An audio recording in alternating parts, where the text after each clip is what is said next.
第1集，寒风。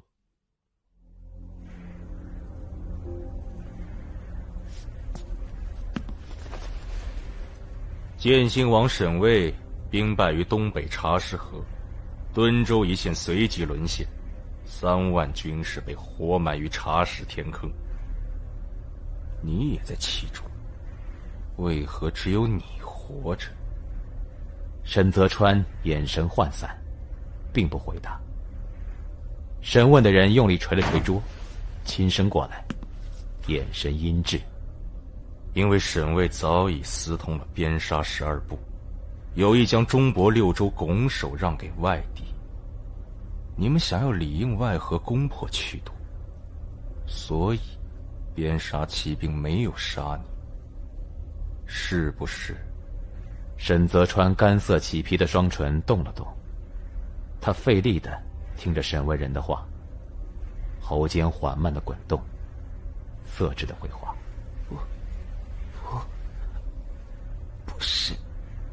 沈巍畏罪自焚，私通文书已由锦衣卫全部递呈给了皇上，庶子还敢嘴硬，当真是冥顽不灵。沈泽川脑袋昏沉，已经不知多久没有合过眼。他像是被一根线吊在万丈高空，只要稍有疏忽，放开了手，就会摔得粉身碎骨。审问人把供词摊开，扫了几眼。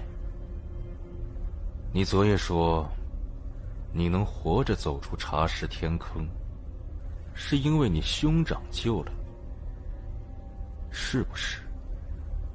沈泽川眼前恍惚地浮现出那日的场景，坑陷得那么深，无数军士们拥挤在一起，可是怎么也爬不上去，踩着的尸体越来越厚，却始终够不着坑眼。边沙骑兵围绕着天坑，深夜的寒风里夹杂着流逝的飞声，血漫过了小腿肚，哀嚎与残喘全部紧贴在耳边。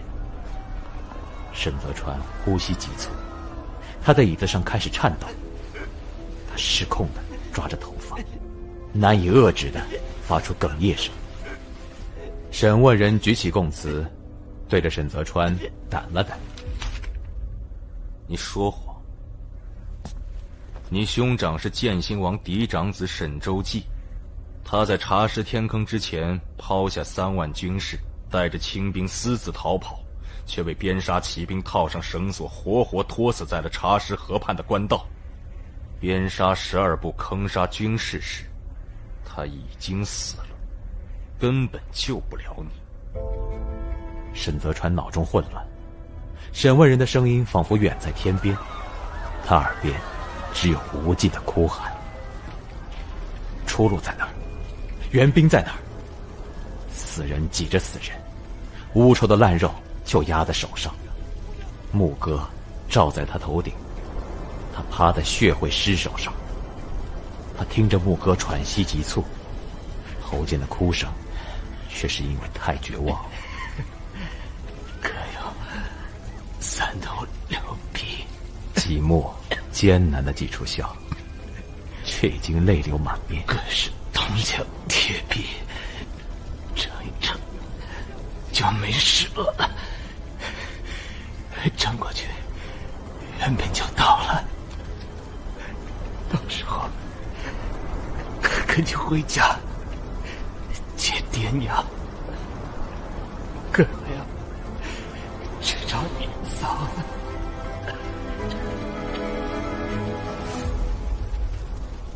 审问人砰地拍响桌子，出示交代。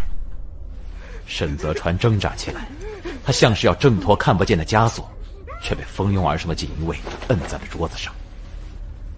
你进了咱们赵狱，我谅你年纪小，所以没有动用重刑。可是你这般不识好歹，就别怪我们心狠手辣。来人，给他上刑。是。沈泽川的双臂被套上绳索，接着被拖向堂中空地，长凳咣当放下来，他的双脚也被捆在凳子上。旁边虎背熊腰的男人提了玉杖，掂量了一下，跟着就打了下来。我再问你一次。审问人拨着茶沫，慢条斯理的抿了几口。沈卫是不是通敌脉络？沈泽川咬死了不松口，在杖刑中断续的喊：“不是！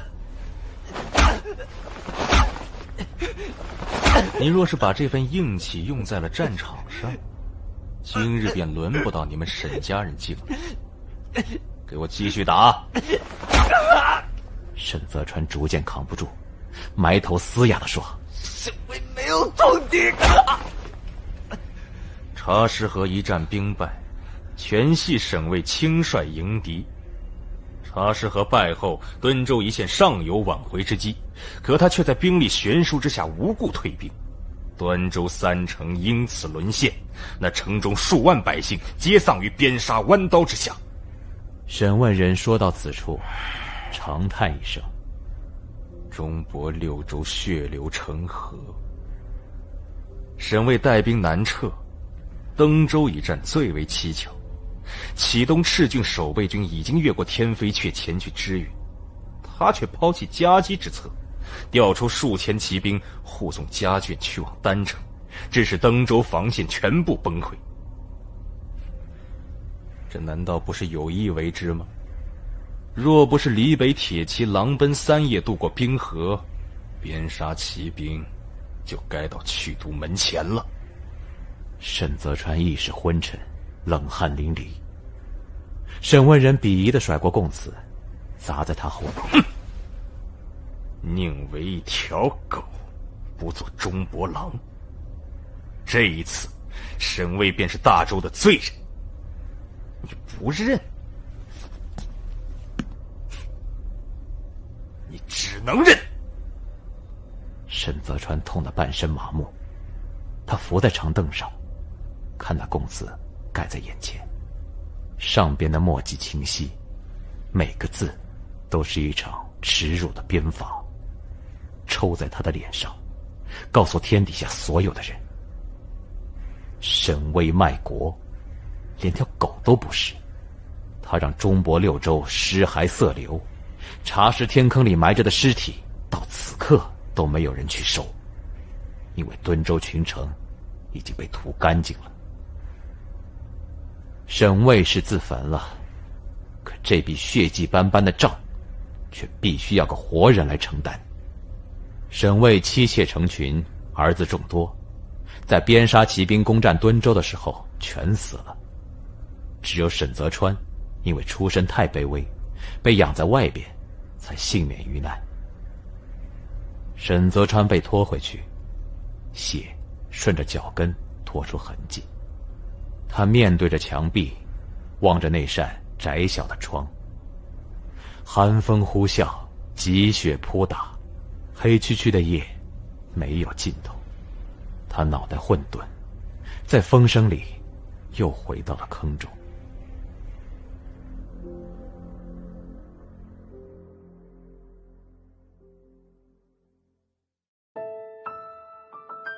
本集已播讲完毕，请订阅、评论、分享哟。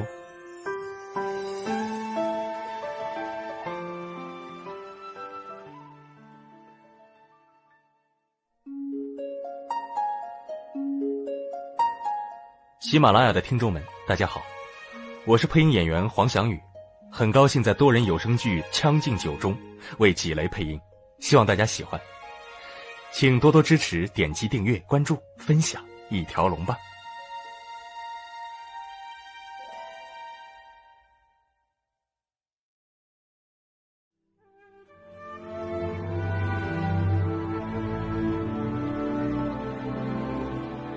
欢迎收听由喜马拉雅独家出品，晋江文学城授权，福暖文化制作播出的有声剧《将进酒》，作者唐九卿。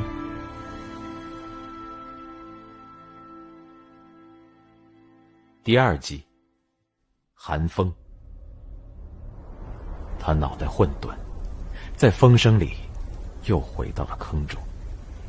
季默已经不行了，呼吸变得很艰难，血水顺着盔甲淌到沈泽川的后颈，很快就变得冰凉。周围的哭嚎已经消失了，只剩下难耐的痛饮以及顶峰的咆哮。沈泽川跟面目全非的死人面对面，腿被压在厚重的人体下，盾硌着他的腰腹，喘息间皆是浓重的血腥味。他咬牙淌着泪，却不能哭出声。他颓唐地盯着这张被踏烂的脸，却认不出这是不是曾经见过的士兵。哥，沈泽川低声啜泣着。我好怕。季默喉间滑动一下，用手掌轻轻地拍着沈泽川的头。没事，没事。沈泽川听见了濒临死亡的士兵在唱歌，歌声被狂风撕扯，破破烂烂的飘在这寒冷的夜晚。哥，我背你走，哥。沈泽川在他身下小声地说：“我背你走，哥。”季默的身躯像是一面扭曲的盾牌，他笑了笑：“哥，走得动。你中箭了吗？”“没有。”季默泪已干涸，他轻飘飘地说：“边杀兔子的箭射得不准啊。”沈泽川手指也泡在了血肉中，他勉强地擦拭着脸。“师娘包了饺子，等你和我回家去，我们吃很多碗。”“哥吃得慢，你不要抢。”沈泽川在底下用力地点着头，血渐渐覆盖了季默的身体。他似乎很困，声音那般小，连动一动手指的力气也没有。歌唱得很慢，等到了那句“骁骑战斗死”，季默便合上了眼。“我的钱也给哥，娶嫂子。哥。”季默沉默着，仿佛是听腻了他的话，忍不住睡着了。沈泽川浑身颤抖起来，他忘记了边杀骑兵是何时离开，也忘记了自己是怎么爬出去的。当他撑着手臂抬起身体时，大雪中死寂一片，重叠的尸体累垫在膝下，像是废弃的麻袋。沈泽川回头，却失声哽咽起来。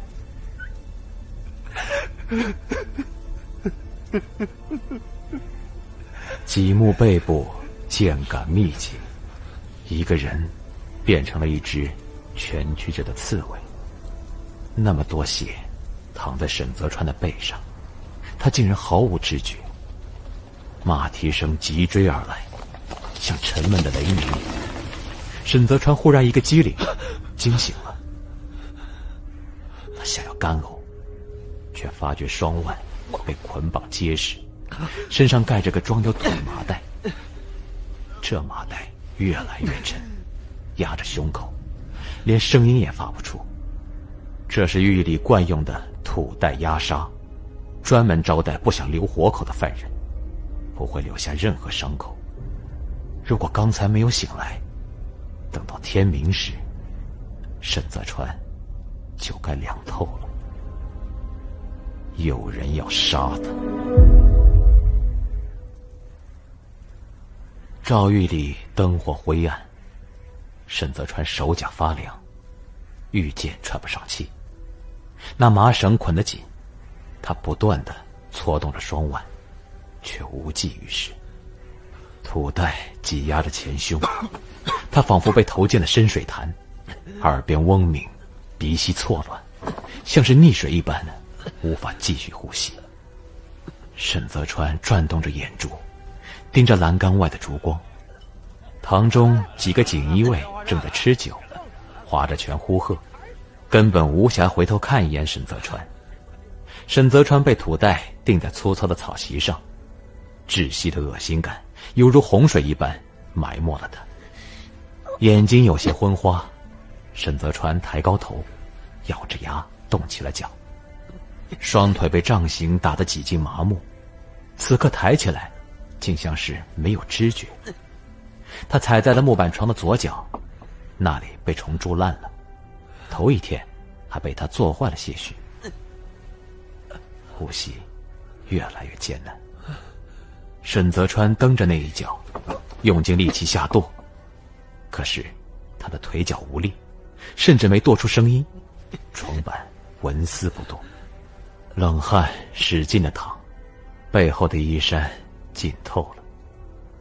他想活。沈泽川喉间疯狂地溢着呜声，他咬破了舌尖，用脚接着跺着床板。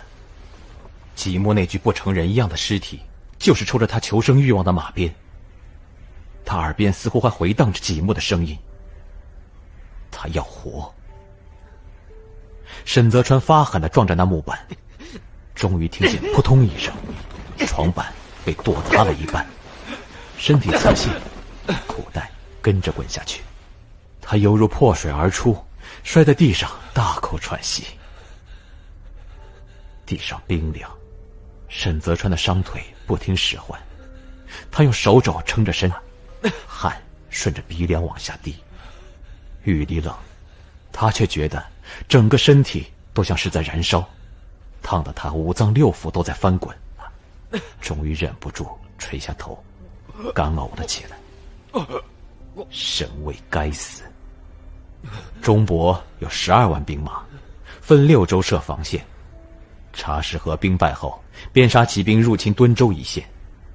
正如沈卫人所说，当时还有挽回之机。沈卫不仅兵强马壮，粮草充实，还有端州3城的守备军可供调配。然而他却出人意料地抛下了端州，畏畏缩缩地躲回了敦州王府。这一躲成为了中国沦陷的开端。端州3城被边沙骑兵全部屠城，守备军士气顿挫，仓皇南撤。所有人都以为沈卫会在敦州与边沙12部殊死一搏，他却再次闻风而逃。中国军节节败退，边沙骑兵像是把锋芒毕露的钢刀，几乎捅穿了6州全境。他们策马而来，轻装上阵，全凭以战养战，一路追到了大周王城去都800里之外。如果沈卫能够在撤退时烧掉城中粮仓，实行坚壁清野，那么边沙骑兵绝对无法深入到这般地步，因为他们没有辎重，全凭攻下的城中的粮食充作补给。一旦把城中粮食烧干净，再彪悍的边沙骑兵也要饿肚子。饿肚子是没有办法持续作战的。届时李北铁骑会渡过冰河，从上阻断边沙12部的退路。启东5郡守备军由天飞阙掐死了边沙12部能够逃窜的方向。这些弯刀就是瓮中之鳖，绝技撑不过冬天。可是沈卫没有这么干，他不仅放弃了抵抗，还把城中粮仓全部留给了边沙骑兵。边沙骑兵靠着大周人的粮，屠进了大周人的城。他们的马被沈卫养得膘肥体壮，在察氏河驱赶百姓与被俘军士，一夜坑杀得干干净净。沈泽川是死里逃生，去都如今要清账本，沈卫生前的一切调令都显得格外草率。他确实像是在与边沙12部里应外合，然而沈卫畏罪自焚，一把火烧掉了自己，连带着所有文书全部销毁。就是办事雷厉风行的锦衣卫，此刻也束手无策。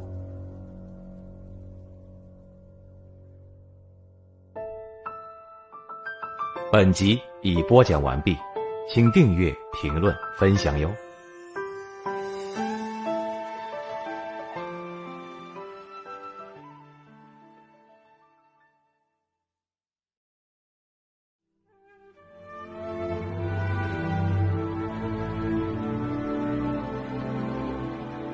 欢迎收听由喜马拉雅独家出品，晋江文学城授权，福暖文化制作播出的有声剧《将进酒》，作者唐九卿。第3集，杖毙。皇上要查明白，他们只能不断地审问可能知情的沈泽川。但是沈泽川生母乃端州武继，沈卫儿子太多了，他庶出排第8，上下都轮不到他，早就被敦州王府驱放在端州野养，恐怕连沈卫自己都不记得还有这么一个儿子。有人要杀他，这并不是秘密，他进入去都便是要替父受过。他是中博沈氏仅剩的余孽，父债子偿，在诏狱审问结束后，皇上一定会用他的命来祭奠中博敦州察使合议战中被坑杀的3万军士。但那不应该是这样的暗杀。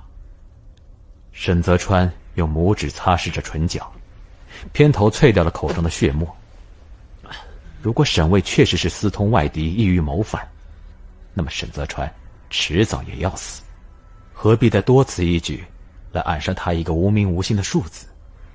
去都之中还有人在担心审问，若是这般，那么沈卫兵败一事必有蹊跷。沈泽川什么都不知道，他在端州有师父，他的兄弟是师父的独子己木，对他而言，沈卫只是建兴王，与他没关系。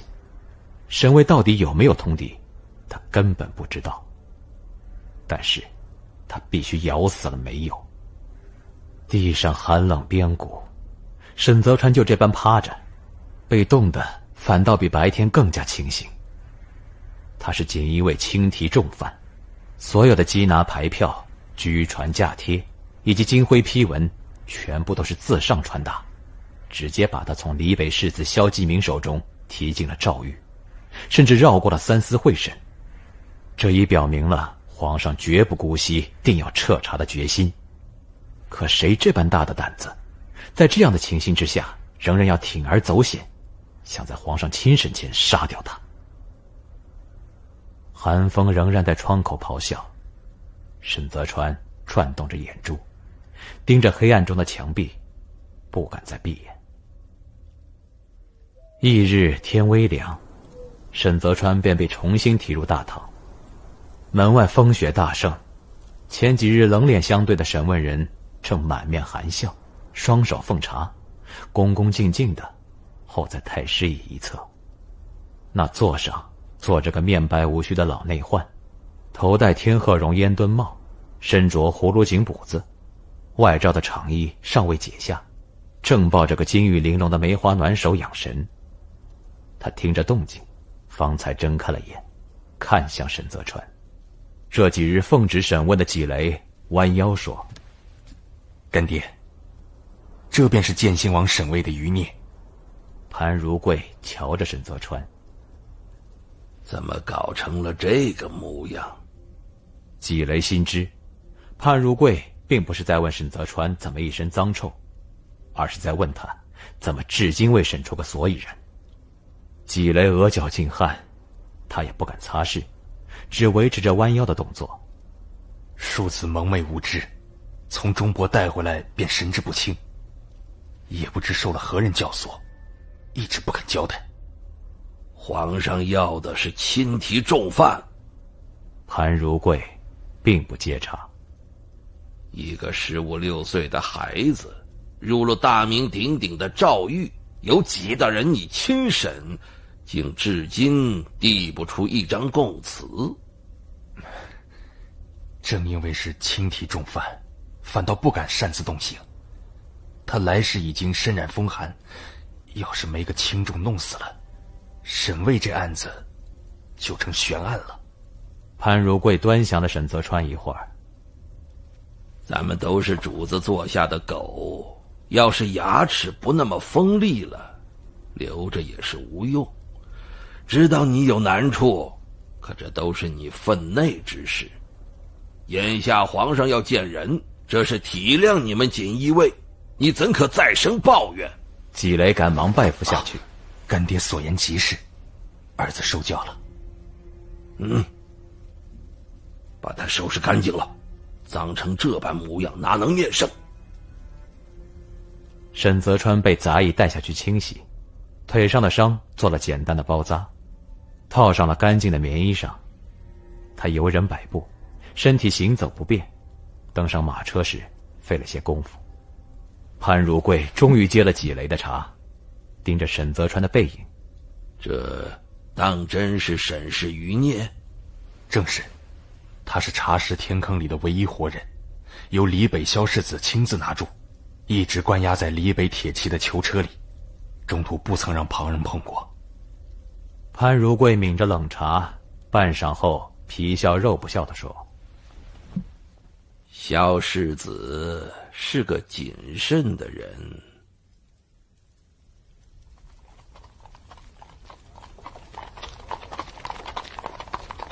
沈泽川下了马车，又有锦衣卫提着过了长路。鹅毛大雪吹在脸上，那引路的内患皆疾步而行，并无废话。潘如贵到了明礼堂前，檐下恭候的小太监立刻来迎，先为潘如贵解了长衣，再为他换上盖面，随后接过潘如贵手里的暖手。里边已经通传完毕，潘如贵在门边叩了头：皇上，奴婢把人给带来了。里边过了半刻，才传出个低缓的声音：带进来。沈泽川呼吸一滞，已经被架了进去，里头焚了香，却不显温热。他听着几声断续的咳嗽，余光扫到了堂内两侧的脚。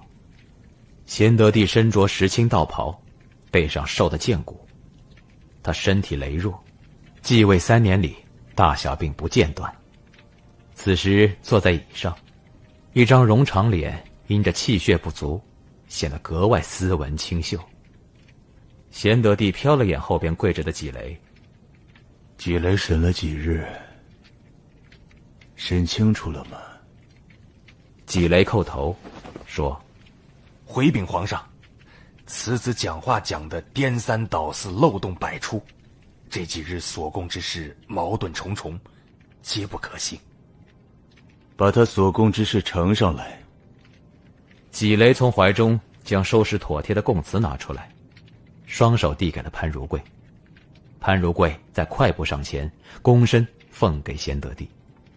贤德帝看了一遍，到茶石天坑时，眼唇咳了起来。他不要潘如贵擦拭，自己用手帕开掉了唇间血。3万军士命丧天坑，沈巍不死，人神共愤。沈泽川闭了闭眼，胸口迅速地跳动起来。果不其然，下一刻便听贤德帝说：抬起头来。沈泽川呼吸微蹙，撑在地上的手掌冰凉。他缓缓抬起头，目光谨慎地落在贤德帝的靴子上。贤德帝看着他：你是沈巍的儿子，又是茶石天坑里唯一的活人，你有什么要交代的？沈泽川眼眶渐红，他微微抖着身，起声不语。贤德帝神色不变：回朕的话。沈泽川蓦然抬眼，眼里的泪已经淌下来，沿着那颊面往下滴。他仅仅抬起了这么一瞬，便又用力地将额头磕在地上，颤着肩臂，喉中的哽咽声随之而起。皇上，皇上，我父亲起心为国，是兵败后愧对家国，无颜再见忠伯父老，因而自焚谢罪。你信口胡言！他若是一心为国，怎么会一退再退？我父亲将儿子尽数送上战场。我大哥沈周记在茶师官道被边上人拖在马后活活折磨而死。若非一片忠心，怎可做到这个地步？你怎敢提起茶师一战？沈周记是临阵脱逃，罪无可恕。沈泽川仰首看贤德帝，泪如雨下，嘶声说：茶师河一战，血流成渠。我大哥昏聩无能，却也守了3日。这3日内军情传递启东离北，若无这3日，他竟哽咽到说不下去。贤德帝看着手中的供词，堂中不闻他响，只有沈泽川的啜泣声。在这无比漫长的沉默里，沈泽川的指尖已经掐进了皮肉里。贤德帝呼的一声长叹：沈卫可曾通敌？不曾。岂料贤德帝搁下供词，声音骤然一冷：庶子狡猾，意图欺君，留你不得。潘如贵，在，把他拖下去，再端城门杖毙。奴婢遵旨。潘如贵立即领命，躬身退下来。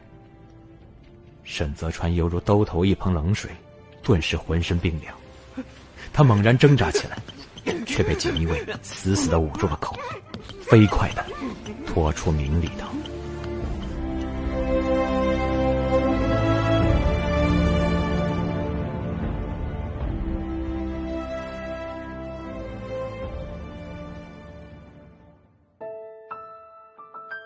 本集已播讲完毕，请订阅、评论、分享哟。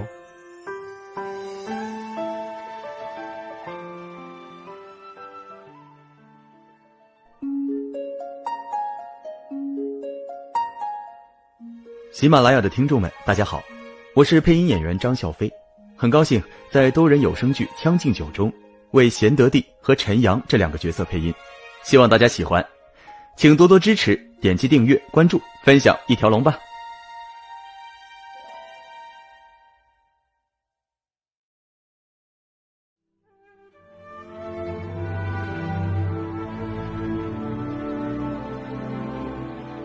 欢迎收听由喜马拉雅独家出品，晋江文学城授权，福暖文化制作播出的有声剧《将进酒》，作者唐九卿。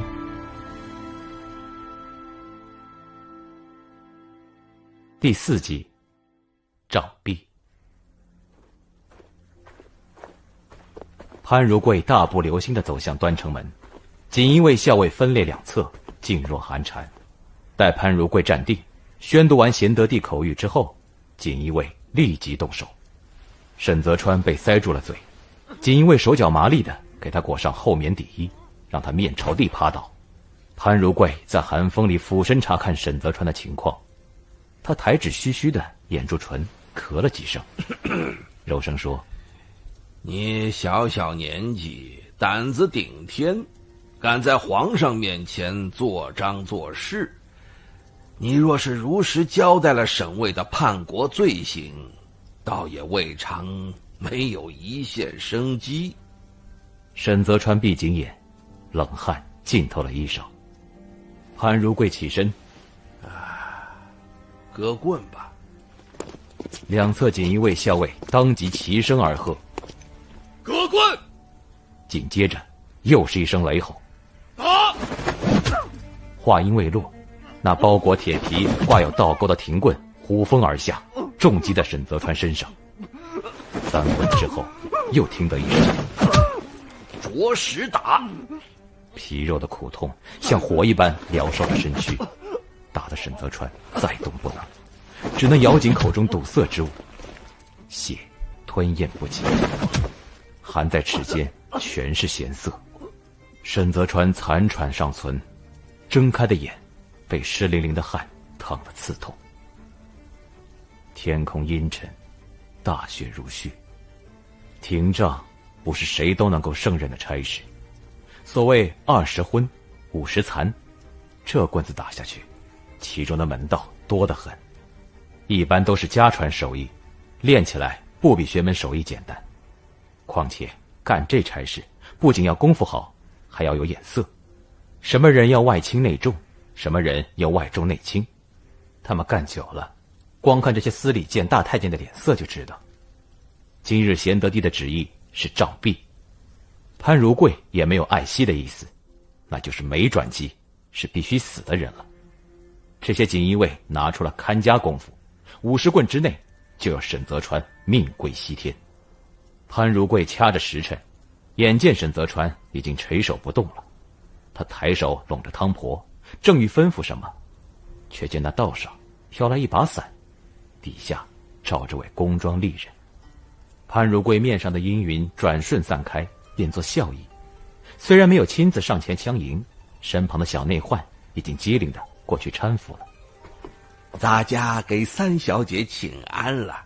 这么冷的天儿，太后她老人家有什么吩咐，您差个人来通传便是了。潘如贵说着走近2步，花香衣轻轻抬手，示意锦衣卫不要动。他生得娇艳，常年养在太后跟前，眉间又与太后年轻时有几分神似。在这去都，虽然顶着嫡承花家三小姐的称呼，却是谁都知道的宫中贵主儿，连皇上也把她当作亲小妹疼。花香衣慢声细语地说：公公，这地上趴的可是中伯沈氏的儿子沈泽川啊，就是这位了。皇上刚下了旨要杖毙的。方才皇上正在气头上，沈泽川若是死了，沈卫叛国一案便不明不白。太后半刻前到了明礼堂，皇上已听了劝，多少消了气了。哎呦，皇上就听太后她老人家的劝，适才那雷霆之怒，咱家有心也不敢开口。皇上说停杖，公公这不是照办了吗？是了，刚才急匆匆的听着个杖字，把这小子一顿好打，不知这人眼下该如何处置？皇上在审之前，且先拖回诏狱。此子的性命事关重大，还望公公告诉纪大人，千万要好生看顾。那是自然，三小姐的嘱咐，纪雷岂敢当作耳旁风？天冷地滑，小福子把三小姐扶稳喽。花香衣一走，潘如贵便回身，对2列锦衣卫道：皇上说停杖，这人也打得差不多了，拖回去。适才三小姐的话都听见了，那是太后的意思，回去告诉纪雷，这案子里边都是神仙，要是人在他手底下有个差池，就是天王老子下凡也保不住他那颗脑袋。小福子回来搀着潘如贵，长道上空旷，他小声问：老祖宗，咱们就这么放了人，回头皇上当真不会怪罪？皇上心里明白，这事儿挨不到咱们头上。千金一诺，君王最怕朝令夕改。皇上因着此次鞭杀12部的禁犯，又大病一场，这几日已经思量着要给三小姐赐个公主封号，这是要讨太后的欢心。此时休说留人一命，就是别的，但凡太后开口，皇上都要应的。潘如贵说着，侧头看向小福子：你几时见太后改过口谕？不论什么案子，说一不二的才是真主子。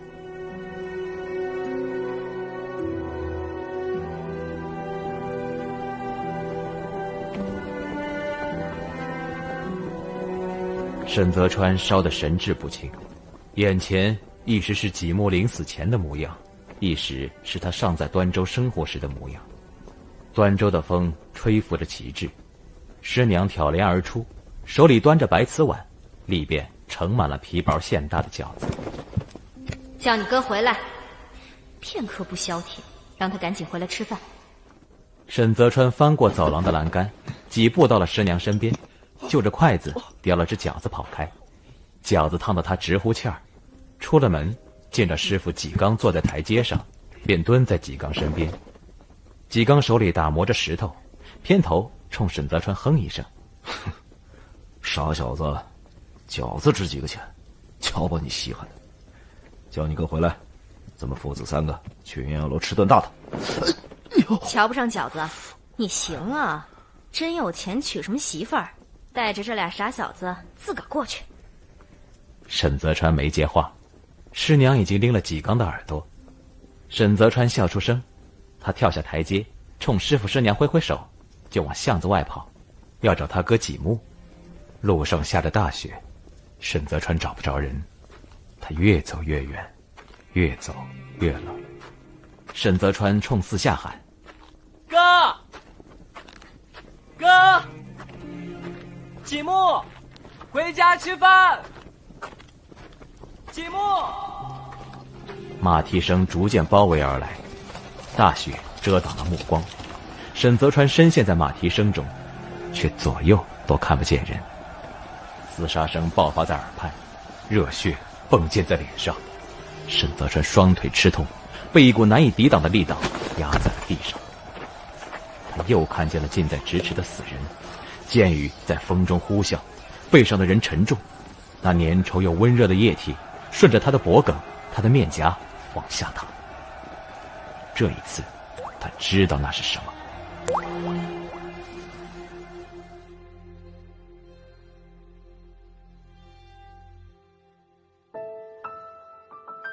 本集已播讲完毕，请订阅、评论、分享哟。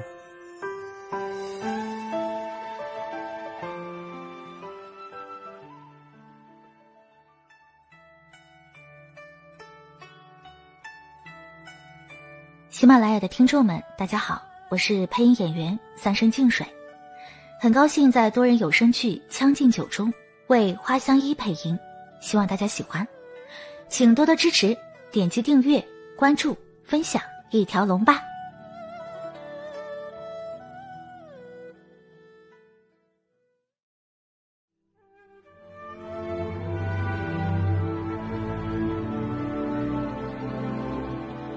欢迎收听由喜马拉雅独家出品，晋江文学城授权，福暖文化制作播出的有声剧《将进酒》，作者唐九卿。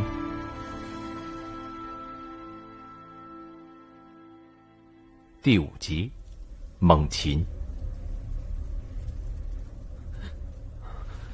沈泽川颤抖着醒过来，大汗冻得不住的哆嗦。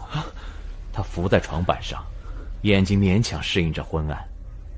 浴房里还有人，杂役收拾着赃物，点亮了油灯。沈泽川口干舌燥，杂役似是知道，倒了碗凉水，搁在了床板上。沈泽川一阵冷一阵热，手指缓缓将碗一点点拨到跟前，水洒了一半。狱中无人讲话，杂役退出去后，便只剩沈泽川。他时醒时昏，这夜长得像是没有尽头，怎么也等不到天亮。杂役再来给沈泽川换药，他也清醒了许多。纪雷格兰看着他，冷声说：“此次算你命大，祸害1000年。太后饶你一命，你怕还不知道为何？”沈泽川俯首不动。我知道你师父是纪刚，江湖播客纪刚。20年前，我与他是师兄弟，我们一同在这去都境中效命于锦衣卫。你恐怕不知道，他曾经还是锦衣卫从三品指挥同知，那一套纪家拳，我也会。沈泽川抬起了头，看向他。纪雷打开门，待杂役出去，左右无人时，方才坐在了沈泽川床边。后来他犯事，犯的还是要掉脑袋的事，但是先帝星慈到底没杀他，把他流放到关马道之外。纪雷撑着膝头，在背光处对沈泽川露齿一笑：“你师父没什么本事，窝囊废运气好。你猜他怎么活下去的？就跟你今日一样，都借了你师娘的光。你师娘是什么人，你怕是又不知道。我告诉你，你师娘叫花娉婷，去都有岑南8城，其中嫡承花家，正是当今太后的本家。所以今日太后留你，是为了你师娘。但谁知道，你师娘已经死在乱军之中了呢？我说纪纲是个窝囊废，他20年前死了爹，20年后死了妻子和儿子，罪魁祸首是谁，你清不清楚？你心里最明白的，罪魁祸首就是沈巍。沈巍打开了茶室和防线，边杀骑兵猖獗而入，弯刀割断了你师娘的喉咙。在他没有咽气之前，发生的事情能让纪纲生不如死。端州沦陷，你说是你兄长救你出去。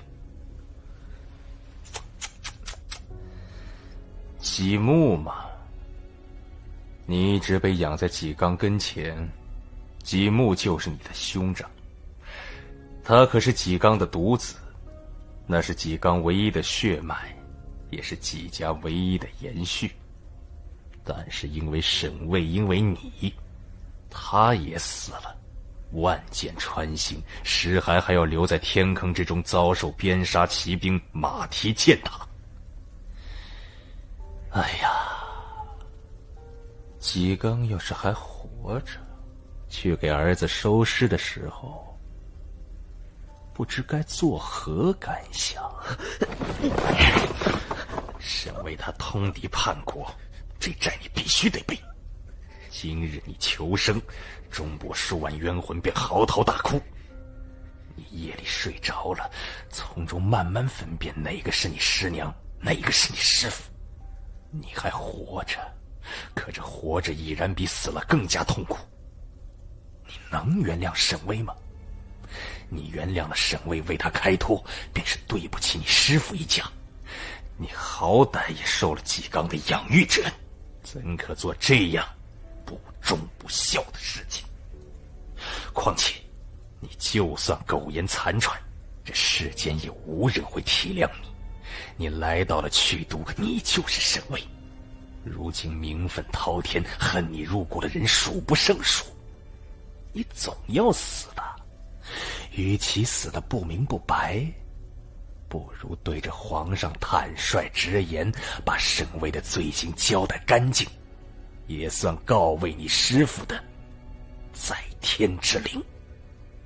纪雷突然停下话语，见被摁在床板上的沈泽川露出笑来，少年人惨白的面容上浮现出森然冷意。沈泽川一字一字地咬着字眼：沈巍没有通敌，沈巍没有通敌。纪雷一把提起沈泽川，撞在墙壁，响起砰的一声，蹭掉些许土屑，撞得沈泽川咳嗽不止。要杀你的法子太多了，不知好歹的小杂种，这次侥幸偷了一条命，便真以为自己能活得过今天。他转身猛地拖过沈泽川，踹开牢门向外走。我秉公办事，听从太后的旨意，可是这大周有的是人能肆意妄为，你这般愚不可及，我便随了你的心愿。你要人杀你，这人已经来了。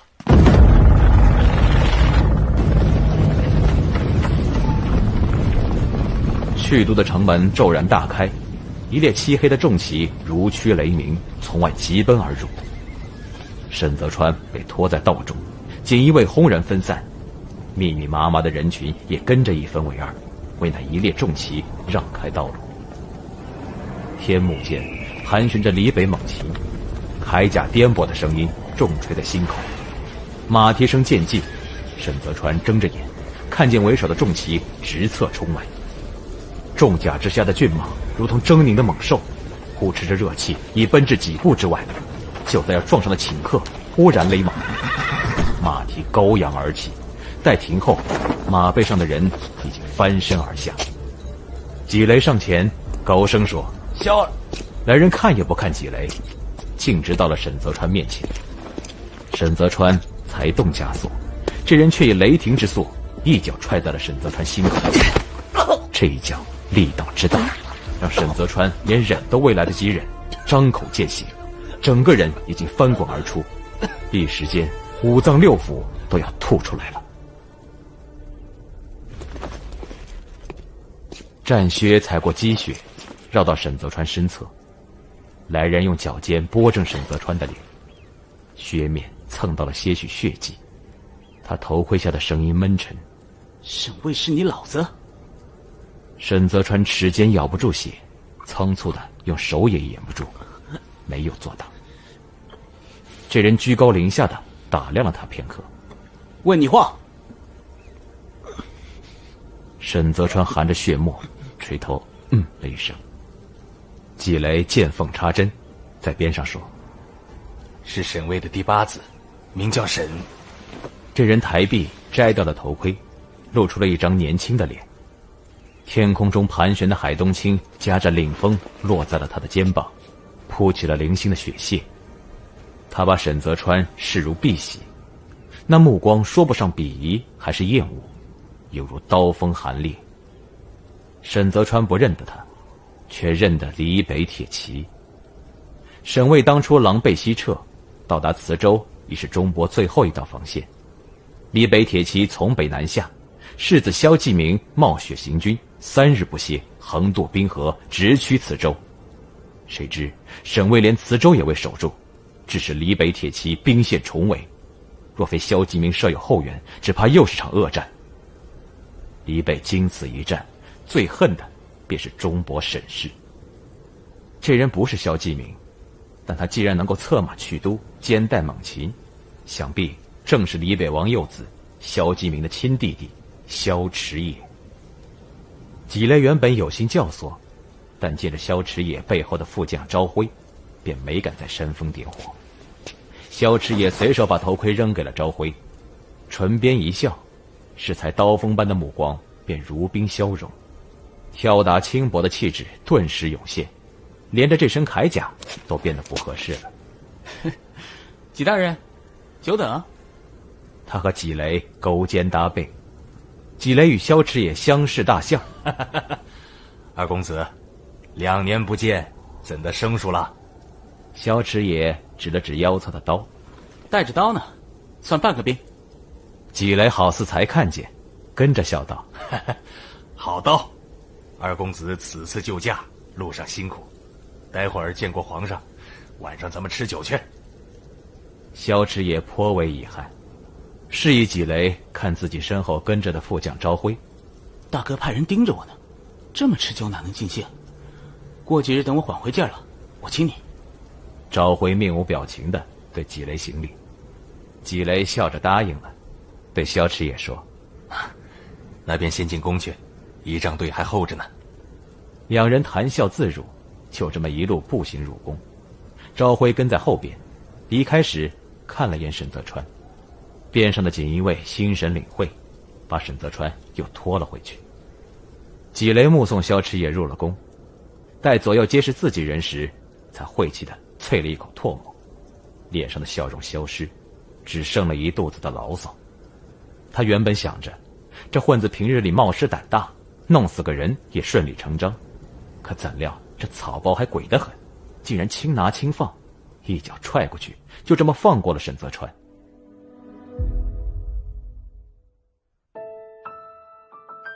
本集已播讲完毕，请订阅、评论、分享哟。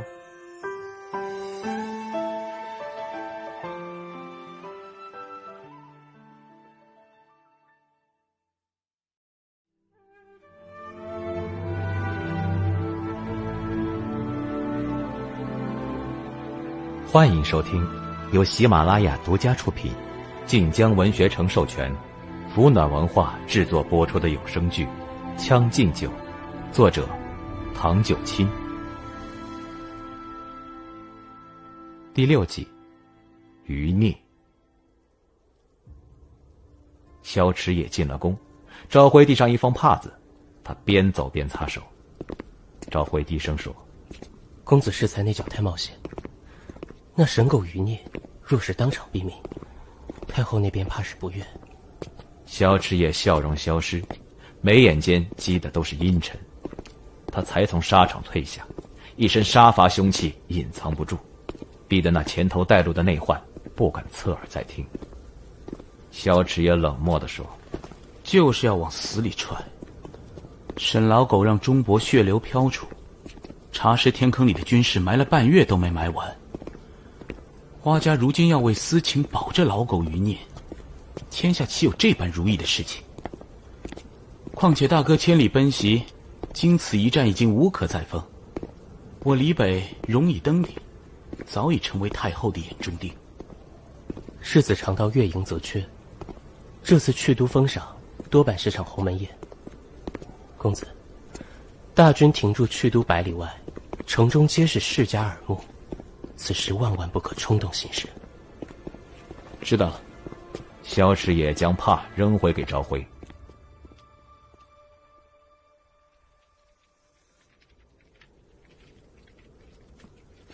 阿野到了。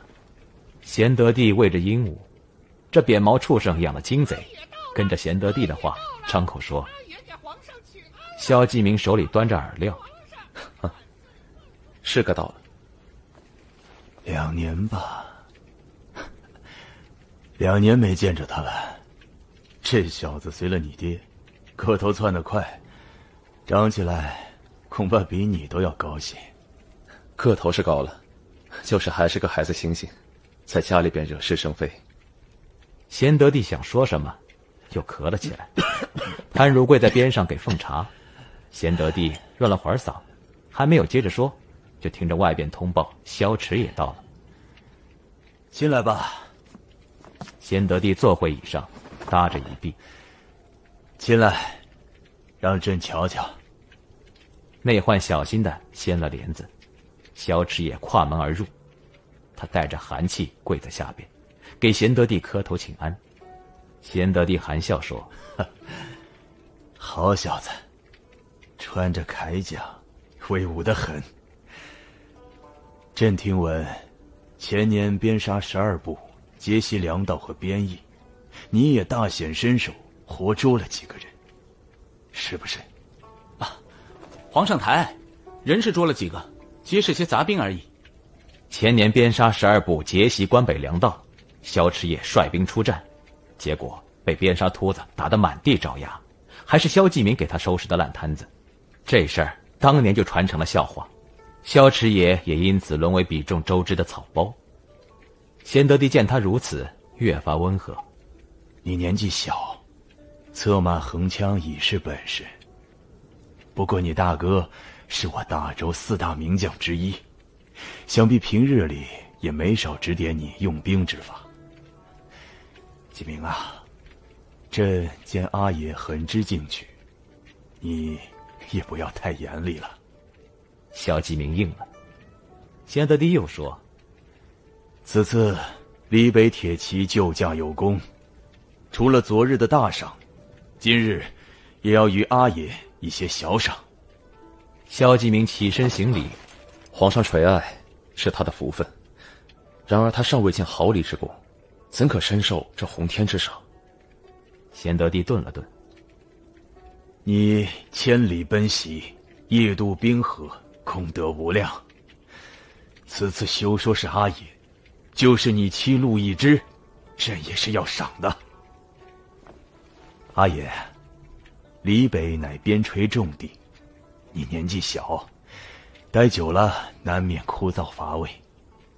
如今朕想要你到这去都来，做个快活的仪銮指挥使，你肯是不肯？”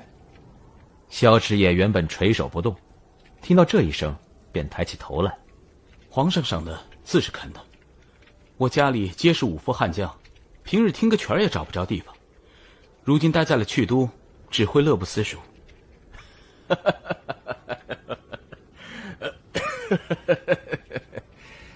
哎，你这小子，真要你来做个守卫，你却真的只想玩乐。此话若是让你爹听见了，怕是又逃不掉一顿打啊！堂间气氛轻松，贤德帝又留了他兄弟2个一道用膳。该退下时，听着贤德帝问：“听闻启东也派了人来，是哪一个？”是边郡的陆广白。贤德帝似是有些乏了，靠在椅子上挥挥手：“啊，让他明日来吧。”萧池也跟着萧继明退出去，兄弟俩没走多远，就见到廊下跪着的人。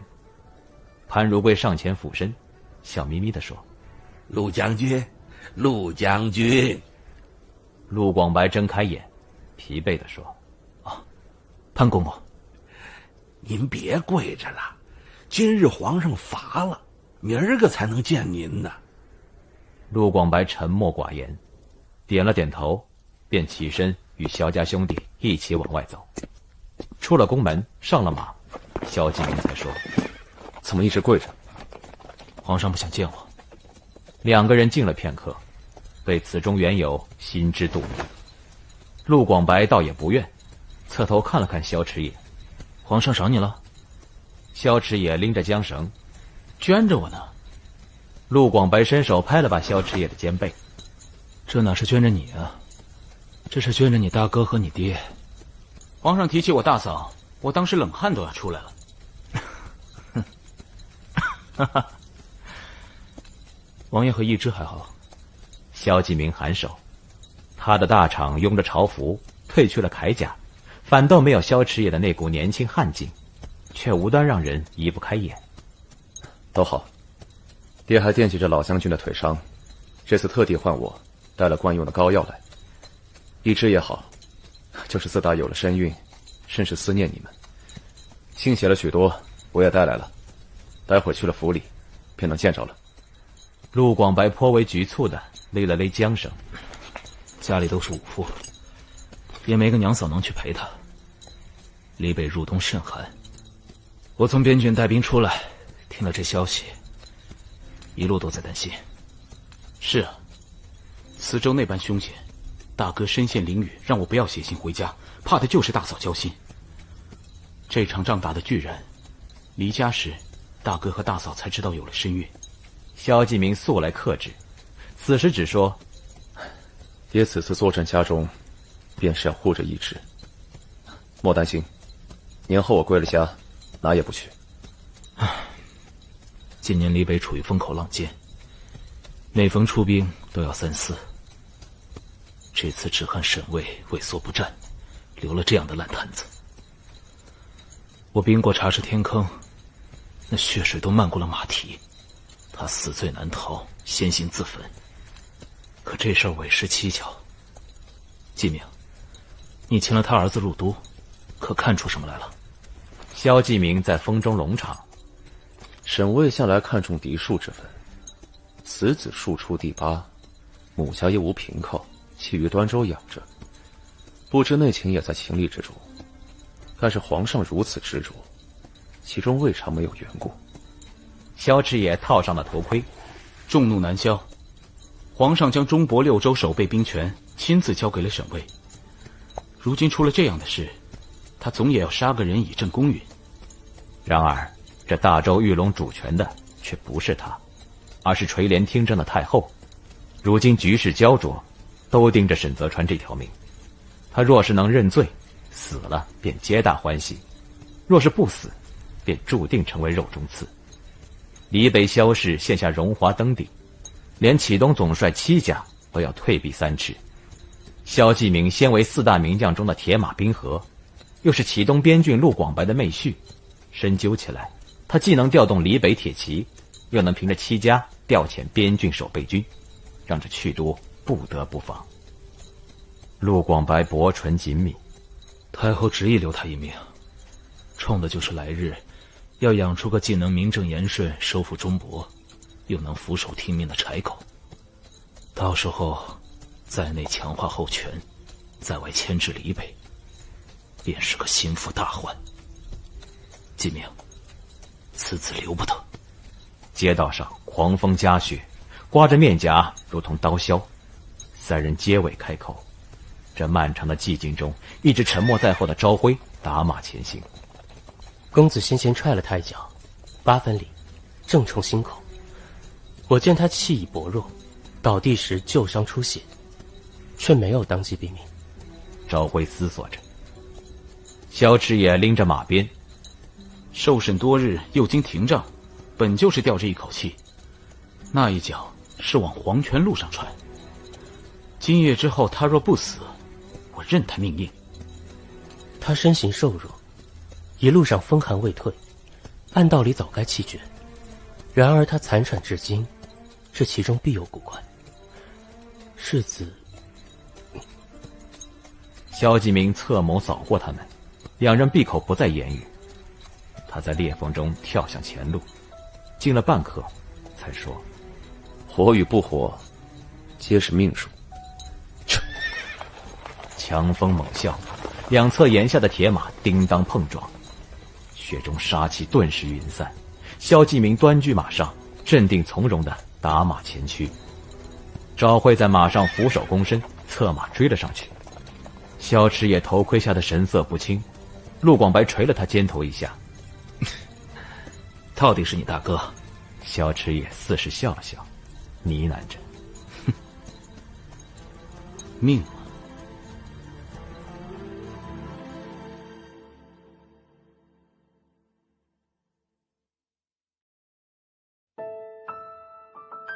本集已播讲完毕，请订阅、评论、分享哟。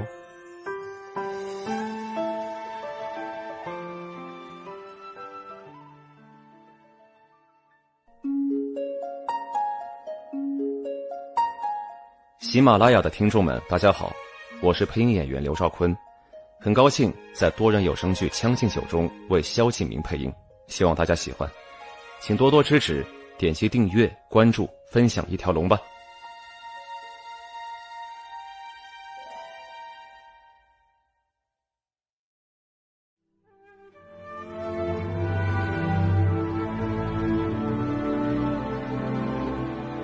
欢迎收听由喜马拉雅独家出品，晋江文学城授权，福暖文化制作播出的有声剧《将进酒》，作者唐九卿。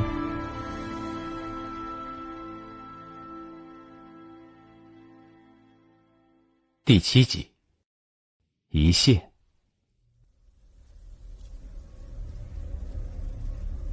汤药濡湿了沈泽川的衣襟，沿着他的唇角尽数露了出来。大夫急得满头大汗，不住地开着自己的鬓角、额头。哎呀，药味不进去，人是肯定熬不住的。已经没辙了。葛青青扶刀而立，看了沈泽川半晌。大夫捧着药丸的手哆嗦，掂的汤匙叮当响。他对葛青青使劲地扣了扣。不成了，不成了，大爷，尽快备草席吧。你先位着。便转身出了门。门外正站着纪雷，葛青青行了礼。大人，大夫说人不成了。已经气绝了吗？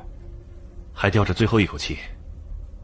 你盯住了，在他没气之前，让他把供状画押。葛青青颔首，目送纪雷离开。他在院里稍站了一会儿，去叫杂役来。不多时，一位身形佝偻、裹缠着粗麻糙布的杂役便推着车到了。此刻天已沉黑，赵玉盘查严密，葛青青挑着灯笼照了照，就让这杂役跟着自己进去了。大夫也走了，屋里只点着个油灯。沈泽川面无血色地躺在床上，手脚冰得像死人。葛青青让开身体。季叔，人在这里了。杂役缓缓退掉裹缠的粗布，露出一张被火烧毁的脸来。他盯着沈泽川，走了2步，颤抖着探出手，抚过沈泽川的发。他见着沈泽川瘦的皮包骨头，又见着到处血迹斑斑，不禁老泪纵横。川儿，师父来了。葛青青吹灭了灯笼。季叔莫怕，自打知道了他是您的徒弟，狱里边就上了心。先前的审问看着重，但没伤着本。停杖时冲着您的面子，兄弟们多少留了情，20杖下去也保证他残不了。只是宫里面的刑罚太监个个都是火眼金睛，也没敢松懈太过。亏得花三小姐来得及时，否则潘公公也该起疑心了。纪刚发已半白，他垂泪，满面沧桑。我纪刚来世必报此恩。怎可这般想？咱们兄弟还的都是您当年的提携之恩与救命之情啊！唉，谁知半路杀出个程咬金，孝家二公子这一脚可真是来催命的。季叔，可还有救吗？纪刚摸着沈泽川的脉象，勉强笑说：“好孩子，阿木教育他的法子，他做得很好。此时尚不到回天乏术之时，师父在此，无二莫怕。”沈泽川7岁跟着纪刚和纪墨一同习武，那一套纪家拳起手刚猛，须得佐以纪家心法，非心智坚定者不能修习。纪刚在家时嗜酒如命，教了大的便忘了小的。纪墨成了兄长，每学一式便要教弟弟一式。谁知这么些年下来，沈泽川竟学得很好。葛青青俯身来看，但到底是年纪小，受此一劫，恐怕身子也要坏了。季叔，大夫开的药我差人重煎了些，您看着能不能喂进去？沈泽川烧得唇干舌燥，他浑身都疼，仿佛躺在了去毒大道上，被进进出出的马车碾压。疼痛像是无休止的烈火，焚烧着沈泽川的躯体。他在黑暗中梦着大雪飘飞，纪墨的血，天坑的冷，还有在萧迟野面前生受的这一脚。纪雷说的对，此刻活着便是受罪。他受了沈卫给的血肉，就要受着这般的罚罪。他顶替了沈卫的恶，成为这世间冤屈忠魂们咆哮的罪人。他带上了这枷锁镣铐，他往后都要负重前行。可是他不甘心，牙齿忽然被人撬开，热流直往喉眼里冲，药的苦味浸湿了沈泽川的眼角。他听到了熟悉的呼唤，强撑着睁开眼。纪刚给他喂着药，用粗糙的手指给沈泽川擦着泪。川儿，是师父。沈泽川喉间呜咽，那药跟泪一并呛出来。他探指勾住纪刚的衣角，却咬紧了牙，怕这是场病中梦。纪刚面容丑陋，他稍稍偏头，避着油灯。川儿，休存死志，师父苟活于世，只剩你了。沈泽川在这瞬间忍不住泪如泉涌，他转开目光，盯着漆黑的屋顶，低声絮语。师父，他在呼呼的风声中目光渐凝，生出另一股煞意。我不死，师父，我不死。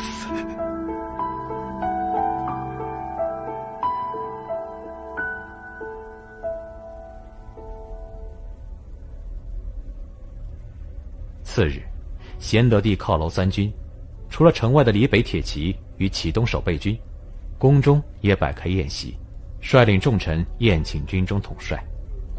萧迟也换了朝服，入座时硬是一扫周遭的文人清秀，身上绣着的诗绶盘云纹杀出股烈烈之风。可他坐下与人讲话时，又浪荡毕现。周围埋头饮酒的文臣不住地拿目光瞧他。所谓虎父无犬子，可怎么就只有萧世子得了真传？他们心照不宣地挑剔着萧池野的一举一动，只觉得那狂放轻薄的感觉扑面而来，与端坐上座的萧继明天差地别。陆广白坐在侧旁叮嘱道：“你也不要置身事外，皇上既然赏了你，等会儿必定会唤你起来。”萧池野摩挲着掌心核桃，有点精神不济。陆广白侧头看他：“昨晚出去跟人吃酒了吧？”“及时行乐。稍后若是有人敢项庄舞剑，我便趁着酒兴做个御前樊哙，岂不是两全其美？”“那倒也行，但是饮酒伤身，你若还想当个好统帅，就改了这毛病。”“生不逢时啊！如今天下四将席位已满，轮不到我逞这个英雄。你若是哪天不行了，记得提前与我说一声，我再接不迟。”“那你怕是有的等了。”两人笑了会儿，酒吃一半，听着席间议事的内容，已变作了钟伯审视。陆广白握着核桃，留心听了片刻。“这人昨夜不是说已经不成了吗？”赵辉在后低声说：“是了，公子不是说把人往黄泉路上拽的吗？”“我说了吗？”萧池也拒不承认，其余俩人默不作声地看向他。“干什么？”“人没死。”萧池也与他俩对视半刻。“他命硬关我屁事？阎王又不是我老子。”“且看皇上怎么安排。还真是命硬。”赵辉跪在后边，又埋下头去吃东西，随口说：“必是有人暗中相助，不死也残。太后年事已高，如今只能费尽心机养条丧家犬。”萧池也冷眼瞟了下不远处的花家习作。赵辉没感情的往嘴里塞了块排骨。造孽！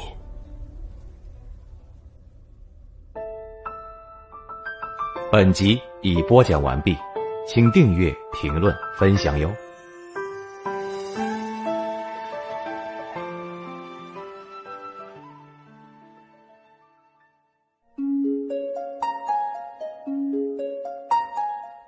喜马拉雅的听众们，大家好，我是配音演员李春印，很高兴在多人有声剧《将进酒》中为陆广白配音，希望大家喜欢，请多多支持，点击订阅、关注、分享一条龙吧。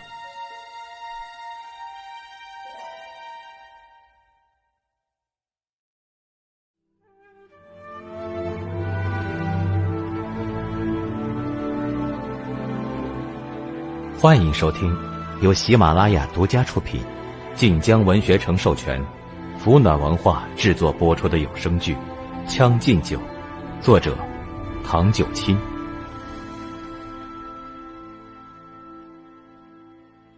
第8集，幽静。酒过3巡，贤德帝见气氛尚可，继明。萧继明行礼听命。贤德帝靠在龙椅上，似是不胜酒力。沈卫兵败，是否通敌一事，到底没有确凿证据。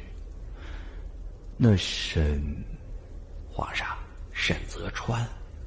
贤德帝稍顿须臾，却没有继续说下去，而是转向太后。母后如何看？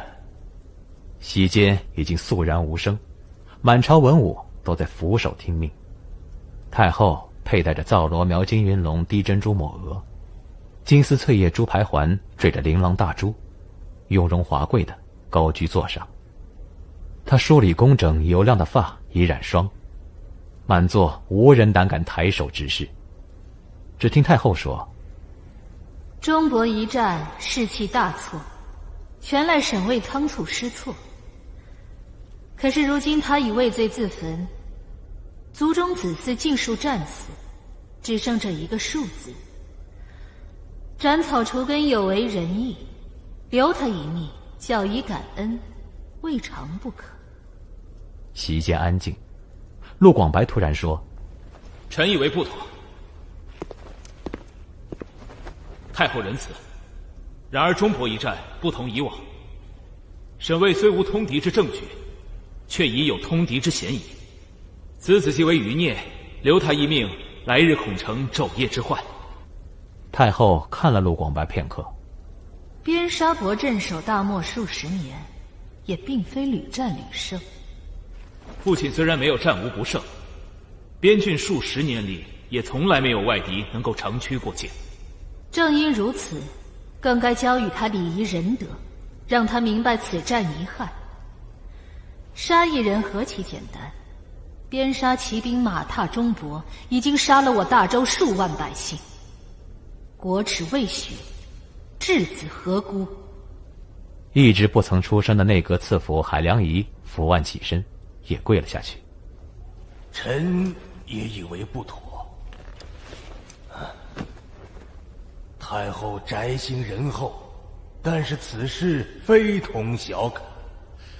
即便沈卫没有通敌，死战之后也该当问斩。况且此子3受审问，所成供词颠倒混乱，一口咬定沈卫没有通敌。他既是沈卫养在别处的庶子，若是不知道沈卫通了敌，又怎么知道沈卫没有通敌？可见他本性狡猾，不足取信。正如陆将军所言，沈氏余孽，留他一命，来日恐生昼夜之患呐！太后并不恼怒，反倒说：“海阁老快快请起。”待潘如贵扶起海良仪之后，太后才说：“众卿所言极是，哀家所思有失偏颇，此事全凭皇上做主吧。”众目睽睽之下，先得帝羸弱巨客。他接了潘如贵递来的帕子，掩着嘴沉默许久。母后所言未尝没有道理，稚子无辜啊。但沈卫到底是兵败弃城，念他九族之间只存此一脉，便给此子一个戴罪自省的机会。纪雷，臣在。将此子押入招罪司，严加看管。没有命令，不得外出。萧池野把碎了的核桃扔在盘里。公子不吃吗？残了还废了，谁要呢？赵辉眼珠子跟着盘子转。这岂不是皆大欢喜？我们没如意，别人也没如意。陆广白归坐说道：“捐着总比放出来好。未必，我不也是捐起来的吗？挺好的。”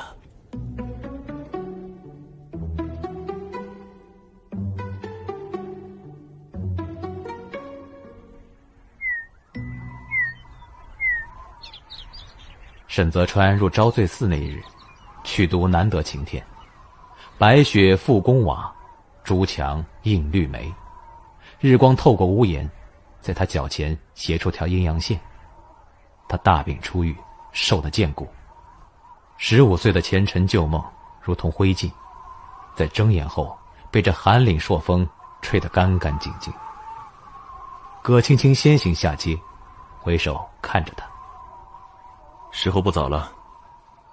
沈泽川扶着柱，缓慢地走下阶。他暴露在日光里，既不适应，也不惶恐。少年的志气似乎被碾碎在了苍白中，除了病弱，再也瞧不出别的。纪雷等在招罪寺门口，身边跟着小福子。小福子仰头瞧着这古刹，啧啧称奇：“雄奇怪似，看着可真不像关押人的地方。”你不知道他的前尘。招罪寺起初乃是皇家上香的去处，里面供过光成爷的手谕，鼎盛时天下高僧无不荟萃于此，清潭盛况，风靡一时。近些年怎么没有听贵主提过？颇显破败了，许久没修葺了吧？20年了。醉太子当年教唆去毒8大营，意图谋反，兵败后龟缩至此，在寺中困兽犹斗，最终血溅佛像，自刎了。此后先帝便不再踏足这里，摘了寺名，重提招罪2字。20年呢？那我还没生呢。纪大人也才入锦衣卫吧？小福子少见多怪似的掐着嗓子。纪雷不答此话，转向后方，斥道：“怎的还没到？”小福子还围着招罪的石碑打转，末了问纪雷：“可以往也没听过里面关过谁啊？”关的都是醉太子一案牵连的大臣，文臣武将一律诛杀9族，留下来的少之又少。20年了，谁还记得？那头囚车碾进，葛青青对纪雷行礼道：“大人，人带到了。”送进去吧。今日一别，怕是没有机会再见。皇恩浩荡，余生你可要好好感念。沈泽川置若罔闻，他入了招罪寺，那吊旗中门轰声而动，他立在其中，看着纪雷。纪雷被这目光盯得不悦，正待发作，却见沈泽川洗净的面上露出个笑来。疯了！纪雷下意识地想，耳边却听着沈泽川说：“纪大人，来日再会。”他声音平静，朱门砰的紧闭，惊起无数尘埃。小福子眼鼻咳嗽，连连后退，却看纪雷立在原地，动也不动。纪雷被唤了几声，才回过神来。他快步上马，背后被日光照晒着，方才说：“呸！晦气！”萧池也纵马过街，正与纪雷撞了个正着，他勒马大笑：“老几，没有御前当值吗？”纪雷颇为垂涎地看着萧池野的胯下战马。今日押那余孽入寺，正往宫里赶呢。二公子，好马呀！听说都是自个儿驯的。闲来无事啊，熬鹰玩马，我就这点本事了。萧池野把马鞭抽了个响，天空中的海东青便倏地扑落在他肩头。年后等你当了差，可有的忙。去都新贵，我明日不当值，一道吃酒去。酒不好，我不去。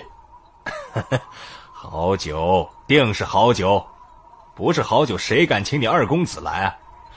晚些我去登门相邀，世子可有闲暇，一同去玩一玩。萧池野摩挲着骨扳指：“我大哥嘛，不喜这些。怎么，光是我去，还算不上牌面？”哎呀，这话可不是我说的。二公子，就这么定了。萧池野应了，打马要走，临去时才想起来似的。那余孽看着如何？腿脚能走？走是能走，但看着不太灵便。廷杖有几个不留后伤的，能走已经是他的运气了。萧池野倒也没多说，策马就走了。本集已播讲完毕，请订阅、评论、分享哟。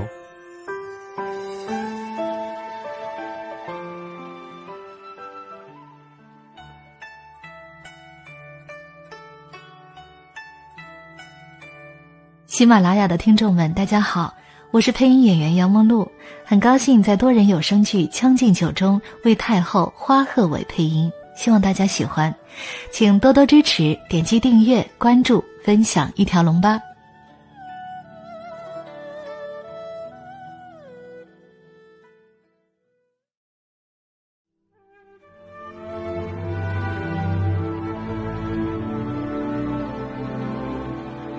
欢迎收听由喜马拉雅独家出品，晋江文学城授权，福暖文化制作播出的有声剧《将进酒》，作者唐九卿。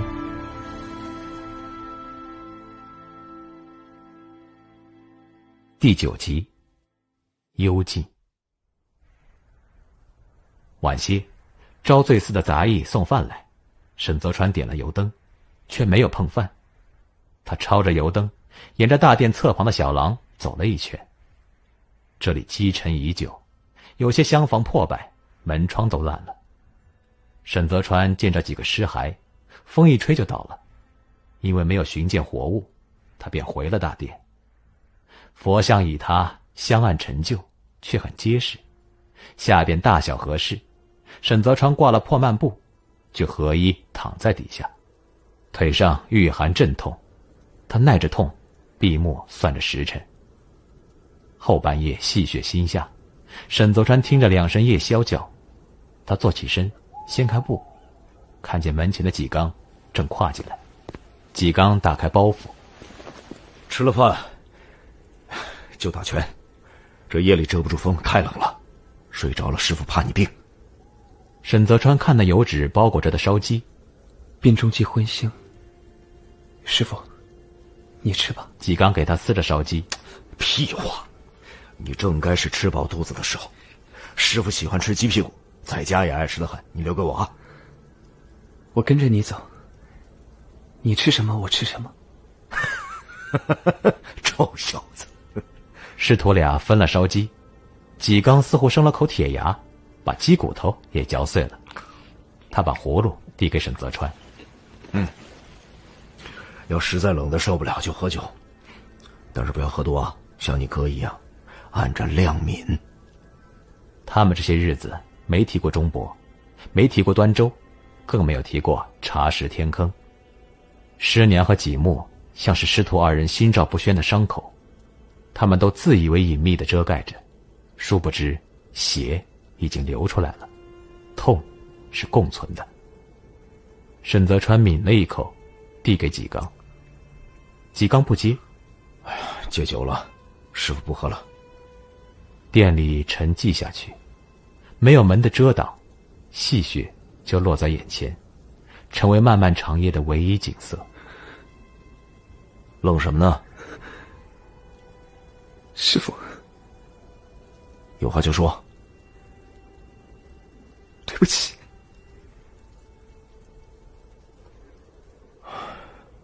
不是你的错。沈泽川手指紧扣，他盯着雪，仿佛眨一眨眼就会落下泪来。他声音发涩。你去茶室找我们了吗？纪刚缓靠着香案，身躯埋没在阴影里。他似乎寻找着自己的声音，过了好久才说：去了，找到了。找到了。纪刚找到了大雪深坑里浑身是剑的儿子。他跳下去，踩过那厚厚的尸体，翻出了纪木的身体。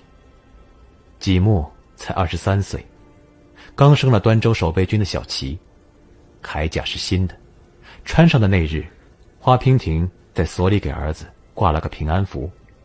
纪刚找到他的时候，他冻得青紫，与他的同僚冻在了一起。沈泽川略仰起头。师傅，对不起。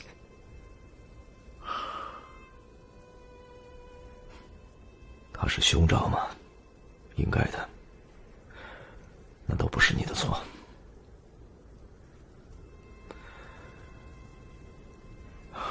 谁晓得边杀屠子回来，他当了兵，冲去了最前边，是没办法的事情。我教他拳法，他要生了那个性子，你让他跑不如杀了他。他平素见着人受苦受累都不忍心，他怎么会跑呢？不是你们的错，是师父不好。我酗酒无度，你师娘骂了那么久我都没有戒。气病来时我拳也打不好。这个年纪，老了，废了，早已经不中用了。葫芦被打湿，沈泽川握着葫芦，一言不发。佛像后边突然探出个脑袋来，老了，废了。谁？老了，废了。这人蓬头垢面，谁？逐渐探出身。谁？齐太傅。不是太傅。纪刚几步追到佛像后，见他要钻洞跑，不禁捕捉住这人的脚环。这人顿时发出杀猪般的呼声。沈泽川捂住了他的嘴，和纪刚齐力把人带了回来。这是什么人？你年纪小，没听过。纪刚声音不稳，恨着人说：“齐太傅，你还活着？周大人呢？周大人也在这里吗？”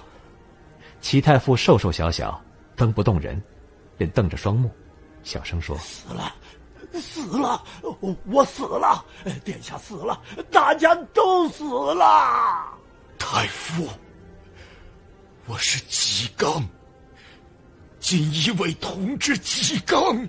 齐太傅惊魂未定，犹疑地勾起自己的脖颈，看着纪刚的脸：“你不是纪刚，你是恶鬼。”太傅，永义23年，我护送你进都，太子殿下就是在这里相迎，你也忘了吗？他们杀了太子殿下。纪刚，纪大人，你带殿下走吧，东宫已成众矢之的，殿下何故？太傅，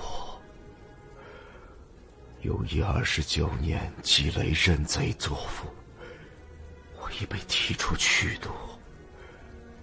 20年间沦为江湖不客，在中国端州娶妻生子。殿下才去，皇孙尚在，你带他走，你带他走。永义30年，太子自刎于此，东宫无人生还。是了，怎么变成了这一般？夫云一别后，流水10年间，怎料今生再见是如此境地。你也被关起来了吗？关起来吧，让他们杀遍这天下文人。我徒弟乃是替父受过。替父受过？好啊，他父亲是什么人？也惹怒了皇上不成？去年沈巍兵败。怎料齐太傅听着沈巍2字，忽地转头，手脚并用地爬向沈泽川。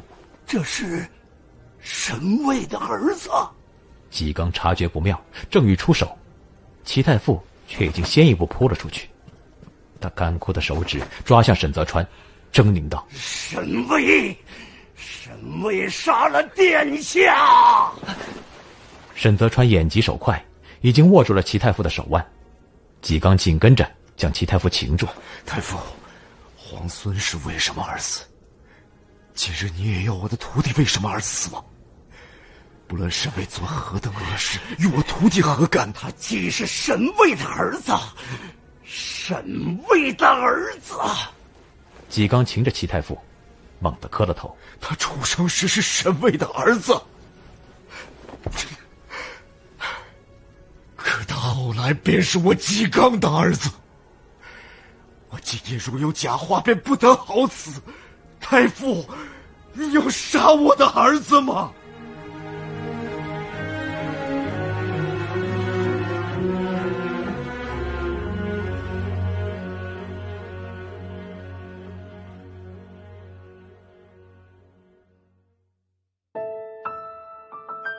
本集已播讲完毕，请订阅、评论、分享哟。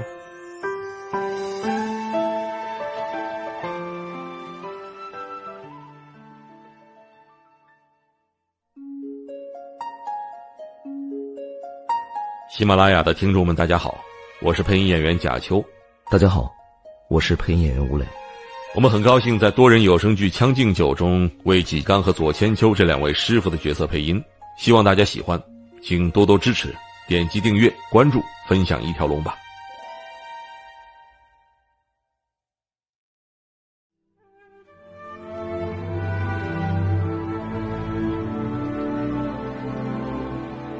欢迎收听由喜马拉雅独家出品，晋江文学城授权，福暖文化制作播出的有声剧《将进酒》，作者唐九卿。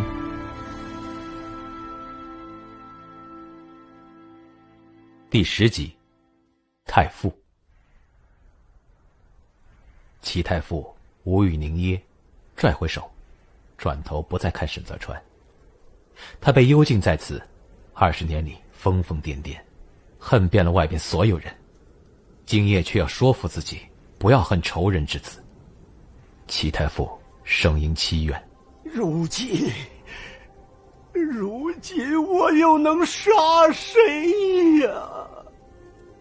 雪落无声，院中乌鸦非礼枝头，殿内破帘随风而动。齐太傅颤巍巍地爬起身，踉跄着抬高双臂，悲怆欲绝。天下大局已定，成王败寇，殿下贤明从此反腐，你我皆是那遗臭万年的乱臣贼子。我杀谁？我杀了这昏聩无言的老天爷！20年前，殿下在此血溅3尺，我们做错了什么，逼得皇上这样赶尽杀绝？齐太傅涕泗滂沱，颤身跪在殿门口，用头不住地磕碰着地面。现在杀了我吧！雪夜凄寒，空荡古刹，无人回应。齐太傅这般跪着，像是那衰落残破的佛像，被岁序时的白雪覆盖，沉寂在这灯火辉煌的去毒深夜。半个时辰后，纪刚搀扶着齐太傅，3人围坐在香案前。纪刚抄起袖：今夜许多事情皆因我而起，借此机会，我便说个痛快。太傅，川儿出生沈氏，是沈卫庶出的第8子。8年前，建兴王府内嫡庶派系势如水火，建兴世子沈周记博得恩眷，便将庶出兄弟分派出府。川儿7岁，发回端州充兵不成，住在别院由他母亲的侍女教养。可那女子贪财好奢，时常克扣孩子的口粮。娉婷正与他母亲有些交情，得知此事，便要我把川儿带回去，由我们好生养。沈卫本是家族庶出，幼年受的许多不平，后来都给了他儿子，可笑他自己偏爱嫡出，却又好尽女色，生了这么一堆，真是造孽。我们屡次修书寄往王府，但沈卫始终未曾回信。太傅，你看这去毒8大家，即便是庶子，也从未听闻过这样弃之不顾的事情。川儿便这样糊里糊涂地跟了我们。那会儿木儿15岁，见得了弟弟，欢喜得很。从此我们一家4口便在端州落户，为了上军户皇册，还费了好些功夫。你负罪除多，想要入户自是困难。殿下当时例行皇册寄户，为的就是抑制流寇，严防民乱。我明白的。太傅，我离开后曲都又发生了什么？太子殿下怎么会落得那个境地？你离开后，纪无烦便失了帝信。潘如贵服侍皇后，深得恩宠，出任司礼监兵笔，锦衣卫因此衰落，12所名存实亡。纪无烦死后，纪雷独挑大梁，从此东厂变成了锦衣卫的干爹，不再与东宫来往。再后来，皇上病起突然，开始长卧龙榻，朝中琐事便交给了内阁与东宫打理。谁知华家仗着皇后圣宠，在朝中安插了诸多无能之辈，致使6部行贿之风死灰复燃。外戚之患已经成事，太子殿下多次上奏，却不想潘如贵凭靠批红职权，与皇后把持政务，殿下的折子根本递不到御前。不仅如此，皇上病后，皇后便杜绝了内阁与东宫的请安。阉人误国，若是早知潘如贵有这等野心，当初便不该让父亲刀下留人。杀了一个潘如贵，还会有潘如喜、潘如意。后宫干政，外戚清野。纪纲，你不明白，这都是8大家根深蒂固的弊病。只要去毒8大家不除，此事便会周而复始。皇后久居大内，如何能操纵朝事？全凭华家久积威势啊！当日即便皇后不姓华，换作8大家中别的姓氏，这事也会发生。可是，沈泽川忍不住问：“太子殿下，不是中宫嫡出吗？”不是，殿下的生母，乃是宫中嫔妃。皇后膝下无子，不曾生育过。但是殿下是皇后抱在宫中亲自抚养的。常言道，虎毒不食子，天家无父子啊！殿内又静了下去。纪纲呼出口寒气，涩声说：“因我酗酒误事，致使父亲失了帝心。若非如此，殿下也万不会到此地。我本以为有纪无烦与你在先，纪雷不会倒戈相向，谁知他……太傅有所不知，纯儿也不知。我父亲纪无烦是先帝的国命之交，还是锦衣卫指挥使。可是父亲发妻早亡，又无续弦的打算，于是抱养了3个儿子。除了我与纪雷之外，还有个大哥。大哥因不堪遭遇恶事，早年离都，去了天妃阙当兵。我和纪雷效命锦衣卫，一同在父亲身边孝敬。这一套纪家拳、纪家刀，都是父亲教的。后来因着许多事情，父亲认为纪雷心术不正，有阿谀奉迎之嫌，故而只把纪家心法传给了我。可想这一传，我们兄弟便彻底离心离德。父亲死后，纪雷便扫清麾下，旧人多外放，锦衣卫也不是从前的锦衣卫了。这便是命数。东宫僚属齐心协力，却仍旧没能保住殿下。皇上疑心殿下谋反，可是去都八大营权要本就皆由八大家出人，锦衣卫查到了谋反文书，咬定是殿下所为。我们的人入了诏狱，死了许多，忍不住刑罚的便松了口。皇上病中勃然大怒，又听信潘如贵谗言，殿下无路可退。他满面泪痕，又似疯癫起来。殿下身处此地，无路可退呀！何不杀了我？怎叫我一人残喘至今？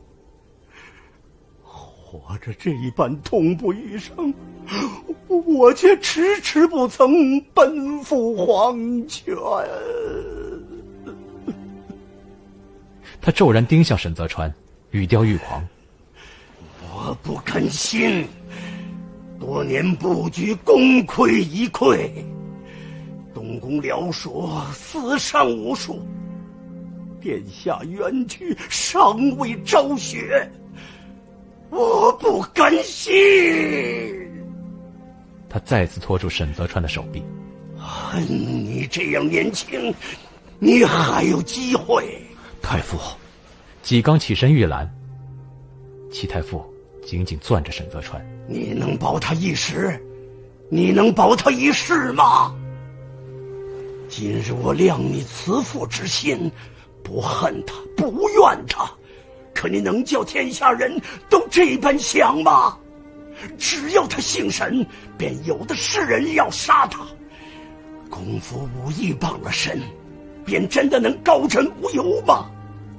纪刚，你父亲是何等的武学高手，最终不是仍旧落得个寂寥病死？在这曲都，在这权朝更迭之中，无形杀人最为致命。你怎么忍心让他这样赤条条的面对豺狼虎豹？纪刚握拳不语，齐太傅拽着沈泽川，却跪下了双膝。他看着沈泽川，颤声哽咽：“我乃禹州齐惠廉，你不认得我，我说与你听，我是永义15年的3员榜首。大周开国至今，连中3员者不过5人。我是东宫僚属，又任吏部尚书兼内阁次辅，我教过太子，我如今教你，我把此生所学全部教于你，好不好？”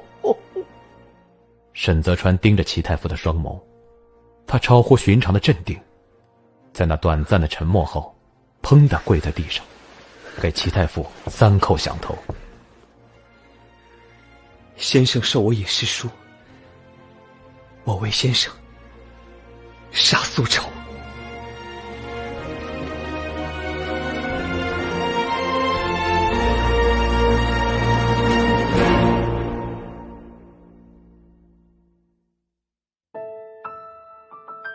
本集已播讲完毕，请订阅、评论、分享哟。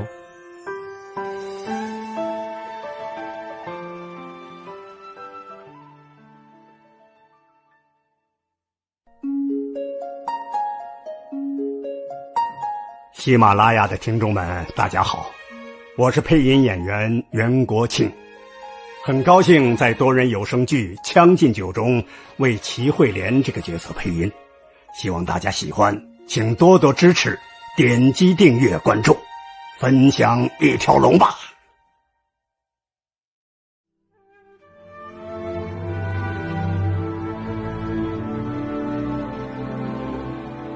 欢迎收听由喜马拉雅独家出品，晋江文学城授权，福暖文化制作播出的有声剧《将进酒》，作者唐九卿。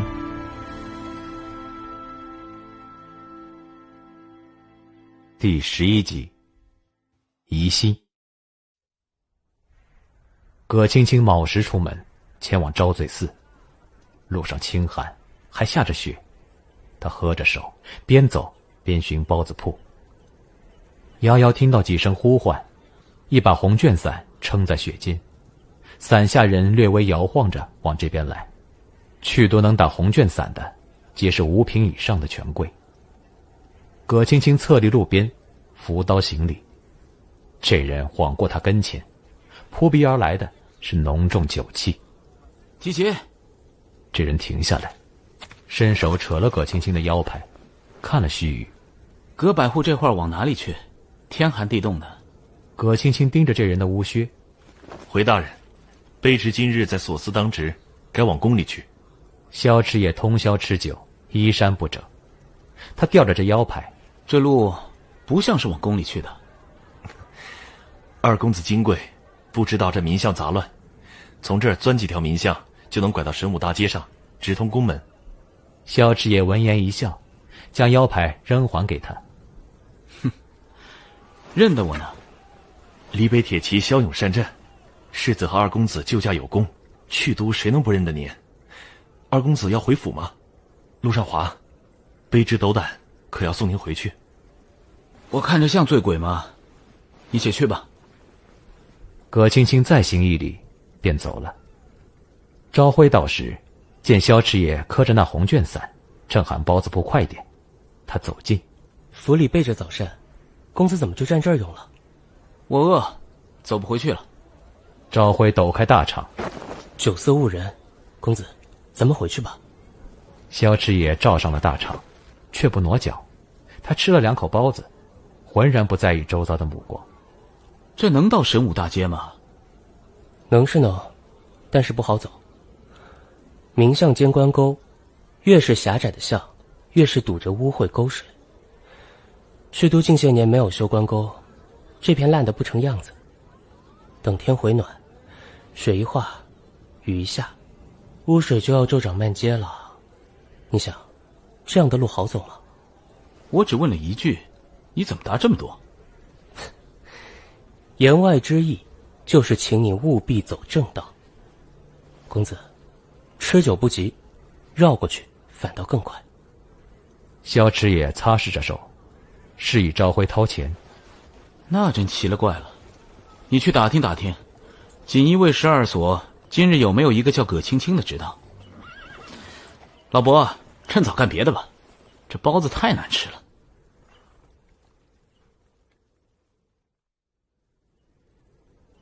禁军正待轮值，个个冻得缩手缩脚。去都禁军原先是8成禁卫，是去都王宫的铜墙铁壁。按规矩，这种看押琐事轮不到他们来。可是后来8大营崛起，两方职责调转，禁军沦为去都累赘，不仅废了兵校演习，还成了去都真正意义上的杂役。到了今日，都是些没见过真刀实枪、混吃等死的世袭军户。葛青青乃锦衣卫百户，在去都里算不上什么官，却对负责看押的禁军而言正好。因为大家平日在去都里走动，少不得要相互照应，再大点的官，他们也不敢随意孝敬。况且葛青青待人接物格外宽厚，所以禁军睁一只眼闭一只眼，由着纪纲顶替了原本杂役的差事。葛青青与禁军打了招呼，把带来的热包子分下去。纪纲还没出来，小七见他若有所思。秦哥若是着急，就替兄弟们进去查看一番吧。这怎么合规矩？小七咬着包子挥手，示意看守后门的禁军让道。秦哥也不是外人，况且咱们把这招罪寺围得水泄不通，人是铁定跑不掉的。葛青青便不再推辞，转身入了招罪寺。纪纲正坐在檐下，见着葛青青来，便站起身。时候已经到了吗？无妨，天还未亮，几叔可以再待片刻。这地方住不了人，眼下又值寒冬腊月，晚些我送些棉被进来吧。纪刚见他似有心事。怎么了？不是什么大事，就是方才路上遇见了萧二公子。沈泽川抬手，那位萧迟野，李北王幼子，也是上回的那个人。我见他步履不稳，身上有酒气浓重，该是昨夜买醉去了。不是萧继明便可。纪刚回头对齐太傅说：“太傅20年未出，怕是不知道如今大周的4大名将，李北王生了个好儿子，那萧继明十分了得。”青哥，他可问了你什么？他问我往哪里去，我说抄近路去所司当值。他又说这路不像是能到神武大街，我便敷衍了一番。想他这般的亲王贵胄，也不会亲自探查。但施舍萧家，小心为上。稍后你还是要往宫中去，职当上须得画上一笔。川儿，打拳了。且慢，既然是民区杂项，他一介亲王贵胄，清晨在这条街上做什么？说来也是，玩乐之处皆在东龙大街，和民区多少有些距离。他宿醉酒重，大冷天的，怎么来了这里？守株待兔了。齐太傅裹着破幔翻身，用屁股对着外边。沈卫之事事关萧家，我听他那一脚，分明是想要这小子的命。可人如今活得好好的，他怎么能不起疑？他若无心，便不该说第二句。沈泽川想起那一脚，心有余悸。葛青青跟着色变，糟了！怪我草率，这可如何是好？人怕是已经在路上了。无妨。沈泽川转向齐太傅，先生既已猜到，必定有对策。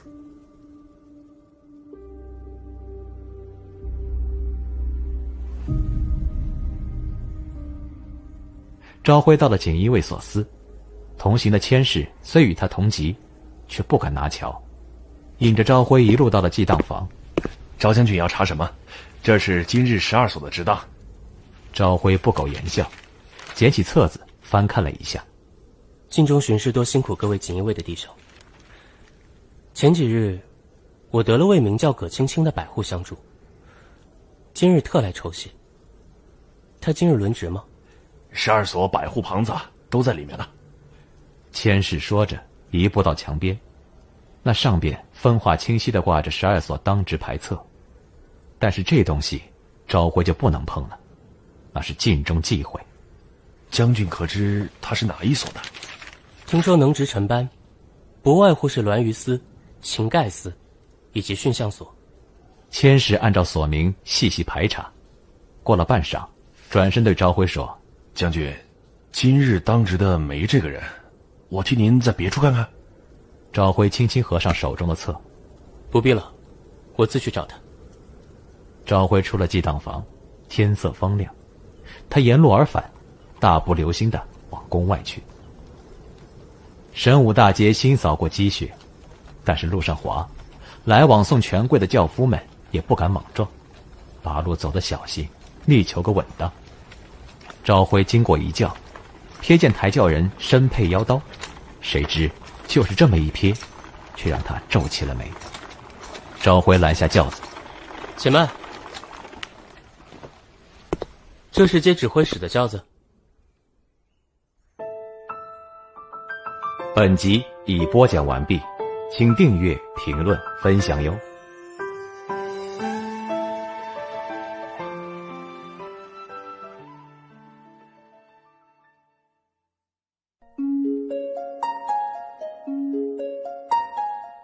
喜马拉雅的听众们，大家好，我是配音演员糖醋排骨，很高兴在多人有声剧《将进酒》当中为朝晖配音，希望大家喜欢，请多多支持，点击订阅、关注、分享，一条龙吧。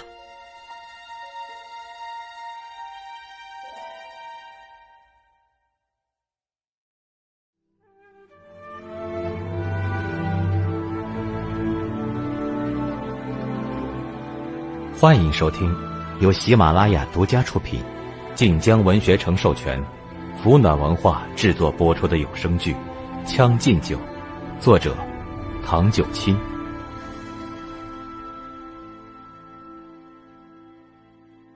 第12集，疑心。抬轿的果然是锦衣卫，带头的颔首，知道咱们接谁，还敢拦路？快快让开！赵辉抬手，露出自己的李北腰牌。锦衣卫颔首，得罪将军了。轿帘一动，一只先手掀了帘，娇颜慵懒地看了赵辉一眼，对里边人娇嗔：“大人，寻您呢。”纪雷也是宿醉才归，大马金刀地坐在轿中。赵将军，有事吗？赵辉只盯着那为首的锦衣卫。无事。听闻昨夜公子是与大人一道吃的酒，大人才归吗？原是担心二公子啊。今早我一睁眼，公子便回府了。是世子在寻人吗？是我放心不下，惊扰大人了。无妨，我也才从里边出来。方才是谁顶撞了将军？快给将军好好赔罪。卑职葛青青有眼不识泰山，得罪将军，甘愿受罚。为首的锦衣卫单膝而跪。赵辉没看错，那刀侧挂的腰牌上果真写的是葛青青的名字。萧池也听赵辉说完，仍是架着腿在看话本。这么一看，他没说假话，是没来得及进宫，就先被派去接了纪雷。是，清军楼离得近，自然是赶得及了。可我总觉得微妙。萧池也心不在焉。赵辉拇指摩挲着刀柄。你想不出？想不出。我告诉你，你随大哥一同入都，皇上亲迎，锦衣卫12所仪仗紧随其后，他怎么此刻就不认得你了？这不好说，兴许是没记住呢。你连袍子都没换，又有佩刀，就算他不认得，稍动一动脑，也不敢如此目中无人，当街呵斥。况且我看他记性不差，连我也认得清清楚楚。我只觉得太巧了，正好就遇着了。要的就是巧。萧池也扔开话本。这个沈泽川，让他进了招罪寺，倒像是输了一招。萧池眼眸中透露着思量，说道。葛青青摘了风铃，擦了擦汗。外边的吴才全夹着腿跑进来，连声说：“多谢多谢，青哥，多亏了你啊！小事，都是兄弟。”此章节由吴才全咧嘴一笑，转头冲激荡房的人喊：“老徐，感谢各位收听，今日记青哥，他替我抬的轿子。我昨晚着了寒，哎呀，今早晕头转向的，亏得青哥帮忙。你遇了寒，晚些一道去徐家铺子喝羊肉汤吧。好啊，青哥请客。老徐，听见没有？一会儿一起走。别把这事搁心上，好好养病。下回不舒服，也不要像这次似的憋着，与我说便是了。葛青青拍了把吴才全的后背，吴才全小狗似的点头，已经被羊肉汤馋得什么也顾不上了。齐太傅夜里终于裹着棉被了，他坐在沈泽川对面。过半月就是圣诞节，曲都会开万官宴，到时候各地布政使与州察道都会入都恭贺。如今的局势我尚不清楚，你现在与我说一说。沈泽川在雪中身着薄衣，端着几家拳的起手式，额角却淌的是汗。李北王抱病多年，军务皆是由世子萧继明代劳，想必此次也不会来。启东五郡此次也救驾有功，先来受封的是4将之一的陆广白，这几日戚大帅也该到了。如此一来，大周2大兵权就暂居。且住，4将是哪4将？铁马冰河萧继明，烽火吹杀陆广白，风饮烈野戚竹阴，雷尘玉台左千秋。我只对左千秋有所耳闻，但我也知道，那陆广白多半是边沙伯陆平烟的儿子。陆平烟后来虽镇守边郡大漠，可他早年是李北出身，与李北王萧方绪是拜过把子的好兄弟。这陆广白若有姐妹，一定会做萧家媳，是不是？是，陆广白的妹妹正是李北世子妃。那么哪里来的2大兵权？有了这层干系，陆家就是李北压在启东5郡的钉子，里边混着呢。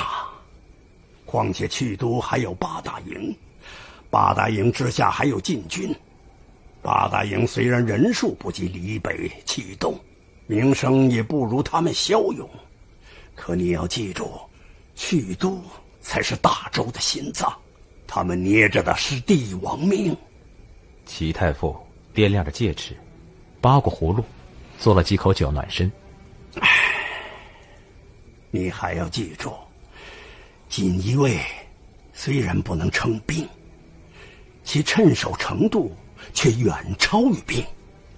帝王用兵要佐以名臣悍将，将在外，君命有所不受。你抓得太紧，恐难成器；你放得太松，一将成虎。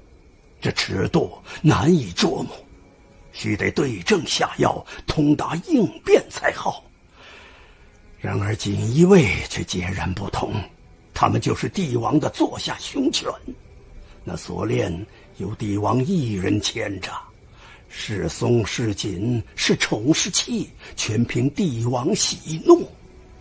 这样的道，这样的狗，换作是你，你喜不喜欢？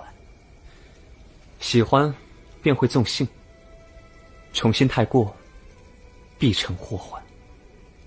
你哥教了你不少，没错，你且记住，你要记牢，宠信太过必成祸患。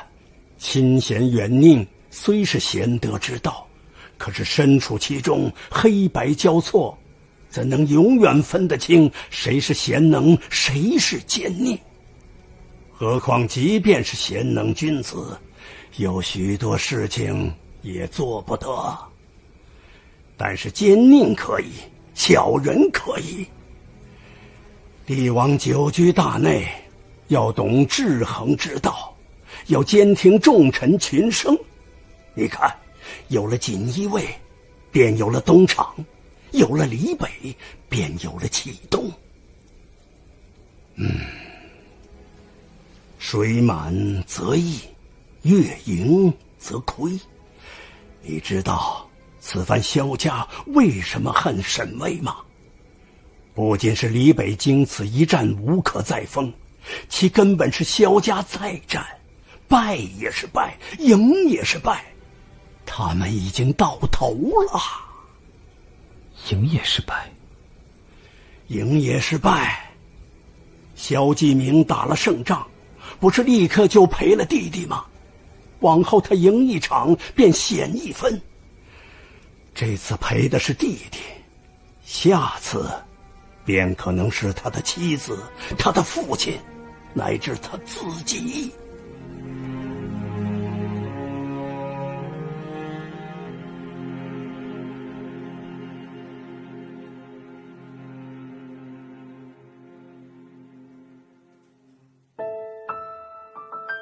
本集已播讲完毕，请订阅、评论、分享哟。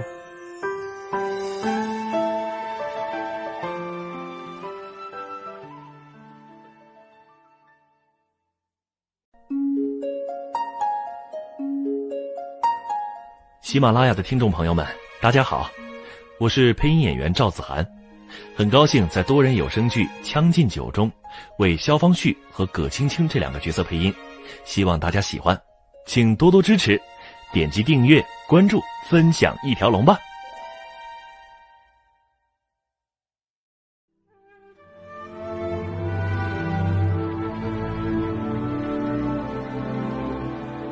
欢迎收听由喜马拉雅独家出品，晋江文学城授权，福暖文化制作播出的有声剧《将进酒》，作者唐九卿。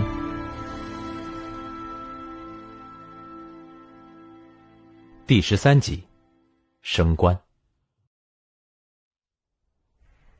自岁末开始，曲都街市上，行人多带着乌金纸财的闹额。圣诞节将至，寻常百姓家中蒸做糕点与熟肉。宫中提前半月采办百官大宴的用料，光禄寺上下忙得脚不沾地，却让内患捞足了油水。萧池也把册子翻得哗啦作响。这外官入都，少不了要向都官供奉兵进，可潘如贵好威风，把单子列得条理分明，照单交钱才能太平。陆广白撇着茶沫，这还只是年初的碎银子。我给你说个账，潘如贵手底下的小太监，一年收的银子远超边陲千户卫所2年的军饷。大周年年用兵，每次户部叫我们出兵的时候，都是求爷爷告奶奶，恨不得当亲爹哄。可等仗打完了，我们就成了要账的龟孙子。有钱的才是爷。年前救驾，我们离北冒雪行军，兵马多劳累，铁骑的装备也须得赶在开春前修理完毕。攻防的前欠了好些日子，到处都要用钱。赵辉细细在心里算了算，说：没入曲都前，李北军囤年粮折银两，日子都得精打细算的过。咱们世子妃逢年过节都不敢给府里好好置办贵衣裳。潘如贵一个内患，收的银子已经超过了端州的总税银，监察御史下放去了地方，个个狐假虎威。可怎么样，在曲都照样屁都不敢放。穷啊，年年都为银子发愁。季民此次入了都，冲着他的面子，户部也不敢拖，早早呈给了内阁。潘如贵也老实的批了红，离都之前，银子应该能拨下来。我们有大哥，你怎么打算？萧池也搁了册子，看向陆广白。皇上不见我，陆家在曲都吃不开，八大家一贯把我们当大漠野人看，华家更是不正眼瞧。但是让我孝敬潘如贵，我也没有钱，家里穷的都快揭不开锅了。别的地方能垦军屯，好歹是个周转应急的法子，但我们边郡黄沙万里，要田也没有田。这次出兵急行，2万人马路上吃的都是戚大帅的私盐。我说句不好听的，亏得戚大帅体恤，否则我的兵都过不了天飞阙。可是戚大帅能有多少银子？他拿的都是老太妃从前给他留的嫁妆底。他自己的私兵都要出去卖裤子了。户部天天跟我打太极，不作为吗？搁着我的账就是不拨银子，算中我陆广白土鳖一个，没办法。陆广白少见的动气，他是没办法了，因为边郡镇守在大漠边缘，他是除了李北以外跟边沙骑兵打交道最多的守备军，一年累死累活的东奔西跑，在弯刀底下讨日子过，睡不了几个饱觉，还永远填不饱肚子。曲都压着他，边沙伯早就成了王爵里边众所周知的穷光蛋。他家的封赏从来不留手，全部都用去折成银子补贴军需。萧继明穿戴整齐，丫鬟们鱼贯而出，屋里边只剩他们4个人。萧继明端了茶盏，喝了一口。今年遇着好时候，圣诞百官宴，戚竹英该到了吧？没错，原先我愁，可转念一想，随便了，让他们拖到大帅进曲都，他们自求多福吧。如今他在曲都最吃得开，就连曲都放虎皮钱的地痞流氓也要给他面子。先前的账是能还上，可你总不能只靠他来。边郡重要，昨日听着风向，今年户部又要你招募征兵了。招募？想都别想。中博6州出了事，他们怕死，惦记着边郡别被边沙12部给捅了，觉得我的2万兵马不够用。可兵能招，钱能给吗？我养不起。今年就是把刀抵在我脖子上，我也不干。萧直也突然坐正了身。是了，以往户部拨得最快的就是中博6州的军饷与口粮，这次人死完了，钱不提，粮呢？边杀骑兵跑的时候，可带不走那么多粮。傻小子，别惦记了，那粮收回来，全补成去年亏欠觉西13成的俸禄了。户部推脱的原因，你猜不到吗？近年8大家成了8大营，装备用度都是大州最好的，这钱全是从税银里直接拿的。200万的数目，你想一想，是个人都明白这账疯了。可太后不追究，花阁老不追究，户部谁敢提？国库空了这一块，去年觉西13城遇蝗灾，真正的颗粒无收，哪还有钱赈灾？全靠觉西部正使江青山强令州内大小官员开私粮救灾。江青山为着这件事救了数十万百姓，却被觉西大小官员恨得牙痒。年前听说追债的堵在他家门前，他一个从2品封疆大吏，家里的80老母亲还在支部还债。曲都再不给钱，就是把人往死里逼。最后还是海阁老上奏，跟内阁和潘如贵周旋了半个月，才把这空缺给勉强补上了。说穷，可贿赂的银子都是大数，干实事的反而全提着脑袋勒着裤腰带。这一趟入曲都，不如不来，让人心灰意冷。屋外便下着雪，屋内却没有过年的气氛。烂摊子堆积着，去都星象都是浮于表面的烟云，重疮未愈，却还要捂着，脓水脏了一地。雪来得好，遮挡得漂亮，左右能装看不见，大伙儿一起醉生梦死。深夜，潘如贵闭目坐在榻上，本色的纸花搁在手边，方便他入定结束后擦手。小福子大气都不敢出，小心在脚踏墩上候着，手里捧着笔袋。过了半个时辰，潘如贵长吁口气，睁开了眼。小福子立刻呈上笔，潘如贵就凝眉在他掌心里提了几个字。小福子奉承道：老祖宗近来得了皇上的真传，越发仙风道骨了。适才孙子瞧着，隐约带着紫气升腾呢。你知道你怎么就入不了司礼监吗？老祖宗疼我。疼你那是一回事，没得个眼色又是一回事。皇上悟道2年，尚且没有紫气升腾，我不过是个奴才，怎么能先生？那不就僭越了吗？老祖宗是我的主，老祖宗就是我的天。我见着老祖宗入定，就像见着太上老君下凡，哪能想那么多呢？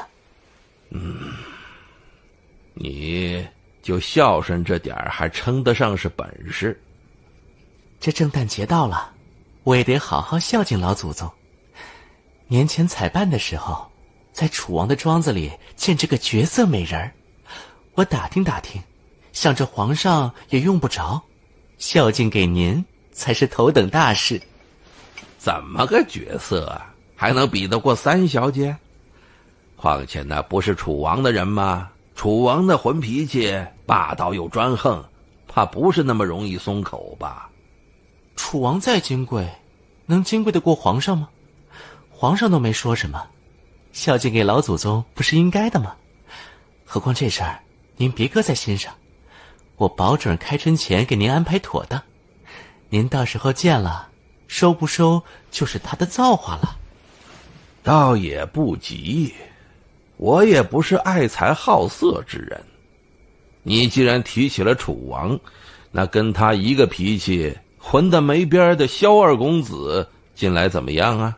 小福子给潘如贵捶着腿。嘿，老祖宗，这萧二公子真是绝了。他入了去都，从头一天晚上开始，一直跟人吃酒吃到了今天，别的什么正事也没做，就是吃酒玩乐。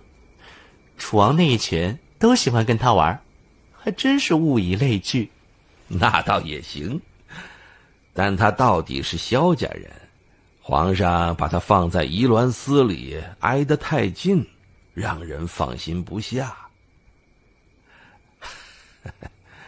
咱家倒想了个好去处，正适合打发他。穿鞋，我去明礼堂伺候皇上。本集已播讲完毕，请订阅、评论、分享哟。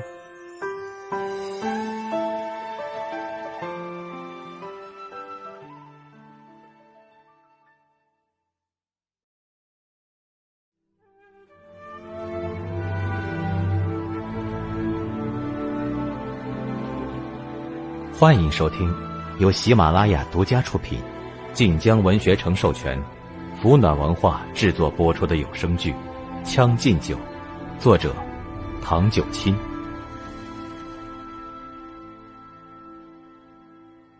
第14集，酒醉。隔日圣诞节百官宴，席上无事，待快要散时，忽听贤德帝说：“阿爷，这几日在去都待得还舒服？”“啊，回皇上，舒服。”“朕思来想去，把阿爷放在宜鸾司，到底是屈才啊。他也是上过沙场的好孩子，留在御前太憋屈。不如这般，让阿爷去禁军。禁军总督原先是西固安，可他如今还要管8大营，实在分身乏术，就让阿爷替了吧。”陆广白当即皱眉，宜鸾司好歹混在御前，出个什么事儿，皇上也不能视而不见。可禁军算什么？禁军如今就是去都杂役，这是赏吗？这还能叫赏吗？陆广白要起身，却见萧池爷已经行礼。“总督听着威风，像个统帅。多谢皇上。”花阁老哈哈一笑：“皇上圣明，世子这可是英雄出少年呐！”席间恭贺声如潮起伏，萧继明含笑不语，只看着萧池爷。陆广白饮酒垂首，对边上的朝晖说：“这般安排，分明是在助继明的心。”散了席，萧池爷便跑得没影了。狐朋狗友要贺他升官，他带着人吃了顿酒，吃到3更后，出来时人都是摇晃着的。楚王李建恒比萧池爷长几岁，是个真混账。他临上轿前还拽着萧池爷的衣袖，醉醺醺地说：“哎，你倒行啊！禁军嘛，不用管巡防，清闲得很。可俸禄照领啊！啊，有钱，还不用玩命。天下头等好事都让你小子给捡着了。哎呀，偷着乐啊！”“是啊，这不赶紧请你吃酒吗？往后咱们一块儿横行去都。”“对，就是要这志气。过几日去我府里，我让人再给你庆祝庆祝。”李建恒用力地拍着萧池爷肩膀。萧池爷看着轿子远了，翻身上了马。他的马是自个儿在鸿雁山脉底下驯野马配的种，浑身乌黑，唯独胸口一块雪白。萧池爷拍马前行，两侧街上的商铺要点灯相送。他抬了手：“熄了，别照。”商铺伙计们面面相觑，不敢忤逆。那灯笼挨个灭了，路上只有寒月冰雪的昏茫。萧池爷打了个哨，夜幕中的海东青笑着声俯冲下来，他打马急策，坐下战马，呼哧热气，猛地奔跑起来。劲风狂袭，萧池野的酒热被冲没了。他在夜色里像头四下顶撞的困兽，马蹄声就是碰撞的巨响。他驰骋在空无一人的街道，黑暗下扯烂了笑脸，只剩冷而孤独的沉默。骏马不知奔了多久，萧池也忽然滚了下去，可重重砸进积雪里，埋头定了片刻。马儿扬蹄，绕着他垂头触碰。海东青停栖在马背，歪头逆视着他。萧池也忍了忍，撑臂吐了起来。拖了许久，他起身靠着墙壁，指尖的骨扳指有些大，不知掉去了哪里。他在雪里找，却听见不远处有人小声问：“谁啊？”萧池也没搭理。禁军小骑摸着灯笼：“怎么敢深夜？大人，认得？不认得。您是哪位大人？我是你大哥。”萧池也扔掉了脏大肠，垂眸继续找扳指。他烦躁地低骂了一声：“灯笼给我，人可以滚蛋。”禁军小骑谨慎地靠过来：“二公子是不是？我们才得了令，这天还没亮，审查也太早了。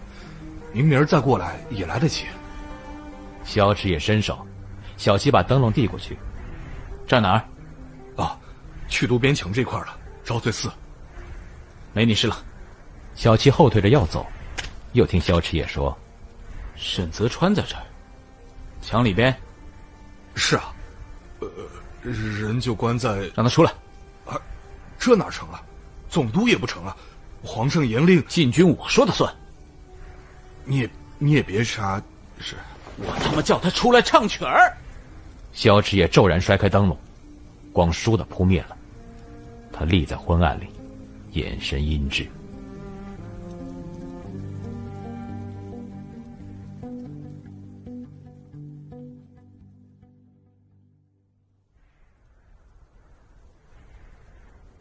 萧继明拢着大氅立在灯笼下，赵辉守在后边。算算时辰该回来了。方才去接的人说，公子自个儿策马走了，怎的还没到？萧继明呼着寒气，静静地看了片刻天。从前他心里不痛快，便要在鸿雁山脉下策马奔腾，这习惯改不掉。禁军好歹是个去处。萧继明转过目光：“你知道爹这一生最后悔的是什么事吗？”赵辉老实的摇头：“就是把阿野生得太晚。3年前，我们在鸿雁山脉下遭遇伏击，爹的援兵未到，阿野带着原本给他当守卫的2支骑兵，策马夜渡洪江，在泥潭里摸了半宿，烧掉了边沙的粮。我见着他时，他浑身又臭又脏，在水里泡烂了腿上的伤。那年他才14岁，我问他怕了没有，他说玩得很尽兴。爹常说，陆家人是大漠的鹰，萧家人是黎北的狗。我不喜欢这句话，可后来我们出兵，就像是套着锁链的狗，再也没有10几年前的痛快。我战至今日，早已没了血性。萧家人不是狗，但如今还留着狼性的，只有阿野。他梦里念的是黎北的山，此刻却要让他在去度忘了策马的自由。我跟爹都对不住他。赵辉沉默片刻，看着萧继明：“世子何必妄自菲薄？公子天心梦了，本就不是做守城之将的人选。不论他生得早一些，还是晚一些，黎北都不能由他掌管。统帅需有千锤百炼的韧性，还有定如磐石的毅力，公子做不来的。”萧继明不再作声。今夜风大，刮得灯笼不住摇晃。主从2人又等了小半个时辰，见着远远有人打马而来，马上人滚下来：“公子出事了！”赵辉立刻扶刀：“公子人在哪？”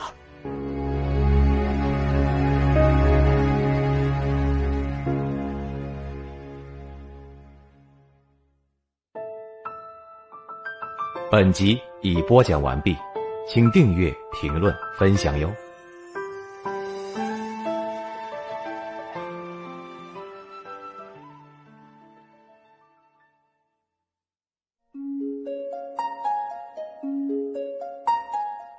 喜马拉雅的听众们，大家好，我是配音演员苏志豪。很高兴在多人有声剧《将进酒》中为李建恒配音，希望大家喜欢，请多多支持，点击订阅、关注、分享一条龙吧。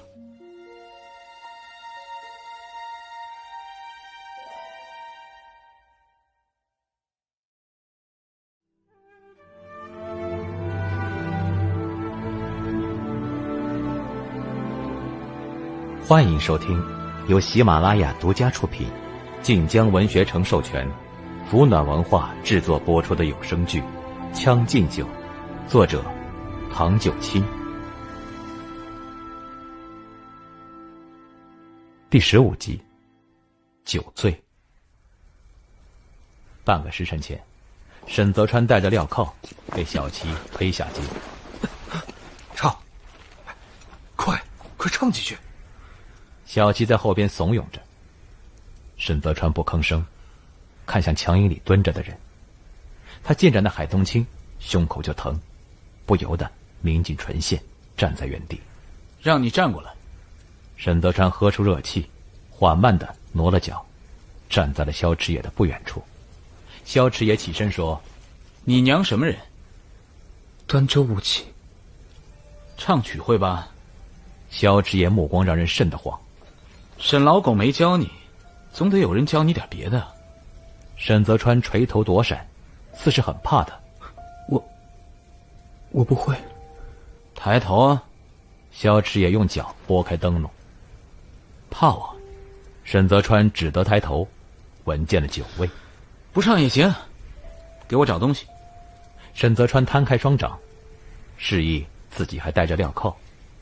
萧池野皱眉，就这么找。沈泽川便蹲下身，抓了几把血。萧池野冷冷地盯着他发顶。再站起来。沈泽川便又在撑着膝站起身。蹲起自如，腿脚无碍，是廷杖刑罚的锦衣卫太体贴，还是贱命异样？自然是贱命异样，侥幸。说不通，那脚断的就是这条命。你功夫不错。萧池野的马鞭抵在沈泽川的胸口。沈泽川被这马鞭激起了寒战，越发缩手缩脚的畏惧。苟延残喘罢了。二公子忠义，何必与我这般的小人过不去呢？事已至此，罪有应得，你放过我吧。真心话吗？沈泽川已然被逼得啜泣，他用力点头。萧池野收回马鞭。话都会说，谁知道真假？这般，给我学几声狗叫，叫痛快了，我今夜便放过你。沈泽川没出声。小齐被萧池野的眼神吓得心惊肉跳，又推了沈泽川几把。沈泽川面色发白。好歹对着你一个人。滚！萧池野简短地说。小齐立刻放下心，欢天喜地的对沈泽川说：“滚，咱们滚回去。”萧池野的目光消在小齐面上，小齐又腿脚发软，指着自己：“我滚啊！好说。”他咬牙抱作一团，在雪地里滚了几滚，闪到不远处去了。沈泽川有点扭捏作态，挪近些许。附耳说：“你放过我，我便会放过你吗？”血屑陡然一扬，萧池野摁住了沈泽川的手臂，强劲地压下去，面上森然。狐狸露了尾巴，我当你能装什么孙子？两个人猛地翻倒在雪地，镣铐吊着双手。沈泽川踹得萧池野小腹，连滚带爬的撑身。萧池野套着沈泽川的镣铐，把人直接拖向自己。沈泽川磕在地上：“光明要我进酒，萧家便敢为之不尊，取我性命！今夜过后，你们就是萧家忤逆圣旨的同犯！我死不足惜，今夜进去，全部陪葬！”萧池野从后卡住沈泽川的咽喉，迫使他抬高了头，短促地笑了几声：“你把自己当作金疙瘩，陪葬，你也配？我杀你如草芥！”沈泽川呼吸困难，镣铐骤然反套住萧池野的后颈，他用尽了力搬向地面。萧池野不防此招，抬臂时被沈泽川当胸一脚，两个人顿时翻滚颠倒。杀我如草芥！沈泽川俯首盯着萧池野的眼睛，在混乱中，终于与他四目相对。良计一策，往后谁为猎狗，谁当之徒，怕是说不清楚。萧池野杀心已起，谁敢暗中相助，我查一个杀一个。小七被这突如其来的变故吓得屁滚尿流，冲过来阻拦道：“大人，万万不能杀人啊！”没错，今夜是二公子要杀我。住口！萧池野劈手要堵住他的嘴，谁知沈泽川张口就咬了个死。他压着萧池野半身，已经咬破了萧池野虎口的皮肉。你以为你撒泼耍赖就能遮掩过去？这一身功夫绝非寻常。沈泽川齿间渗血，却不肯松口。萧池野酒已经醒了，逼住他后领，把人往外拽。那虎口处的疼痛钻心，沈泽川一双眼却叫萧池野记得清清楚楚。公子！赵辉策马大呼，萧池野侧头，看见他大哥也在马上，已经翻身下马，疾步而来。他在这刹那之间，只觉得羞愧难当，仿佛是被人扒去了外皮，打回了一无是处的原形。萧继明单膝着地，沈泽川当即松口。萧池野虎口血肉模糊，牙印深刻。赵辉紧追其后，看见那伤，怎么动起了手来？把人关回去。赵辉一把拎起沈泽川，就往门内去。萧继明看向小齐，公子酒醉，今夜之事便不要外传了。皇上那里，我自会请罪。小齐给他连磕几个头，连连说：“全凭世子安排。”萧继明站起身，赵辉已经把人丢了回去。今夜辛苦各位禁军兄弟，把公子安然无恙地送回了府中。冬夜守卫不容易，我请各位兄弟喝热酒，还望诸位不要推辞。是。小齐岂敢说不，识趣的应声。萧继明才看向萧池野，却一言不发。萧池野手上血也没擦，想说什么，却见他大哥已经转身上马。萧池野喃喃地唤：“大哥。”萧继明听见了，却打马离开了。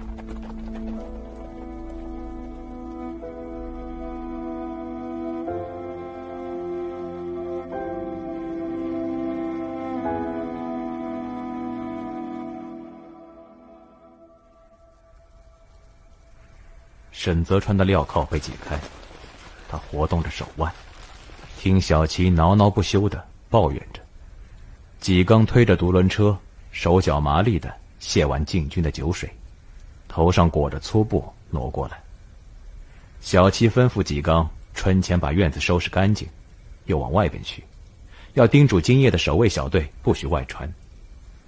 纪刚拉着沈泽川的手臂：“伤着没有？”“没有。”沈泽川抬手擦了脖梗，这里被萧池野卡出了痕迹。“师傅，哪里痛？”沈泽川摇头，思量片刻。他的外家功夫刚猛，拳脚强劲，我觉得熟悉。纪刚烧毁的面容上露出惊愕：“咱们纪家的拳没有往外边传过。”他一出手，我便不敢再应。沈泽川嘴里似乎还带着血味，他用舌尖舔舐着牙尖，又想了一会儿。怕他看出什么端倪，所以没敢动真格，只是撒泼耍赖，也没将他哄过去。师傅，他怎么这般恨我？先生谈其实证，他此刻更恨的，不该是以太后为首的外戚吗？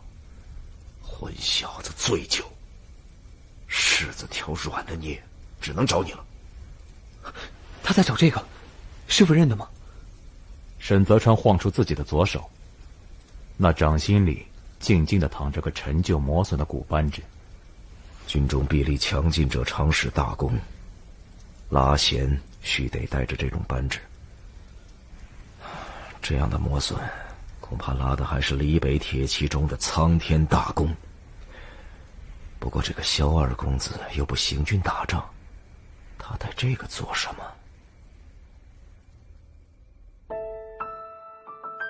本集已播讲完毕，请订阅、评论、分享哟。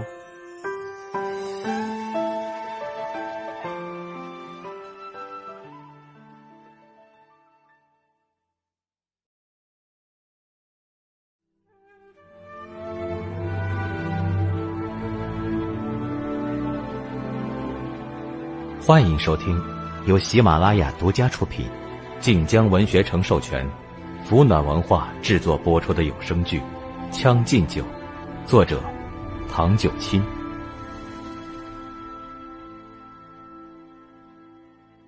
第16集，心碎。萧志也闷头睡了一觉，是被陆广白给叫醒的。哎，昨晚上你可以啊。陆广白也不避讳，坐在椅子上说：“才混了个差职，就去找人麻烦。我看季明刚出府，往宫里去了。”萧志也蒙着被子，喉咙里不舒服。喝高了，再过几日，我们便都要离都了。你不能再这么喝下去了，喝的功夫全废，身体也垮了怎么办？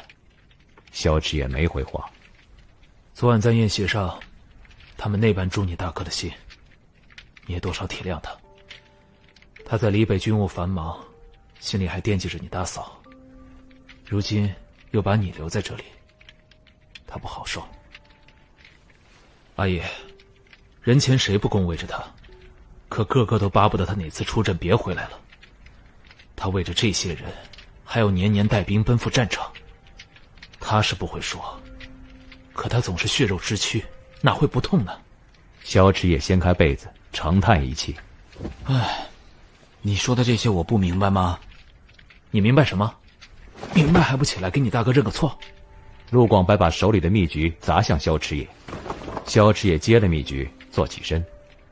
陆广白看他手上包着伤，没忍住笑起来，坐在椅子上吃着橘子说：“招惹人家干什么？非得挨上一口才痛快。我叫他唱个曲儿，他说我要他命。这人哪是什么省油的灯？你也不是什么省油的灯，跟个幽禁的囚犯在街上打架。幸好季明去的及时，不然今天又是满城风雨。伤得重吗？”萧志也抬手看了看，烦道：“他是属狗的。”萧继明直到午后才回来，赵辉跟在后边，见萧志也立在檐底下等。大哥，萧继明退了大场，赵辉接了。丫鬟捧着铜盆过来，萧继明洗着手，没搭理他。赵辉回头看他：“公子，今日不是去禁军审查吗？去拿了总督牌，晚上回来用饭吧。”大哥说去我就去。萧继明试着手，终于看向他：“昨晚没让你去，你不也照样去了吗？”跑反了，想回家呢。萧继明把帕子搁回铜盆里，去把牌子拿了，回来用饭。萧志也才出了门。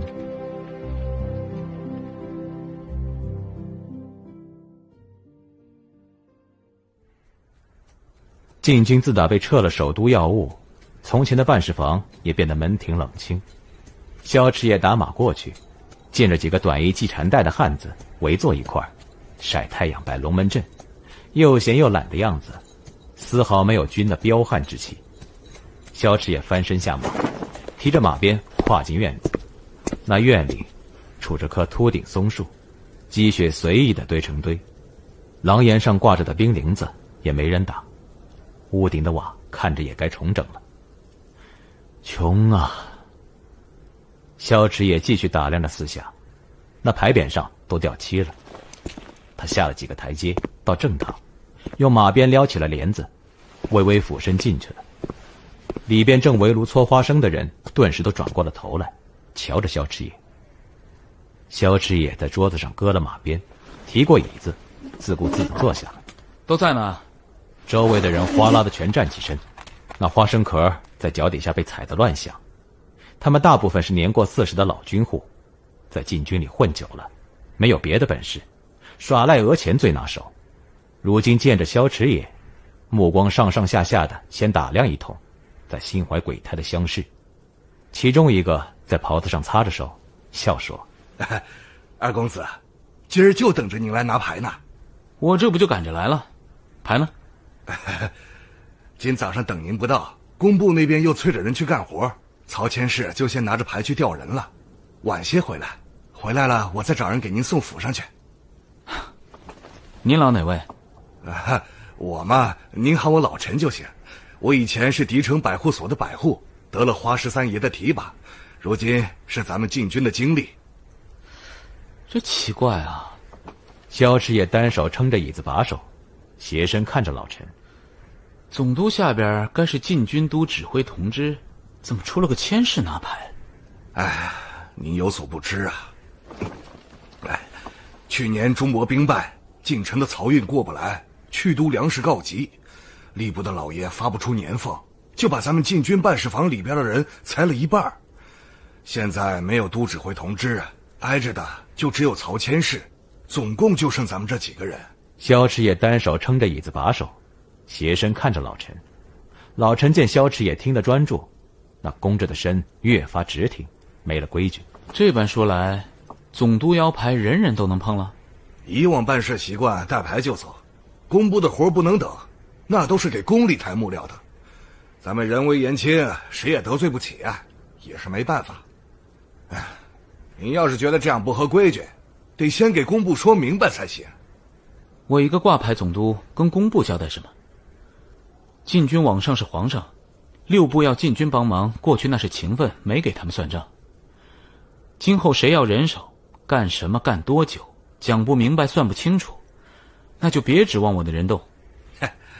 话一张口怎么说都成，可咱们如今不管巡防，就是干杂役的，能给6部帮忙，那也算有点用处。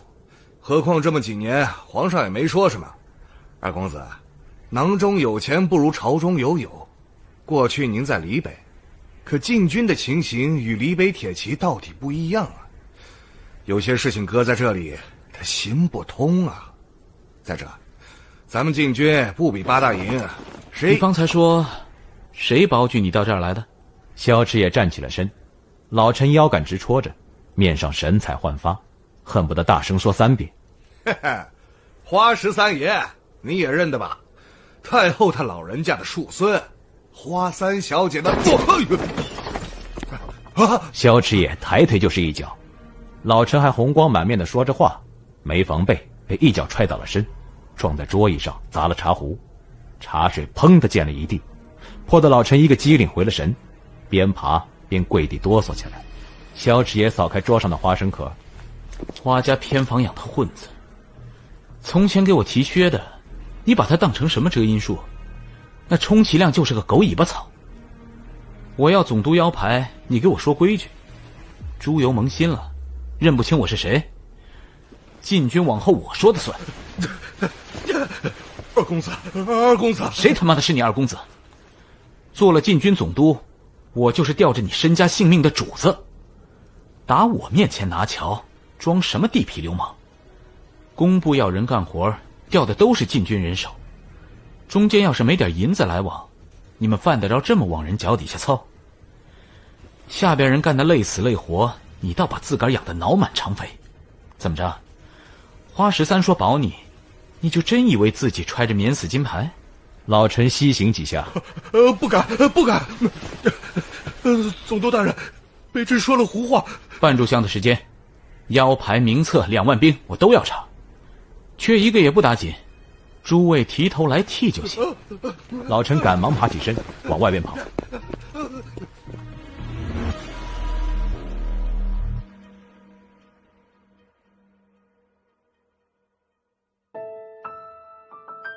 本集已播讲完毕，请订阅、评论、分享哟。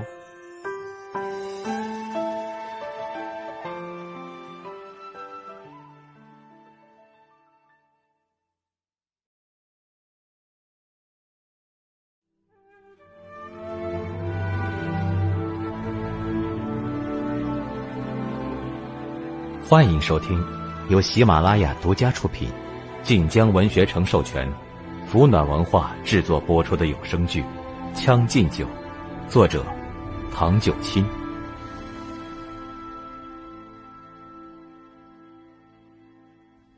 第17集，心碎。几日后，诸将离都，贤德帝率领百官送萧继明。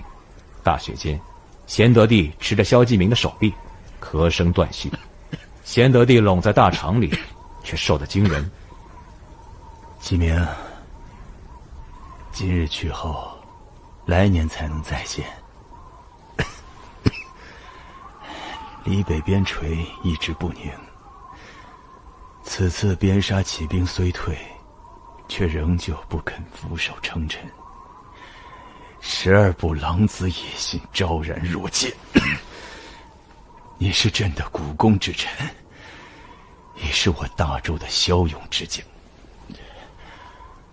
万事皆需小心为上。此次救驾来迟，却得皇上抬爱，父亲与臣皆感惶恐。日后皇上有令，李北定当万死莫辞。你父亲病后，已与朕多年未见。贤德帝慢慢回首，望着那城门内乌压压的人头，又望着去都屹立100年的恢宏宫宇。身失余孽一事，是朕对不住沙场中国。可是朕久缠病榻，许多事情皆是无可奈何之举啊。萧继明跟着望去，半晌后说：去都生风雪，皇上保重龙体。贤德帝缓缓松开了握着萧继明的手。好儿郎，你去吧。陆广白打马出城，果然见萧池野一个人待在山下亭，他也不下马，冲萧池野遥遥打了声哨：臭小子，哥哥们便走了。江湖多风波，舟楫恐失坠，你要小心。有话好好说，念诗干什么？你且等着，总有一天能回家去。那就要看命了。后边一阵马蹄响，陆广白回首，见雪中策马而来的人乌发高束，精简晨袍，便急忙吊着马头。大帅，一道走啊！戚竹英缓下速度，他身着长衣，背负长剑，外袍陈旧，很是轻装。若是单巧打扮，不过是江湖寻常女子，只是风过后，使得那张脸变得清晰，竟生得格外妩媚。他挑眉一笑，威势顿现。你这马是次等阿乌尔，跟不上吧？是没大帅的彪悍，却也是沙场上下来的好儿郎。咱们路上跑一番，不就知道跟得上跟不上了？戚竹英冲萧池野扬扬下巴。我看着那匹难得，跟我换换。不了吧，怎么看都是我吃亏。萧池野摸着马鬃，戚竹英抬手抛给萧池野一物，接着。萧池野双臂接住，却是一把含在鞘中异常沉重的鬼头刀。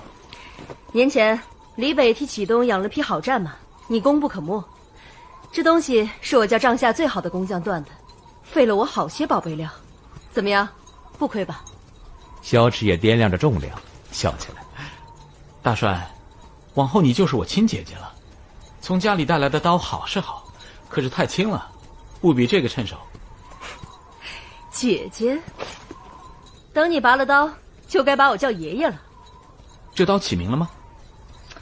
我倒是想了一个，凡言狼戾者，为贪而立也。不正适合你吗？狼戾2个字太凶了些，他才凶。李北的儿郎，就是要他凶。戚竹英抽响马鞭，坐下骏马当即奔出。那头大军已动，但见启东守备军的枪浪红缨紧跟在戚竹英身后，奔涌向东方旷野。陆广白不便再留，与萧池也挥了手，也策马追了上去。下一刻，又听铁骑踏地，仿佛震得脚下微颤。萧迟也眺望着，见他大哥一马当先，熟悉的黎北铁骑犹如黑潮一般横扫雪野，奔腾向北方。海东青破风而追，在黎北铁骑上空盘旋呼啸。萧迟也握刀而立，一直望着黎北铁骑消失在苍茫大雪中。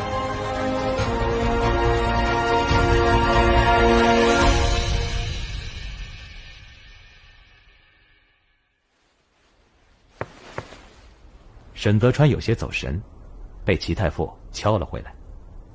齐太傅披头散发的伸长脖子看着沈泽川。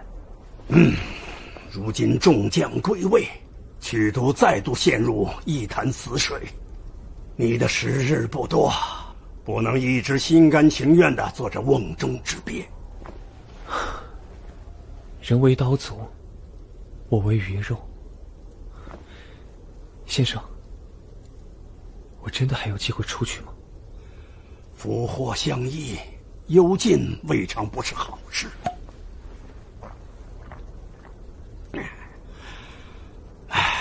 闭门不出，更容易韬光养晦，你的机会来日多着呢。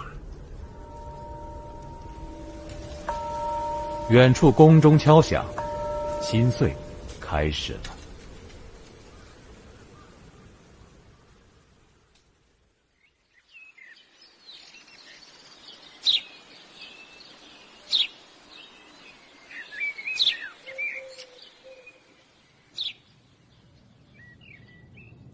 咸德8年，正值盛夏，户部主事王宪的团领山被旱如湿，他在椅子上如坐针毡，不止一次抬起乌纱帽擦拭汗水。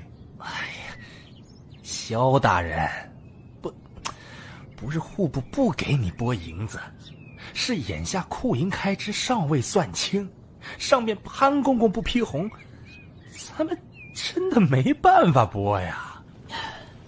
算账要时间，我这不是等着吗？不着急。萧迟也端着茶盏喝了几口。王宪喉间滑动，看着镇定自若的萧迟也和外边廊下一动不动的禁军，王宪几乎是哀求道：“大人，天热，让军士们站在外边，为时过意不去。我请诸位喝些凉饮，储备的冰果。”无功不受禄。我们禁军皮糙肉厚，干的就是卖力气的活儿，站几个时辰有什么紧要的？大人别介，专心算账。萧迟也面上笑。王宪捏着那账簿，笔半晌也下不去。今天开春，皇上病重，太后为着此事，叫人在宫中大兴土木，要见范宇为皇上添符诵经。工部得了差事，得从端州营批木材，为着省钱，就换禁军去运。禁军把木材运入了曲都，太后又因海阁老的上奏，撤了见死的打算。户部手头就缺了这笔银子，拖了禁军2个月，迟迟没给结。银子不多，换作国库充盈时，这都不是事儿。谁愿意为了这点银子得罪萧二公子？可户部如今也是有苦难言。去年太后大寿，光是操办宴席、分赏金银，就花掉了将近100万。王宪搁了笔，干脆横着脖子说：“大人，这钱眼下是结不出来。我给你说句掏心窝的话，按照如今的账，年底支出对不上预算，咱们的俸禄都未必发得下来，真的没钱了。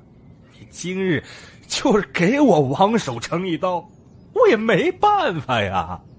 8大营的军饷照结不误，轮着我们禁军就是要死要活的没钱，都是给皇上当差出力的，活该我萧策安人贱，得揣着这账等你们周转。”萧迟也咣当的把茶盏扔桌上。户部年年都哭穷，但这跟我有什么关系？收钱出力，白纸黑字，我们干完了，银子就得结。别跟我谈别的，那不是我职责所涉。要是户部的问题都得靠别人体谅，你们还干什么呢？趁早腾出位置给别的人。王宪让他说的面上铁青，站起身来。既然都是给皇上当差的，大人何至于逼得这般紧啊？有钱谁不愿意结？禁军真有本事，干什么苦力也做八大营啊？那谁还敢不给钱？眼见两方气氛不善，外边正仙袍跨入个男人。王大人何必动怒？二公子也是快人快语，在下护科都给事中薛修卓，就是为着这账来的。他摘了遮阳帽，用帕子擦着手。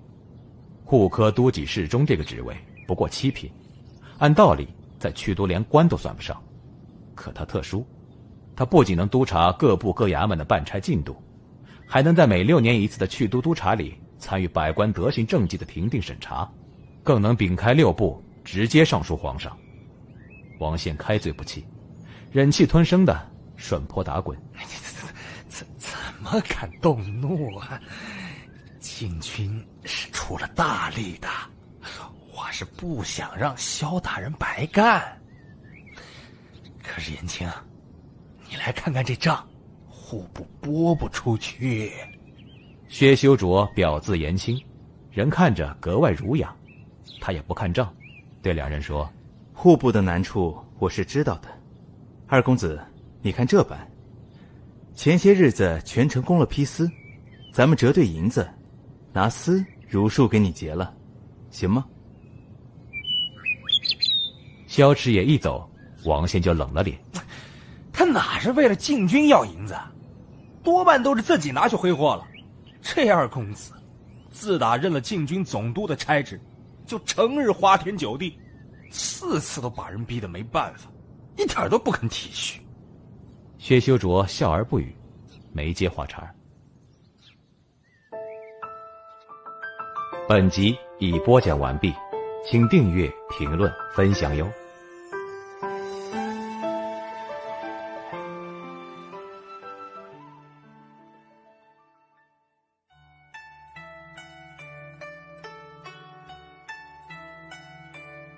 喜马拉雅的听众们，大家好，我是配音演员张琪，很高兴在多人有声剧《将进酒》中为七竹音配音，希望大家喜欢，请多多支持，点击订阅、关注、分享，一条龙吧。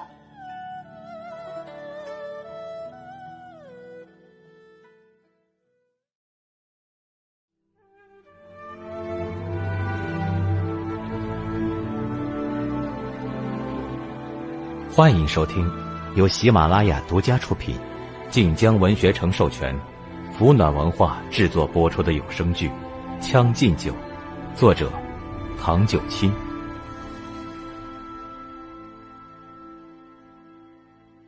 第18集，端午。萧池也出了户部办事房，就上马往东龙大街去。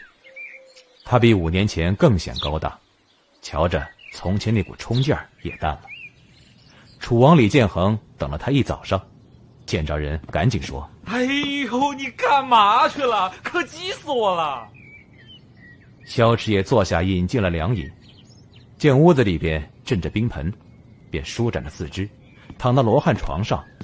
浪啊，哎，真舒服。外边热得人头昏，我睡会。那不成，你也得等我说完再睡啊。李建恒使劲摇着自己的毛竹扇，敞着衣叹气。萧池也夜里不知道干嘛去了，这会儿困得难受，漫不经心的一声。李建恒先就着娇宠的纤手喝了口冰酒。我上回跟你说的那女子你还记得吗？就是5年前我养在庄子里准备自个儿收的，结果被小福子那王八羔子拿去孝敬了潘如贵那烟贼。我前些日子出去避暑，在庄子那边又见着他了。哟，小娘子养的细皮嫩肉，瞧着比5年前更可人，看得我心猿意马，我恨死阉人了。狗贼横刀夺爱，坏了我一桩好姻缘，这事儿能完吗？不能完。萧池也打着哈欠。李建恒气道：哎，你是不是兄弟啊？须得给我想个法子弄他一次。潘如贵碰不得，小福子也得挨打。萧池也是真累，他说：怎么弄？把人从宫里拖出来吗？李建恒推开侍奉的娇宠，合了扇子，说：“马上端午，皇上要去西苑看龙舟竞渡，到时候潘如贵势必要跟着去，他跟着，小福子就也得跟着。等到御马监赛马时，咱们就把他套出来，打死他。”萧赤也似是睡着了，李建恒见他不吭声，便说：“策兰，你听着没有？打死不成。潘如贵若是因为这事恨上你，往后有的是麻烦。那打一顿总成吧，不出这口恶气，我连饭也用不下。哎，话说你最近是怎么了？总是精神不济的样子，晚上做什么去了？我上回给你挑的厨，你怎么还给打发了？”萧赤也彻底不作声了，挥挥手，示意自己知道了。他拇指上没了骨斑质，虎口的牙印却留下了痕迹。后边李建恒又说了些别的，他一概置若罔闻。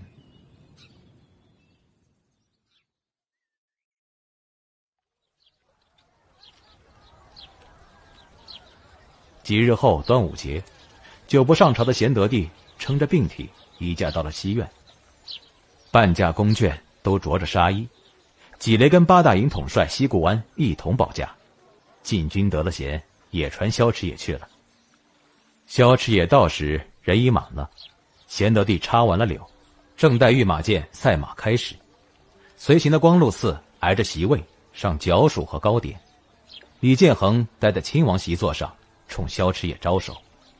萧赤也把马鞭扔给后边的陈阳，一边解着臂腹，一边入了席。李建恒今日还掂着那毛竹扇子。你怎么才来呀？可急死我了！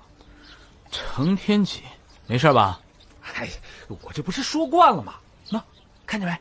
小福子在那儿伺候着呢。萧赤也看一眼，见小福子正喜笑颜开的附在潘如贵耳边讲着话。哎，待会儿别往上冲，叫人打一顿就行了。半个时辰后，小福子踩茅坑边正准备放水，忽的眼前一黑，被人用麻袋照了个彻底。小福子尖声欲喊，却被人一拳给倒晕了。李建恒见着麻袋，二话不说，先提起袍子抬脚就踹。小福子蒙着麻袋被堵住了嘴，在地上痛得哼哼唧唧的翻滚。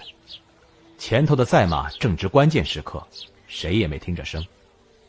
小福子被打了小半个时辰，李建恒还没觉得出气，就被陈阳给拦住了。陈阳冲后边的王府侍卫使眼色，侍卫们赶紧抬起麻袋跑。殿下，人再打就死了，下回吧。李建恒扯正袍子，看他两眼。把人扔哪儿去？总督吩咐了，扔湖边林子里。待会儿开宴，侍奉的内患都从那里过，他就能解捆了。呸！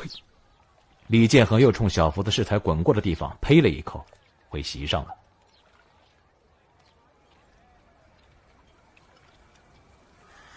开宴时，李建恒已经忘了人，萧赤也留心看了看潘如贵那边，却没看见小福子的身影。李建恒用筷子捡着菜，那八成是觉得丢人，跑回去换衣裳了。他们御前伺候的内患最怕身上不干净，让主子们闲了。啊，过几日去我庄子上玩嘛，也让你见见那小娘子。我忙呢。哼，跟我也装？你忙？禁军都快解散了，之前这有什么可忙的？忙着吃酒。萧赤爷也笑了，那眼盯着手里的茶，侧颜有几分不正经。秋天一到就是督察，得请人吃了酒才能保住这闲职。做人呢，就是得锦衣玉食的养，混吃等死的活。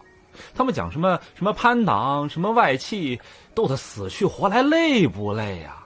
那都有什么意趣？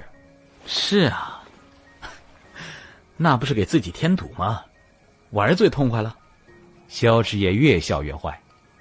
李建恒看他那目光，也笑。哎，督察怎么回事？谁敢抹了我兄弟的官？你那可是皇上亲封的，咱们可是奉旨混日子。那，这么着吧，赶在秋前，我在府里开个赏花宴，你把人都请一请。不着急。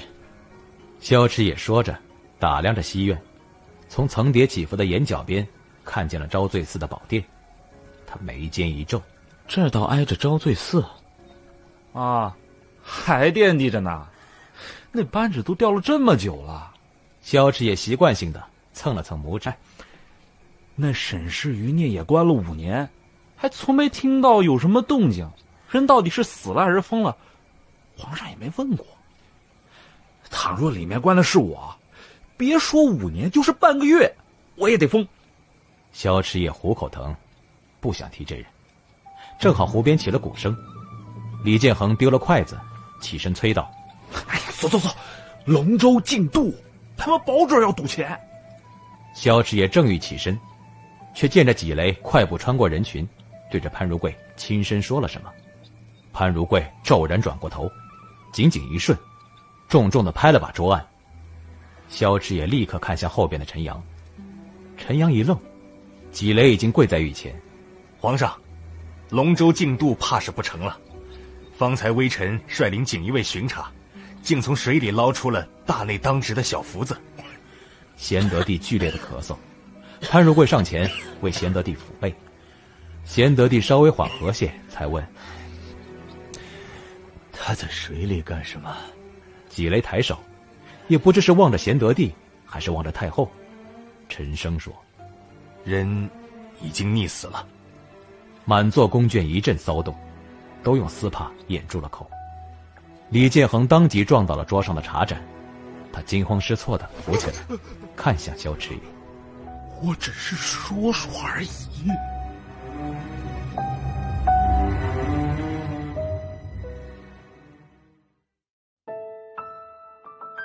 本集已播讲完毕，请订阅、评论、分享哟。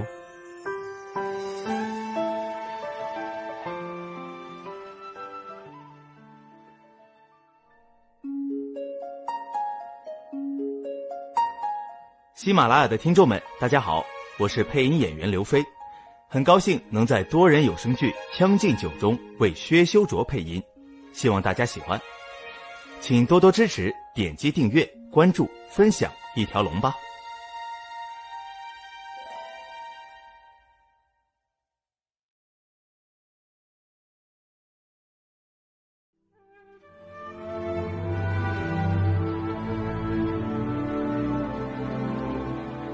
欢迎收听由喜马拉雅独家出品，晋江文学城授权，福暖文化制作播出的有声剧《将进酒》，作者唐九卿。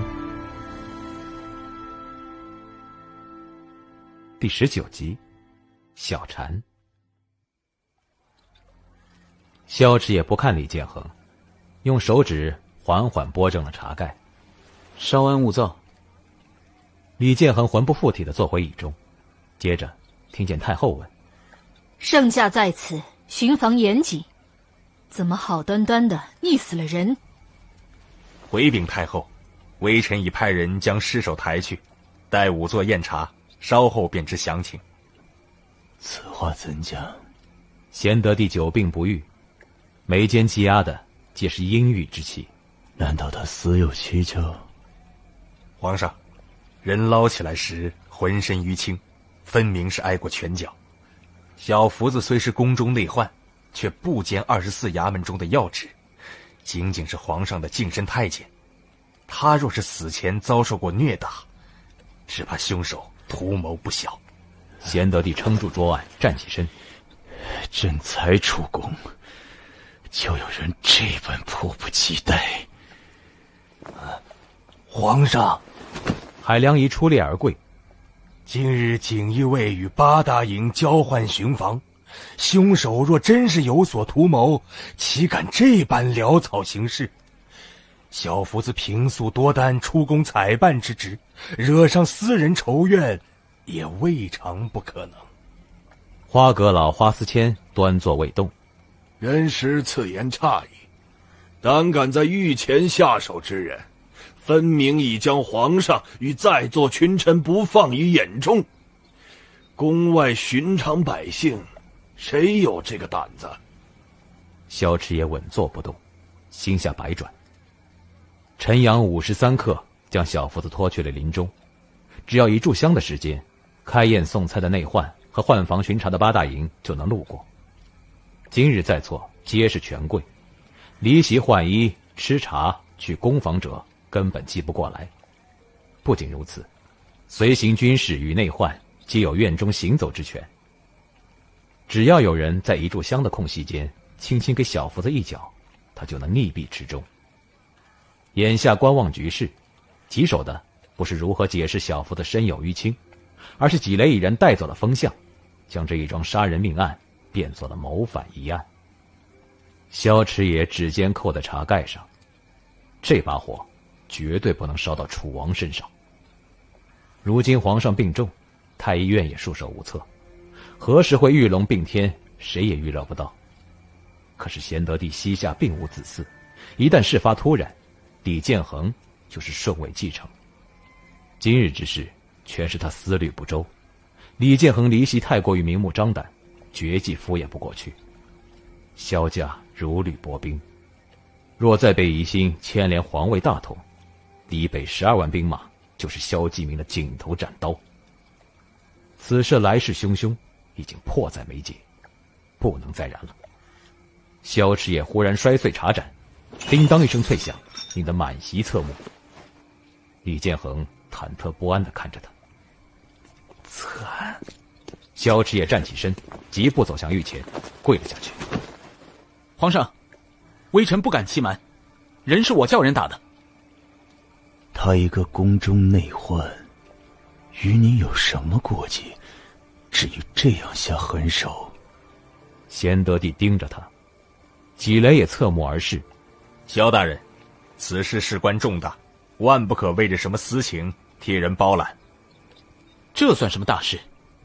况且微臣不以为罪，一个轻贱阉人，打死了又如何？难道我堂堂2品禁军总督，对这个目中无人的狗奴才也要忍气吞声？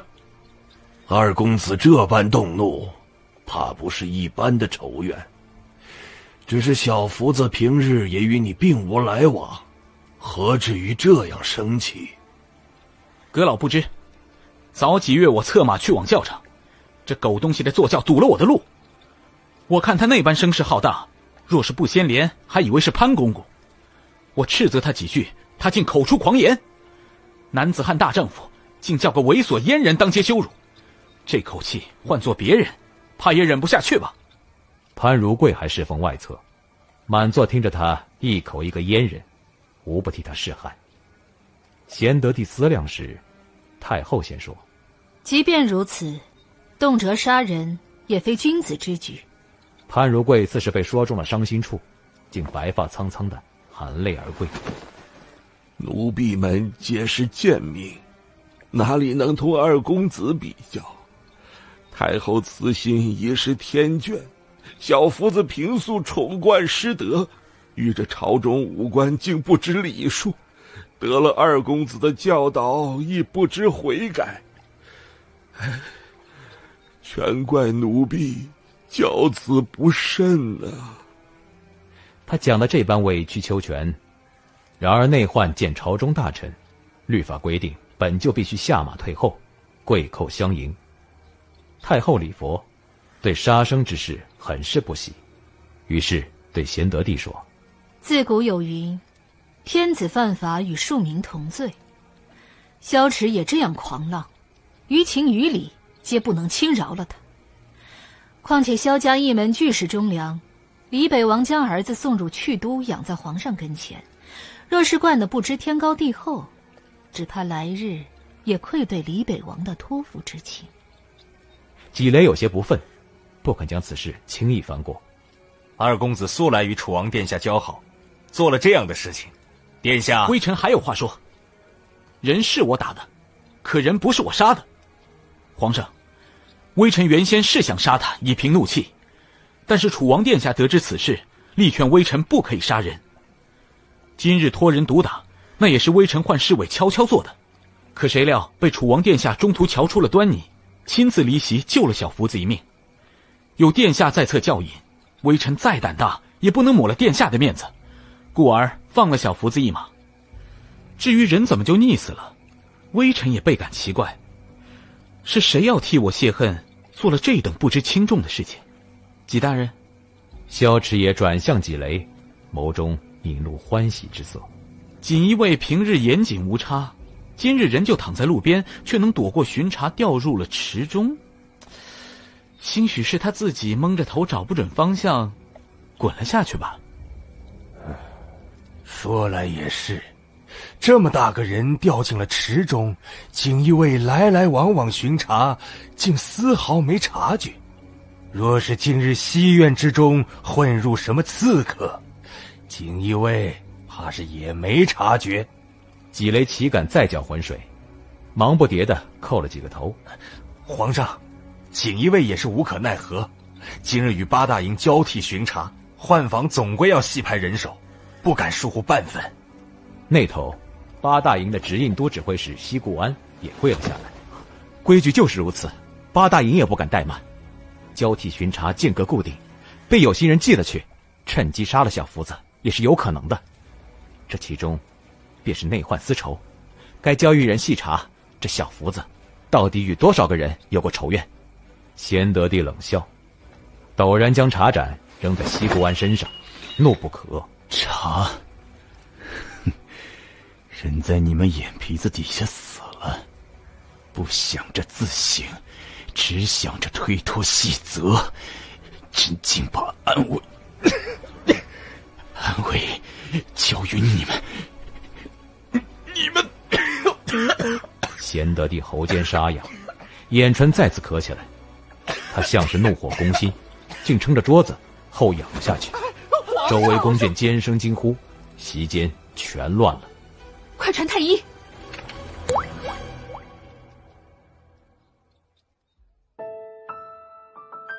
本集已播讲完毕，请订阅、评论、分享哟。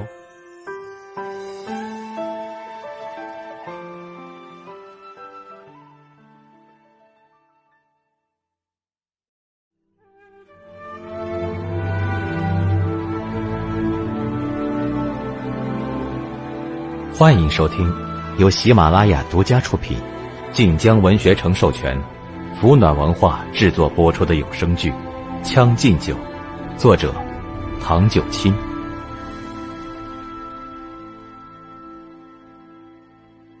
第20集，小禅。李建恒再见着萧池野，跟见着亲娘似的。哎呦，亲兄弟啊，刚可吓着我了。跪了太久，饿得慌，拿点心来用。李建恒挥手让人赶紧去，和萧池野站在西院长廊下边，看那殿堂里灯火通明。皇上要是醒了，还得要传你。哎呦，这人怎么就死了呢？哎呦，我真是倒了霉呀！萧池野就着凉茶，吃着点心。这事儿不好说。小福子一向得潘如贵的宠，若是有人蓄意要小福子的命，怎么能这么巧的撞着李建恒的殴打？若不是蓄意要小福子的命，是临时起意杀了他。可杀了他，远没有给他解开绳索获利更大。只是潘如贵与纪雷反应太过迅速，人既然已经死了，就索性用到底。要是能栽给楚王，就是一石二鸟。皇上近来还传人侍寝吗？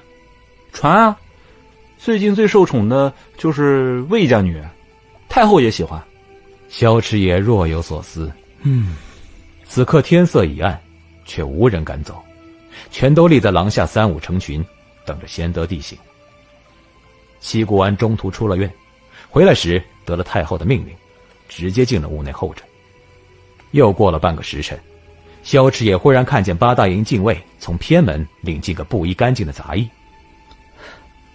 那是什么人？啊，杂役呀！西院杂役不多得很啊，但他们领个杂役来干什么？萧池野借着灯笼昏光，眼尖的瞧见这杂役面容丑陋，有烧伤之痕。他不知为何，心口突突的跳起来，一种不妙的揣测萦绕不散。西院的杂役，西院是接驾贵地，侍奉之人皆要求面目清秀。哪来的这样的人？又过了半晌，见潘如贵跨出门，高声说：“传沈氏第8子速来觐见。”群臣顿时鼎沸，议论声辈起。沈卫叛国罪责没有盖棺论定，可是沈卫之名已然传遍大江南北，中伯之疮至今未愈，兵败之责至今尚在。沈氏余孽苟得一命，已引得边陲不满，如今怎么还要容他出来？怎么回事啊？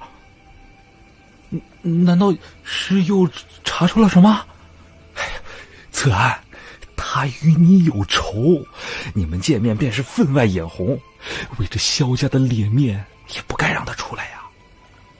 萧迟也不说话，只把目光移向门口，紧紧地盯着。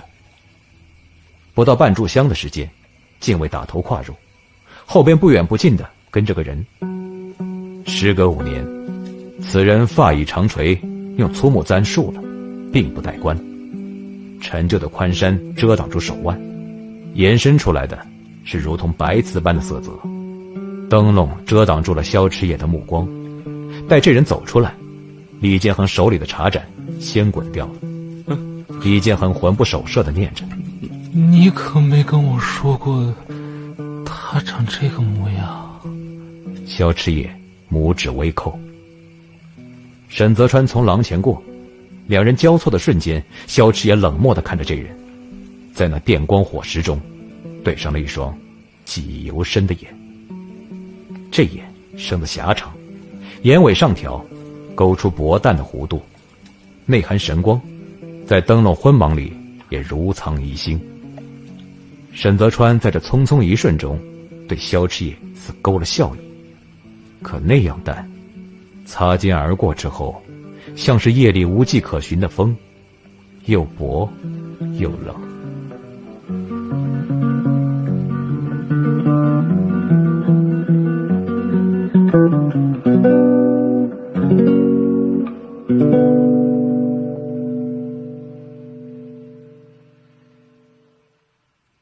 沈泽川随人入内，跪在了帘帐之外。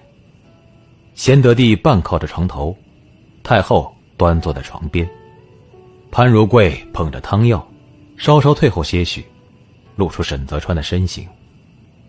贤德帝强打起精神：“八大营的巡查说，见着你的杂役出现在池边。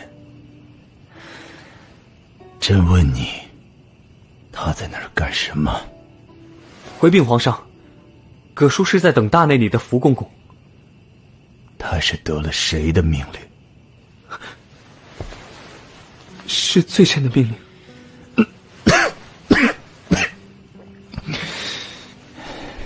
你被幽禁于昭罪寺，每月自有大内拨发吃穿用物，你怎么会与小福子有了干系？皇上垂爱，准罪臣在昭罪寺中面壁思过，皇上不仅施以圣恩，还赐予了饭食。只是近些日子，罪臣风寒缠身，和这早年的旧疾一起，每日越发难以起身。大内虽然拨了饭食，却没有药物。葛叔在昭罪寺中当之已久，见罪臣可怜，便求了出宫采办的福公公，为罪臣向大内讨了些药。就有了此次，罪臣托葛叔求一求福公公，为罪臣置办了些浮油灯。你家中无人，要那祈福用的浮油灯做什么？罪臣自知罪责滔天，在寺中为皇上和太后日夜登祈，也在为中伯察使一战中的忠魂烈士们日夜诵经。罪臣在寺中种了些菜蔬，托于葛叔寓于早市，换得几枚钱。罪臣便也如此，与其拿钱买药，不如换作浮油灯。你虽有罪，却也不是罪无可恕。小福子如今已死，你可知他素来与谁有过节？罪臣虽斗胆托了福公公买灯，却从未与福公公见过面，传过信。那你呢？你说他平日里有没有提过什么？贤德帝示意纪纲，纪纲不敢直面皇帝，如同寻常杂役一般，又惊又怕地回答：回皇上的话，福公公平日出宫皆为采办，行程忙碌，多是打发身边伺候的人见小人。贤德帝听到此处，似是自嘲，瞥了眼泥塑木雕般的潘如贵。只有一回，小人在轿前迎福公公时，听着福公公与左右说什么殿下恼羞成怒，要寻他麻烦。小人当时着急，把置办浮油灯的银钱交给福公公，故而凑近了许多。只是福公公那日也事务繁忙，便让小人今日来西院等着他，这才有了军爷们见着小人在池边徘徊一事。你可听清楚了，是殿下，不是别的什么人。不敢欺瞒皇上，那日集市见着小人的人有许多，只要问一问，便知小人没有说假话。贤德帝久不出声，屋内药味甚重。太后用帕掩了掩口鼻，亲身过去。皇上，小福子之死到底有没有预谋，不能只听萧池野一面之词。此案就发生在上下几步之外，若真如此人所言，是楚王要小福子的命，那萧池野又何必这样百般搪塞？皇上，小福子命不足惜，若楚王因着私怨杀了他，那倒罢了，只怕事情没那么简单。皇上出宫的日子少，可小福子出宫的日子多，楚王为何不挑别的日子，非得在今天呢？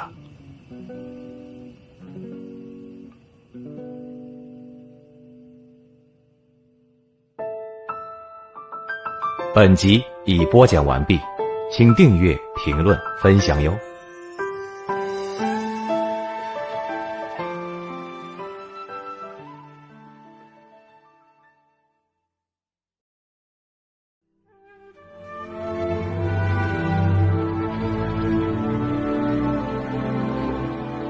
欢迎收听由喜马拉雅独家出品，晋江文学城授权，福暖文化制作播出的有声剧《将进酒》，作者唐九卿。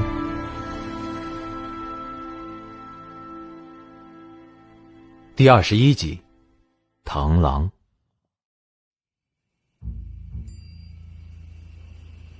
贤德帝忽然又猛烈地咳嗽起来，他拨开潘如贵的手，自己用帕子擦拭了血迹，谁也不看。建和乃是朕的亲弟弟，他什么脾性，朕最明白。这案子既然已经如此，就让己来结了。全系小福子勾张人事，僭越礼法，惹人怨妒所致。法也在府中禁足半月，罚纪雷和西固安3月俸禄。潘如贵，你去传话，说完就让他们散了吧。这……潘如贵看向太后，太后不说话，贤德帝便望向太后，言辞恳切。母后，如今正值多事之秋，秋季将近，边陲不稳，忽视摩擦日渐繁多，离北、启东边郡都需要安定军心。此刻追查，若是牵扯众多，误伤了边陲，苦的就是黎民百姓。中伯之痛虽已过去，中伯之耻却尚未学习。母后，此案不宜久拖，唯恐伤了人心。太后面露关切，替贤德帝掖了被子。皇上病体未愈，却仍旧操心国事，此乃江山社稷之福。潘如贵，你去吧。是。潘如贵应声，缓缓退出门去。依照哀家来看，这沈氏第八子一心悔改，与那沈卫截然不同，是个可以用的孩子。他身子不好，怕也担不了什么差职，还是带在寺中静养吧。皇上说的在理，可人已经出来了，再这么无缘无故的打发回去，难免惹人猜疑此案，那岂不是与皇上所求背道而驰？贤德帝便笑了笑，转头对沈泽川说：“太后爱重，你日后可要铭记于心，不要负了你那不忠不孝的父亲旧臣。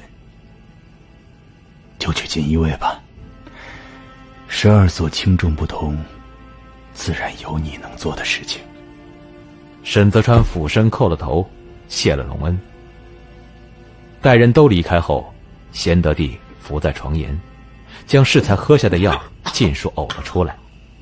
他盖在手上的被已被拧得皱巴，屋内灯烛昏暗，贤德帝面色发青，已然是重病之态。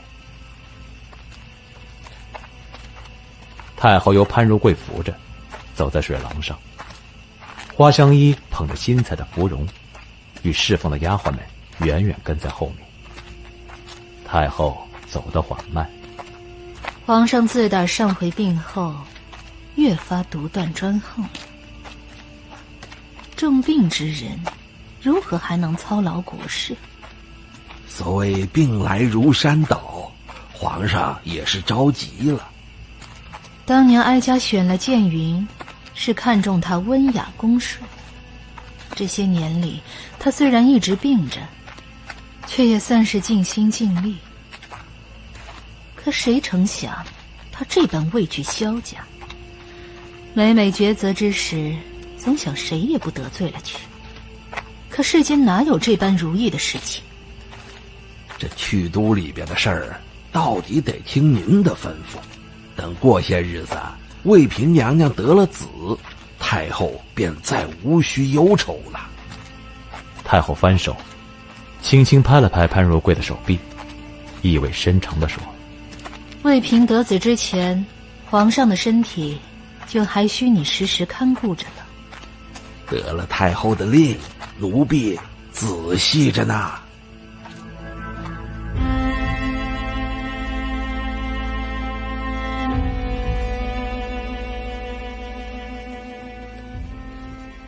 沈泽川出来，外边人已经散得差不多了。他和纪刚一前一后的下了街，看见萧池野正策马离开。沈泽川看着萧池野的腰部与腿部，禁军不是废了吗？但看他这模样，分明是没落下功夫。纪刚眯眼打量了一会儿，善骑射，就是没交过手。不知这小子力道如何？若是他5年前就已经能拉开苍天大功，而今只怕力气更甚。传儿，不到万不得已，不要轻易与他交手。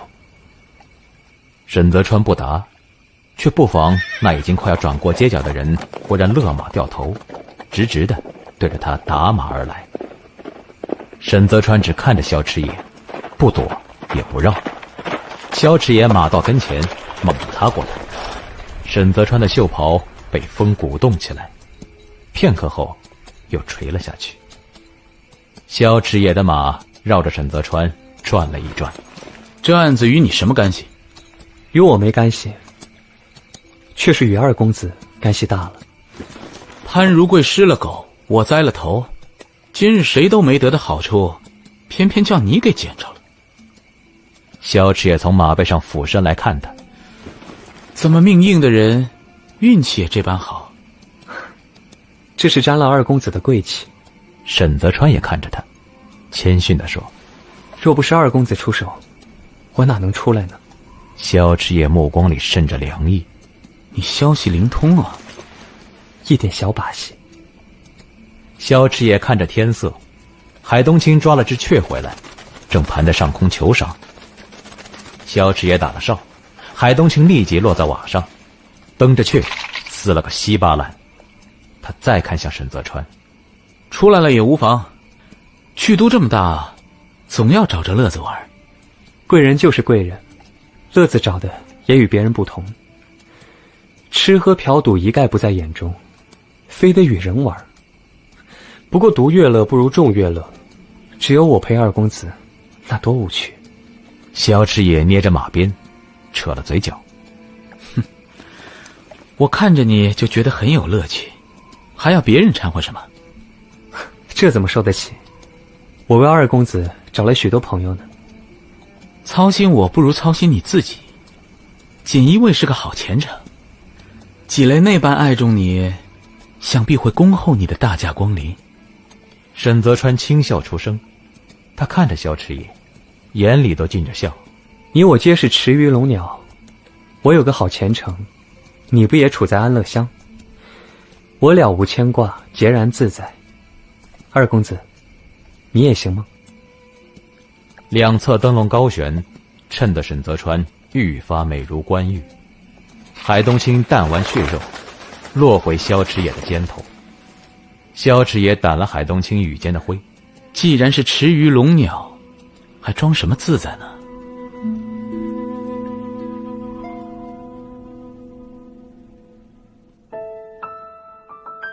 本集已播讲完毕，请订阅、评论、分享哟。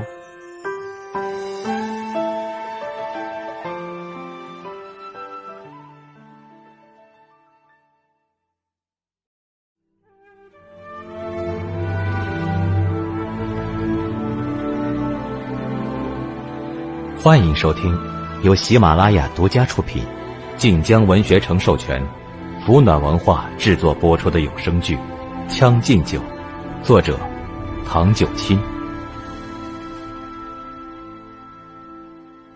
第22集，黄雀。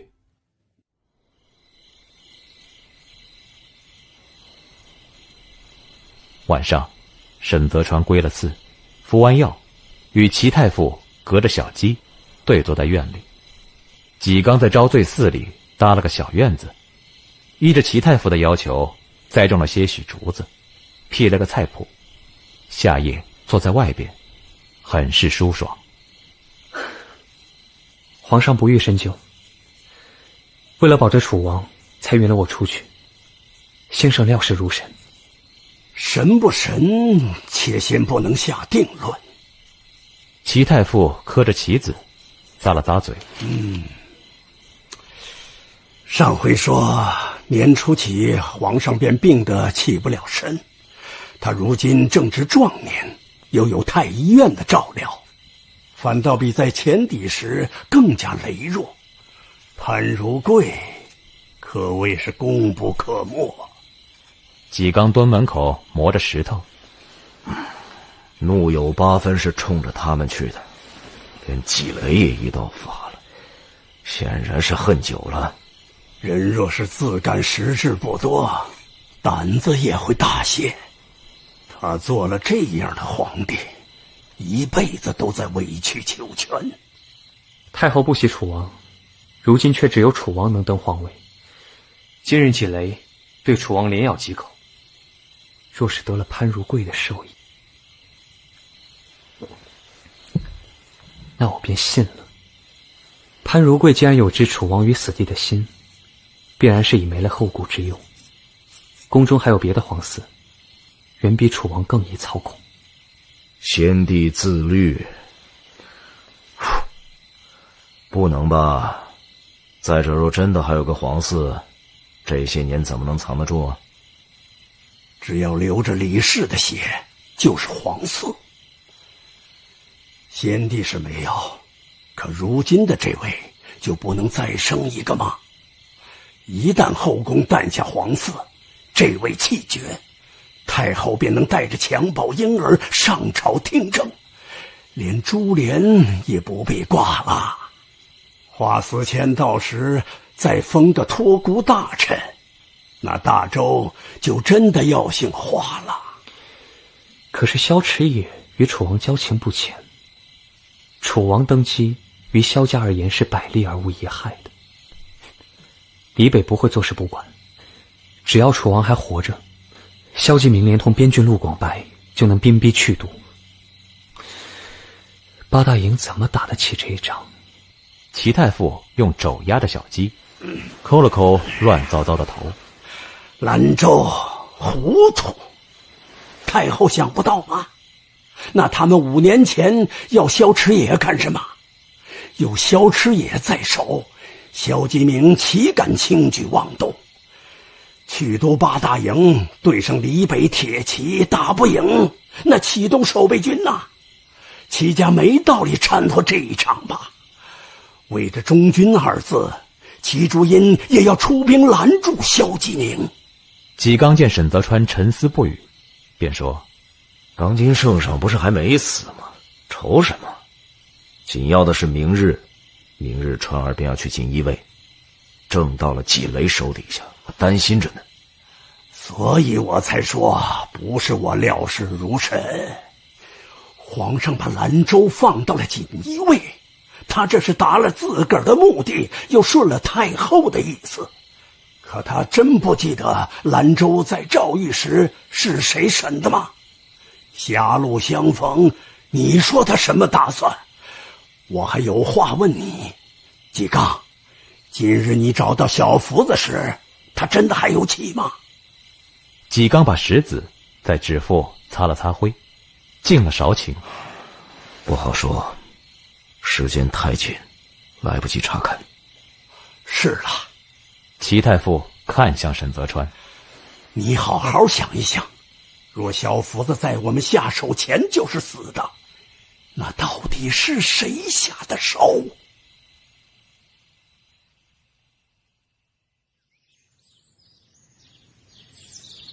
翌日，沈泽川该去锦衣卫领差职，正逢西固完的胞弟西红轩做东开席，请了近来去都之中的才子新秀，在昭东楼里雅谈。西红轩身形肥胖，坐下时须得有人候在侧旁打扇。他捏着竹扇，今年是在下走运，虽然没请着颜青，却请着了袁卓。薛修卓有官职在身，今日没来。西红轩说的袁卓，则是当今海阁老海良仪的爱徒姚温玉。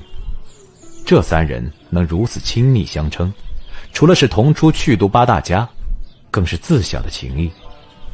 正说着，见那珠帘一挑，走进个如玉温翠的雅士，身着压青斜领大袖袍，腰坠朝纹带。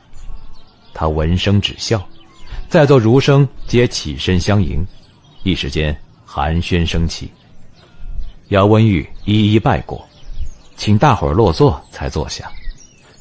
年年都见，我哪值得难得2个字。他这般谦逊，可在座无人胆敢小觑，因为姚温玉早年便是去都神童，8岁作词，12送赋，是姚家老太爷搁在掌心里的玉。为着不让他天才见识，专门投入了海良仪的门下。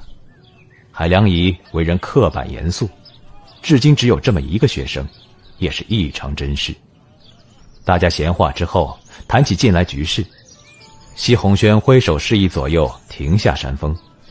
去都嘛，近来确实有桩奇事，不知诸位兄台可还记得5年前畏罪自焚的中伯建兴王沈卫？哼，畏罪不战，通敌小人，按律当斩，诛他9族也不为过。可叹皇上宅心仁厚，非得留下那沈氏余孽。今晨听闻他竟然出来了。沈卫罪已确凿，他身为兵败罪臣之子，怎能出任差事？这叫天下贤才如何信服？是啊，这怎么能行？从来没有这个说法嘛。多半是太后要保人。早就听闻这个余孽与花家有些渊源，可私情怎么能比得过国法？这不是乱了律法吗？只怕此事开了先河，让往后的罪臣子嗣皆有机可乘了。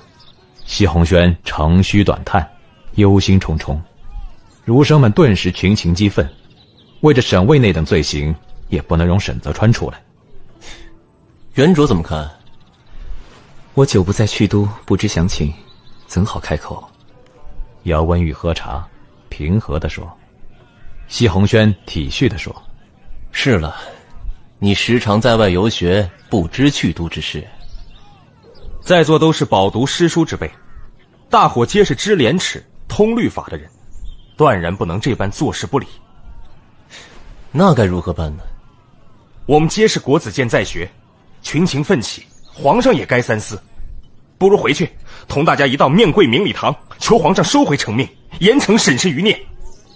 席间附和声顿起，西红轩合掌夸赞道：好，诸位不愧是国之栋梁，今日一跪便是千古流芳。在下惭愧，虽不是国子监在学，却也愿意随大家一道。方才说话的儒生便说：这怎么行？洪轩兄的胞兄乃八大营直应指挥使，若是为着此事受到牵连，便是得不偿失了。列位，便由咱们去吧。散席时，姚温玉唤掌柜蒸了些酥软易入口的肉食。他等待时，听着楼下下来的儒生们窃窃私语：哼，说什么璞玉圆琢，不也是个缩头乌龟吗？瞧他方才连句话都不敢说，哪里比得上洪轩兄仁德？姚温玉往嘴里送了颗松子，只做无声一笑，并不跨出去与人争辩。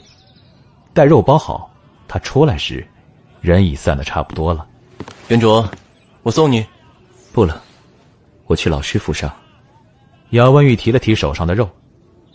两人拜别，西红轩看着姚温玉的背影，冷笑片刻。走。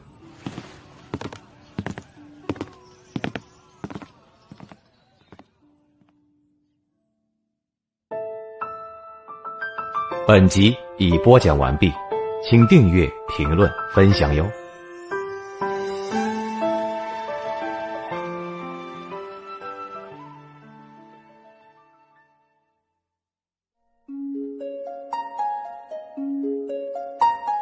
喜马拉雅的听众们，大家好，我是配音演员杨超然，很高兴在多人有声剧《将进酒》中为姚温玉配音，希望大家喜欢。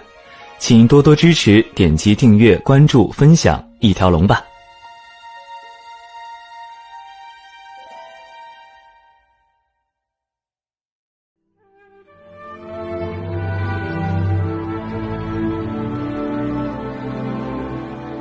欢迎收听由喜马拉雅独家出品，晋江文学城授权，福暖文化制作播出的有声剧《将进酒》，作者唐九卿。第23集，黄雀。另一头，沈泽川已到锦衣卫庭院，他跨入门槛内，便得了四面八方的注视。那满院匆忙的锦衣卫路过都要看他一眼。引路的正是葛青青，他带着沈泽川往直当房去。咱们锦衣卫分4种人，一是民户选拔，家中有姊妹是宫中洒扫的女户，兄弟来了锦衣卫，挂着临时腰牌，虽然免征役，却没俸禄，诸如小吴。二是得了大内公公的推荐，叫中官推封，指挥使大人便是如此。三是军户出身，因恩世袭，我就是这样。四是术业有专攻，业育奇才，那都是不问出身，是皇上钦点来的。这类人很是厉害，你以后自会遇着他们。你要领差职上侧当，就在这儿了。沈泽川入内，当房中的嘈杂声戛然而止。那衣着不同、腰牌不同的锦衣卫皆转过了头，堂中陷入诡异的寂静。翘腿坐桌后的男人推开面前的册子，瞧着他。沈泽川，就是你啊？沈泽川见他身着飞鱼服，锦衣卫之中，飞鱼服是非参将品阶以上不能穿的，于是稍行一礼。正是在下。这人额前垂发，胡茬未清干净，行为举止颇显落拓。他摸着下巴，哼，果然是武技之子。不枉当年沈卫千金一掷，为博红颜一笑。青青，给他牌子。他说着，把桌上备好的腰牌抛给葛青青。葛青青接了牌子，递给沈泽川。南州，这位是咱们锦衣卫镇抚大人，今日专程来给你递牌子的。敌人乔天涯。乔天涯说着，示意沈泽川看牌。沈泽川翻过腰牌，再看向乔天涯。训相所是吧？那儿就是你的去处。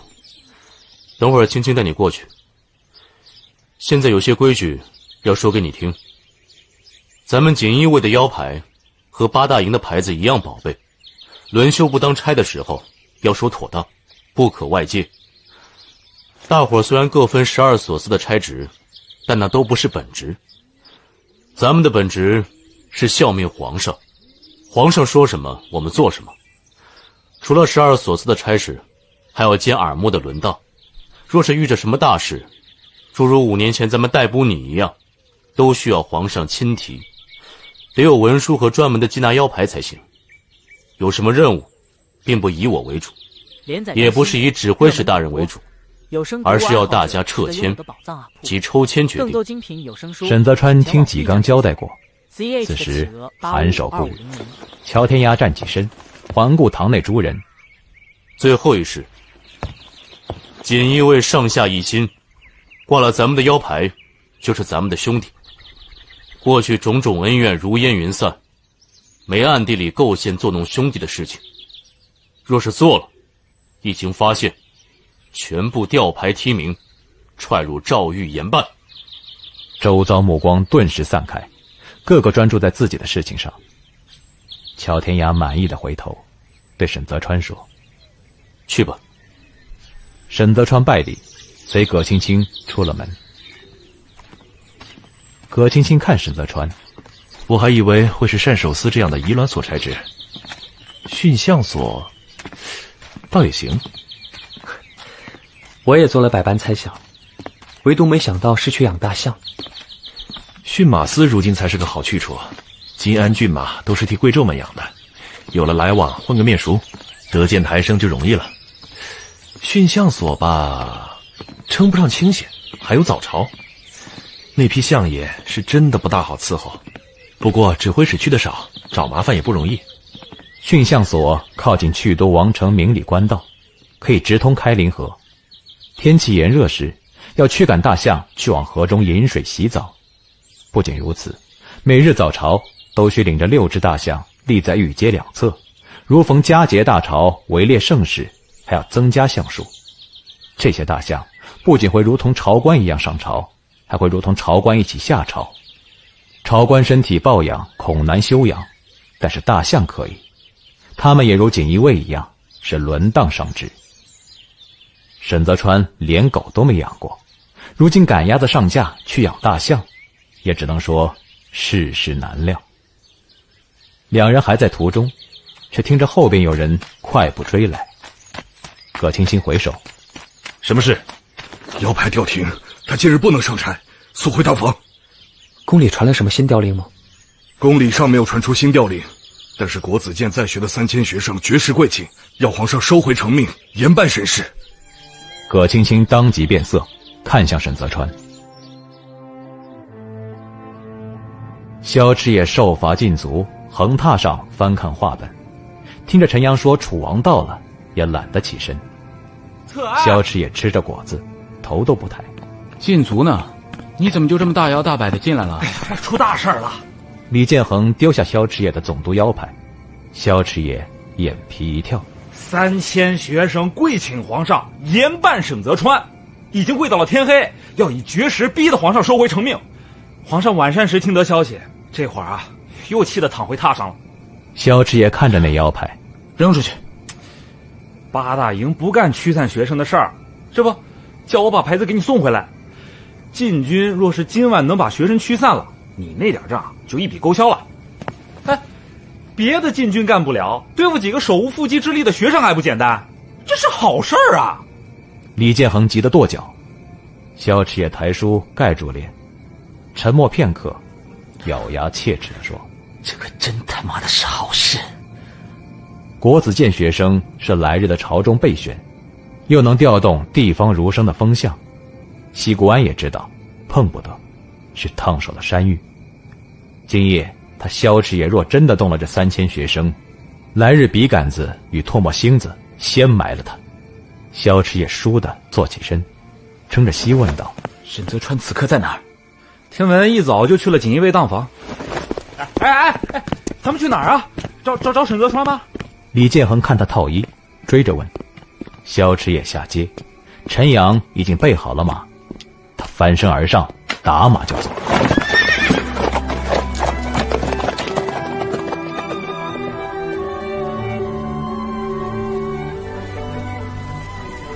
晚些起了风，雨跟着掉下来。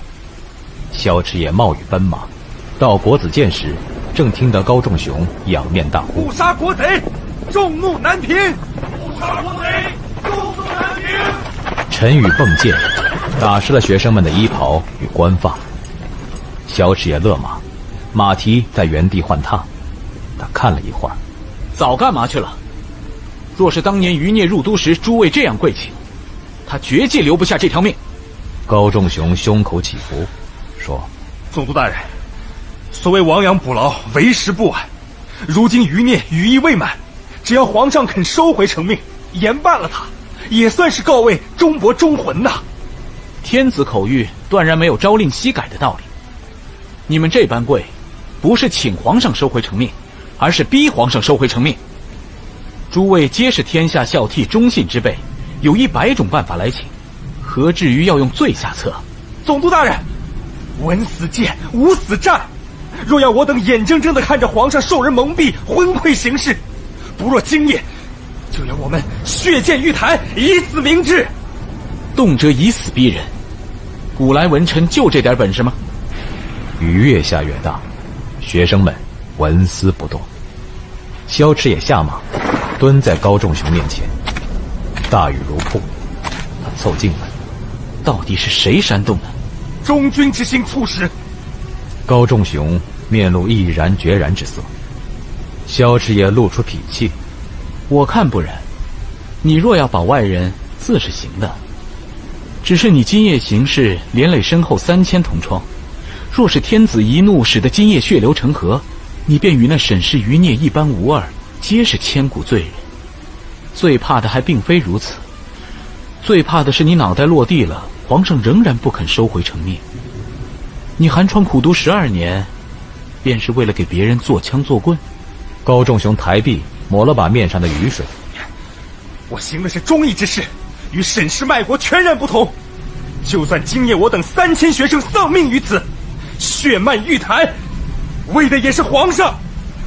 如今这等情形，宫中既不撤回沈泽川的任令，也不外送安抚学生的圣旨。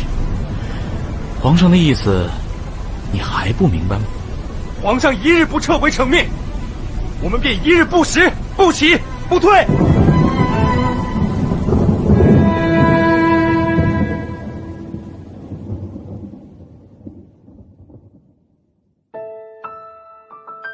本集已播讲完毕，请订阅、评论、分享哟。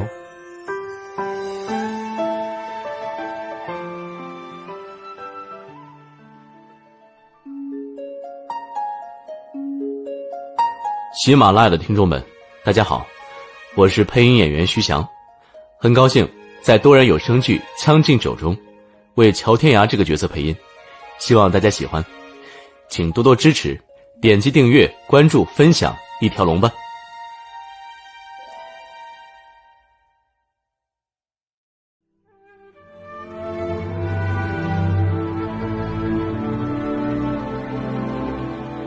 欢迎收听由喜马拉雅独家出品，晋江文学城授权，福暖文化制作播出的有声剧《将进酒》，作者唐九卿。第24集，暴雨。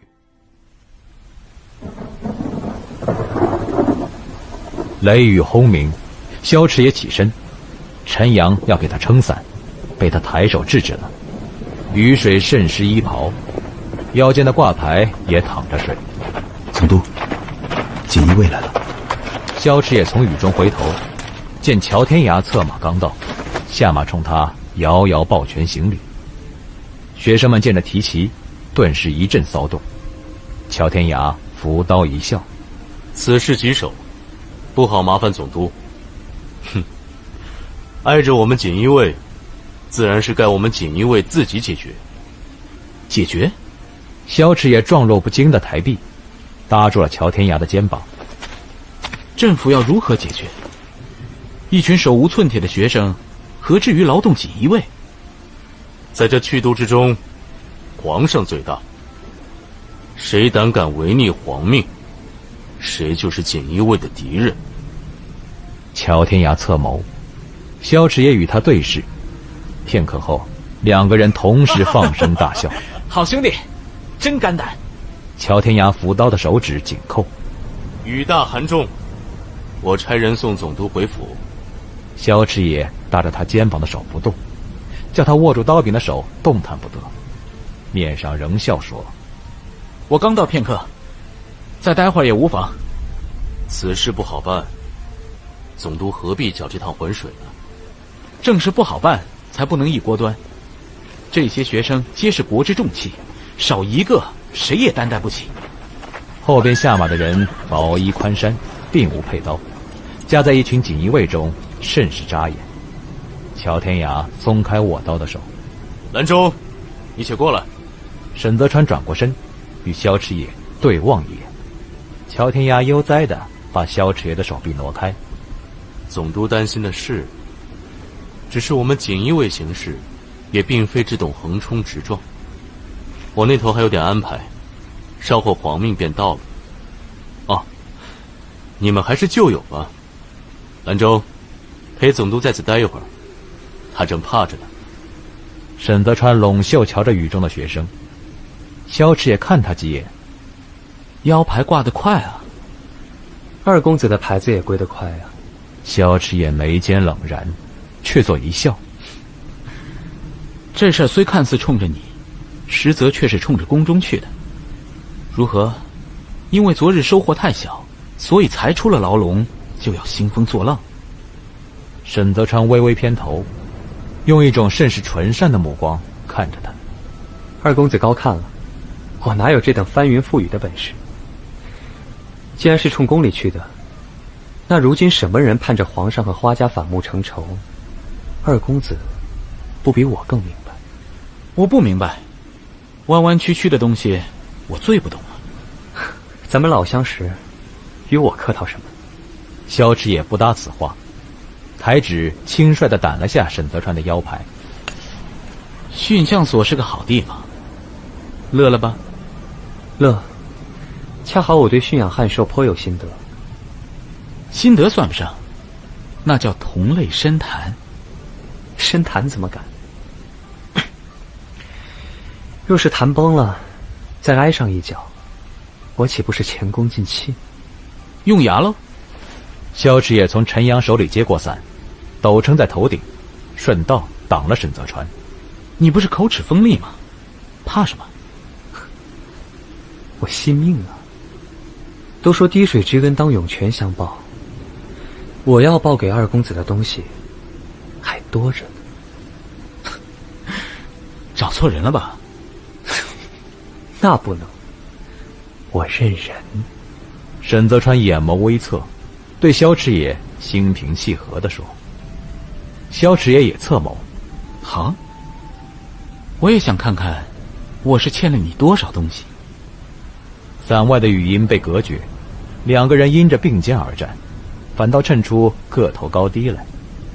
其实你也没法置身事外，今夜死一个人，便自有人算在你头上。4万冤魂只多不少，他们既然怕死，又何必做人手中刀？这一场就算有人要算在我的头上，我便要认吗？萧池也跳着雨里的学生，沈泽川轻描淡写，两个人又陷入沉默。乔天涯跨坐在棚子底下嗑瓜子，看着时辰差不多了，抖袍起身，果然见的夜色里来了顶轿子，一掀帘，来的竟然是潘如贵。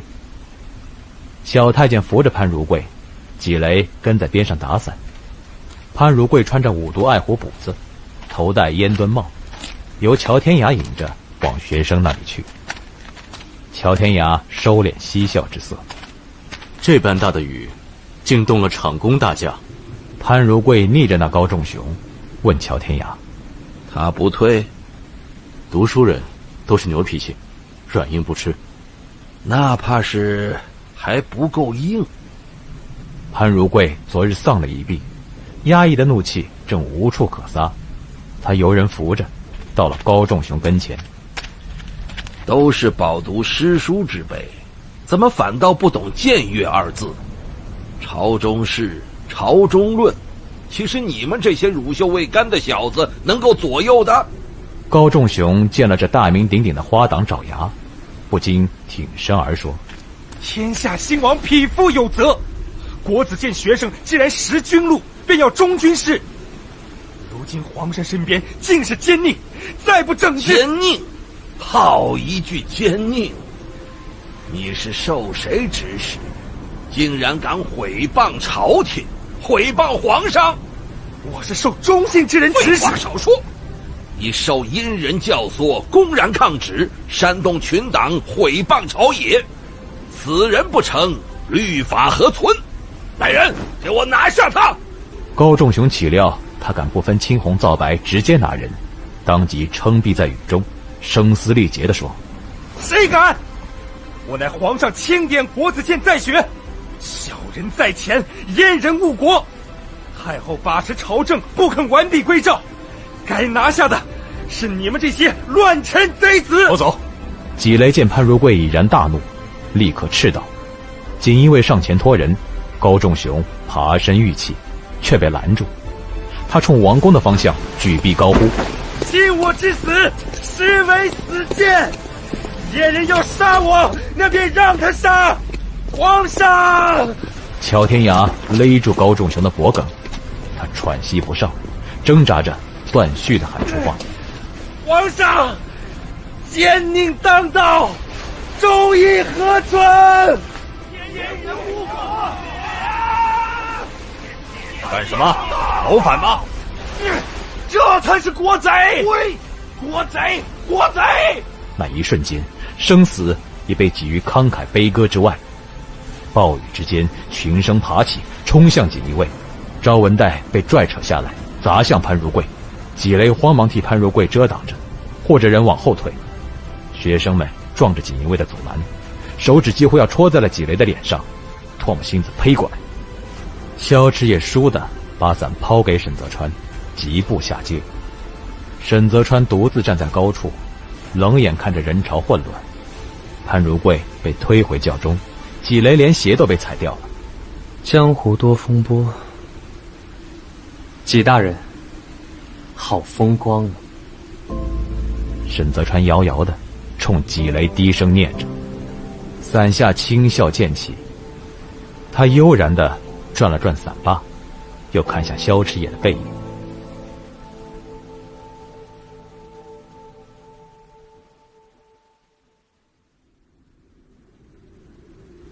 齐太傅和纪刚在檐下喝酒吃茶。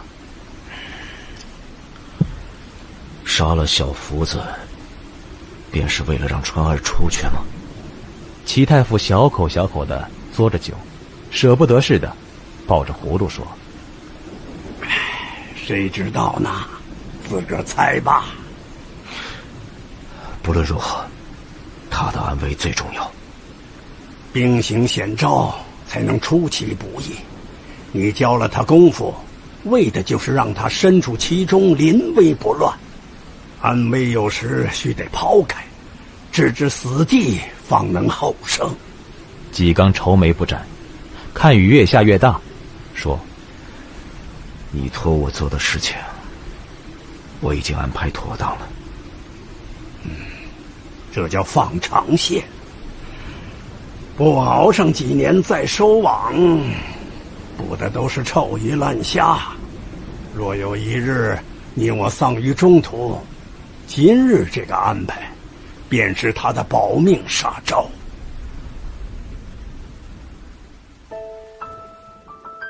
本集已播讲完毕，请订阅、评论、分享哟。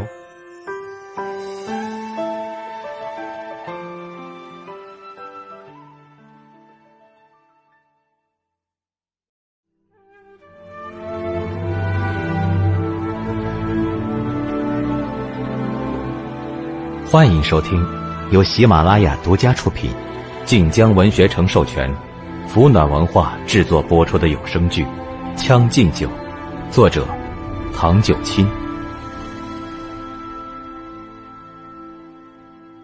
第25集，风波。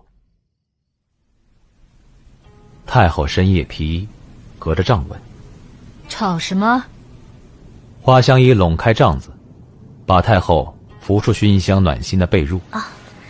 是太学的学生要皇上回收任命。太后起身，两侧丫鬟轻手轻脚的上灯挑帘。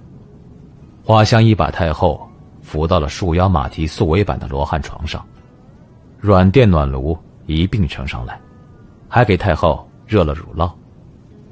太后拨着汤匙，眉间微皱，她沉思半晌。事情怎么这般突然？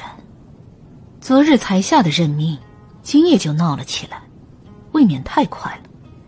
闹的还是太学。姑母，太学乃天下文笔所向，此番就是阁老也不好出面。花香衣依着太后，太后咬着乳酪，卸了妆的面容上虽已染年岁痕迹，却更显气韵不凡。他渐渐搁下碗，靠着软垫，盯着琉璃灯罩。是了，沈卫如今罪名昭著，于情于理，阁老也不能出面斥责学生。学生若是逼得皇上收回了成命，那这一次，哀家可是哑巴吃黄连了。姑母，皇上释放沈泽川，原就不是本愿，现下又因为这道命令无故得了昏聩的骂名，只怕要与姑母心生间隙。那倒无妨，等到魏嫔怀了孩子，大周便有了皇嗣。皇嗣既是国本，哀家只要有皇嗣，便仍然是大周的太皇太后。皇上病后早已与哀家离心，这次若是动怒，也不过是病中闹脾气罢了。由着他闹。贤德帝病后简不再恭顺地遵从太后旨意，虽皆是些不值一提的日常琐事，却已经露了离心的苗头。太后坐镇宫中，旁边有潘如贵，前朝有花阁老，要保花家圣权不倒，就必须有个乖顺听话的皇帝。贤德帝不成了，换一个不就是了？太后不喜楚王不为别的，仅仅是因为楚王李建恒已经籍贯，不是羸弱孩童，也不是自己膝下长大的孩子。这样的人登基，怎么比得上一手养大的皇孙听话？何况今日之情，打的是皇上的脸面。皇上登基9年，吃穿用度事无巨细，都要经过哀家。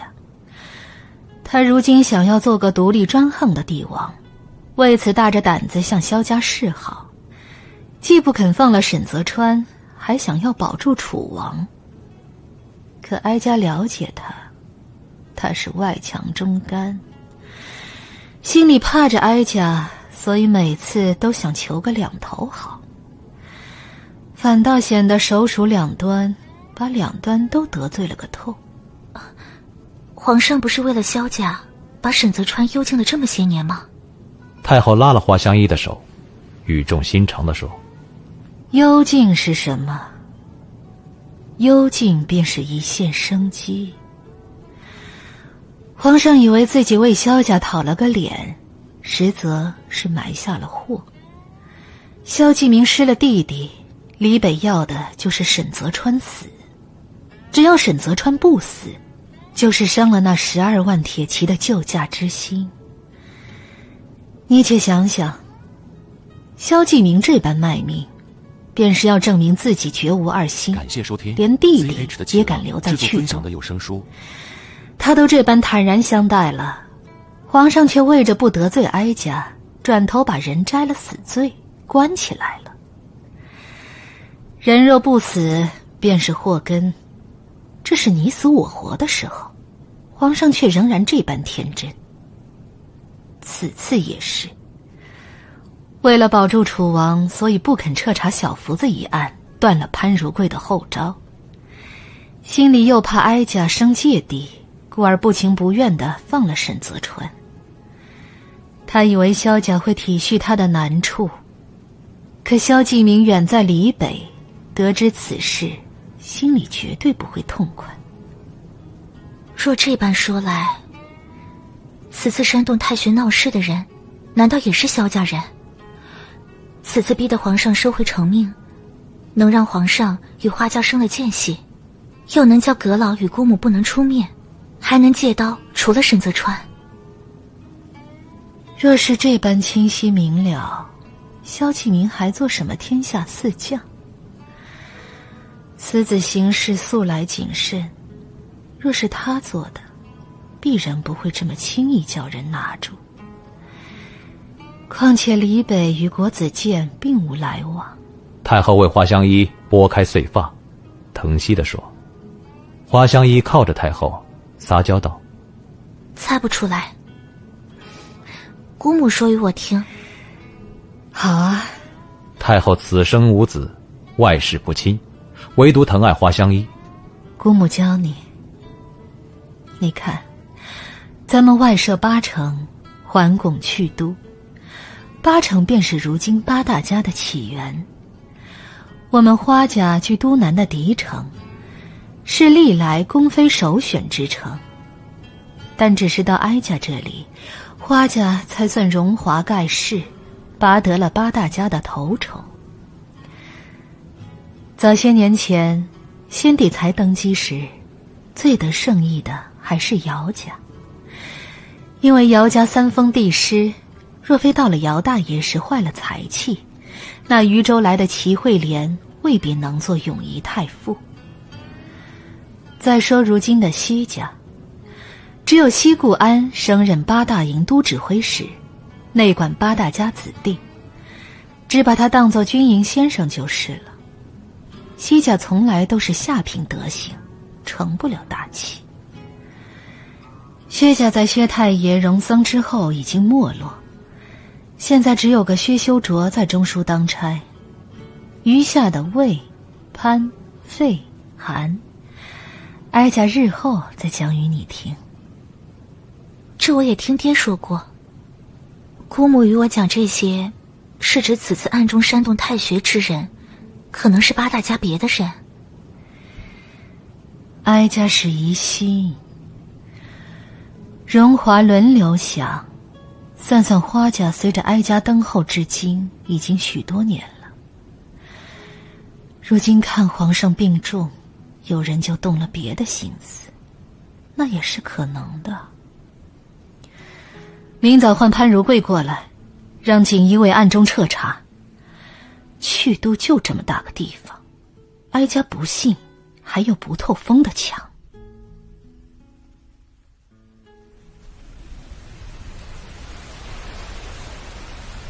萧迟也拧着衣裳上的水，跟着几雷一并入了明礼堂。此时已至深夜，先德帝仍旧没睡。先德帝拿着个折子，看萧迟也一眼：你禁足思过，怎么也随着锦衣卫乱跑？萧迟也是真的冤。他说：都指挥大人叫微臣去，微臣以为是传皇上的口谕。去了之后办得如何？几雷立刻磕头，回禀皇上，国子监在学的学生不知受了谁的指使，不仅妄议国事，毁谤皇上，还对潘公公动起了手来，场面乱得很。微臣要拿人，萧总督却不肯。岂止是不肯，那禁军简直和萧迟也一个德行，耍赖横阻，不让锦衣卫拿人，就差躺地上打滚了。一群混吃混喝的军痞子，脸皮都有城墙厚。你阻拦锦衣卫拿人？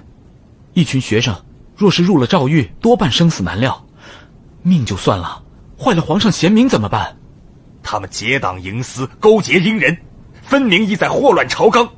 这种人不审，日后锦衣卫还干什么呢？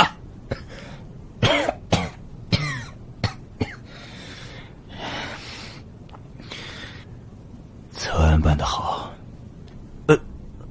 皇上，这群学生聚众闹事，连谋反二字都敢喊，若不能严办，危及的是江山社稷。心直口快，若不是被逼到了紧要关头，他们放着好好的学不上，与锦衣卫动什么手喊什么话。那沈氏余孽就不该放。若非贤德帝摔开折子，咳了起来。待稍微缓和后，他也恢复了寻常。不论如何，罚还是要罚的。折减一半国子监粮银，一日2餐改1餐，罚上半年。纪雷心知贤德帝意已决，便不再开口。他跪着不语，贤德帝却知道他想什么。贤德帝盯着纪雷，锦衣卫乃真的狗。你身为锦衣卫指挥使，认什么干爹干爷？平日朕不提，是谅你还算恭顺。今夜朕要你好生安抚太学学生，你听明白没有？微臣遵旨，锦衣卫只效命于皇上。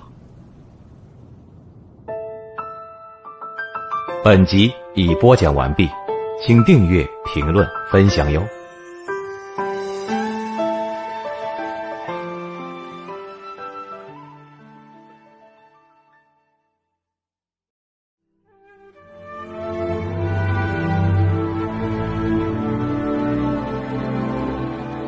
欢迎收听由喜马拉雅独家出品，晋江文学城授权，福暖文化制作播出的有声剧《将进酒》，作者唐九卿。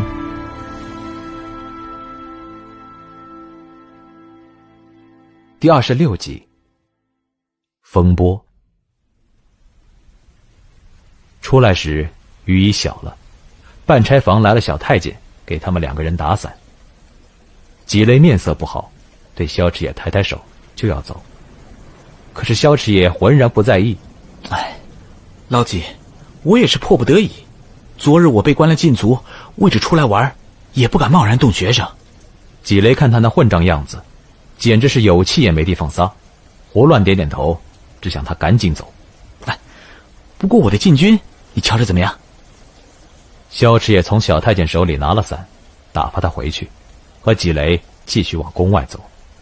纪雷心想，能怎么样？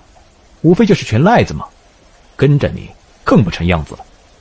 他嘴上客气地说，精神气儿比从前好了许多。萧池也恬不知耻地说，是吧？我觉着禁军的教场太小了，施展不开啊。你替我给都指挥大人说一声，看能不能再给禁军拨个地。纪雷早听闻他带着禁军在教场里玩马球，没想到他还真敢开口要地方，只是明面上不好拒绝。怕是不好办。楚王上个月扩了府，强占民居那事儿，还让人给告到了府衙。如今去都到处都是人。再说，就算城里边真有位置，那也得批给8大营啊。城里的轮不上我们禁军，城外的也行啊，只要地方够大，玩得尽兴就行。纪雷这才咂摸出话里的意思来，他看向萧池野，笑起来。好啊，二公子，早就看中了块地是不是？跟我还打马虎眼呢？这就来拜托你老几了。这去都里就你老几最有脸面，你对都指挥大人开个口，他哪能拒绝？事成咱们好说。跟我就别提银子。纪雷终于缓和了态度。我那边认了个干儿子，正寻思着从哪儿给他配个好马。说到马，谁会比二公子更懂？是不是？我送他几匹玩啊。鸿雁山脉配出来的马不比我那匹差，过几天我找人直接送你府上去。等我跟顾安提一声，多大的事儿，你等着消息。两个人分开时，雨也停了，萧迟也上了马车。陈阳看着纪雷的轿子，总督真要把府里的马给他，可惜了。拿人手短，教场必须得有，在去都里太扎眼了。这老贼要收了马办不下来，我就让他儿子去见祖宗。萧迟也蹬掉靴子，脚早泡湿了。马车晃起来，萧迟也用金帕抹了脸。那人呢？那人，沈泽川，早回去了。我看他脚步虚浮，这样的身子，怎么在锦衣卫当差？养大象啊！病秧子巴不得不干苦力呢，他绝对是要偷懒的那种人。萧迟也接了茶，一口饮尽。要偷懒的人打了个喷嚏，在昏暗里坐了片刻，猜想自己是不是受寒了。门忽然被推开，跨进个肥硕的身形。西红轩进来就啧啧称奇：“这地方行啊，锦衣卫也摸不到吧？”沈德川不回头：“破宅院租也租不出去，就这点好处了。但这院子不好弄到手啊。唉，这可是先帝赐给太子，太子又赏了齐惠莲，齐惠莲死后被卖掉的老院子了，你怎么弄到手的？”西红轩搓着手坐下来，看着沈泽川。沈泽川含着茶，和西红轩玩味的对视片刻。西红轩不慌不忙的抬手：“哎，瞧我这贱嘴，怎么老打探人底细呢？刚才路上听说潘如贵也挨了顿砸，你这手还挺痛快。”西大爷是8大营都指挥使，挨着这事儿，惹了太后的怀疑，以后的日子可就不那么好过了。西固安不好过，我便好过了。与其等着朝中重臣开口，不如叫学生先开口，先发制人。经此一事，你可就是真正的出来了。雕虫小技，让二少见笑了。西红轩肥厚的手掌搁在桌子上，沈泽川拿了筷子，捡了点素食。西红轩看沈泽川吃了，才碰了筷子。那往后你要干什么？在锦衣卫混口饭吃。纪雷是潘如贵的干儿子，还是西固安的八拜之交。你想弄死西固安，怎么越得过纪雷？不如你我各分一条命，让他们做一辈子好兄弟。西红轩闷笑半晌，伏在桌上：“你跟纪雷什么仇？”沈泽川剪掉花椒，眼皮子都不抬地说：“他穿的鞋，我不喜欢。”萧迟也消停了半个月，终于得了纪雷的回信。教场那事办成了，他马上出城，带着陈阳去看地方。那是块荒地，原先做乱葬岗，后来超展的台子挪了地方，这地方就空了。虽说跟城里隔了峰山，陈阳下马打量着，但这也离得太远了。天亮之前跑1个半时辰就到了。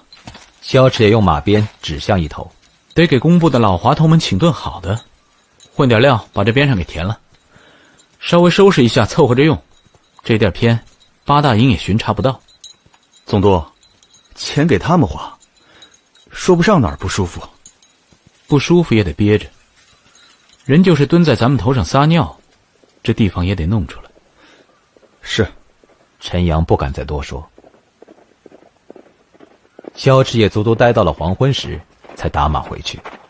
他一进城，就见着李建恒的侍卫守在门口等着他。什么事？殿下在东龙大街的会香楼摆了席，等着总督大人过去用饭。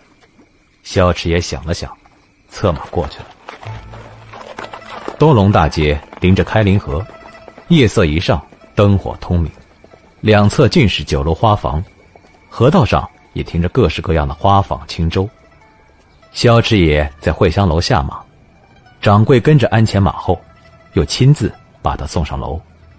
等他挑了帘子看一眼，才知道这席不简单。在座的都是听过名字的，再不济也是父兄当差的官宦小公子。楚王边上挨着的是个白面小太监，长得挺清秀，应该就是潘如贵死了小福子之后再找的孙子。李建恒招呼着：“策安来了，快来入座，就等着你呢。”萧池也随意挑了个空位坐下。这么大的阵势，我与你说一说啊，这位是潘公公的孙子，封权，封公公。这位是我好兄弟，李北萧家二公子，禁军总督萧策安。封权长得比小福子顺眼，他对萧池也规规矩矩地拜了拜。久仰总督大名。对面的西红轩敲着二郎腿，一个人占了2个座，胖脸上热得直冒虚汗。客到都且免了吧。殿下，今日还有什么客没到啊？到了就开席嘛。嘿嘿，还请了一位诸位都想见见的贵客。李建恒对着萧池野挑了挑眉毛，萧池野被他这出乎意料的示意弄得2丈摸不着头脑，正好听见后边跑堂先莲轻轻喊了一声：“贵客到！”席间记了记。萧池野回首，见身着锦衣卫袍子的沈泽川正跨进来。沈泽川见着他，明显愣了愣，可是这愣神的模样太明显了，反倒让萧池野不信了。在座都知道他们之间不和，一时间气氛古怪，看好戏的相互打眼色。李建恒热情道：“这是沈兰州，大伙儿都认得吧？兰州，入座吧。掌柜的，开席。”萧池也觉得李建恒鬼迷心窍了，还真冲着这张脸把人给请来了。沈泽川偏偏挑了萧池野边上的位置坐下时2人互看一眼。这位便是近来明洞去都的沈兰州啊。西红轩睨了沈泽川几眼，还真是百闻不如一见。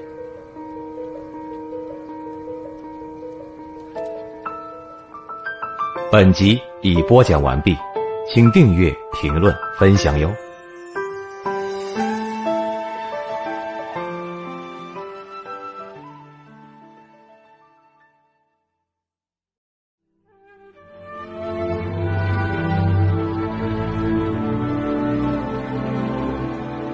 欢迎收听由喜马拉雅独家出品，晋江文学城授权，福暖文化制作播出的有声剧《将进酒》，作者唐九卿。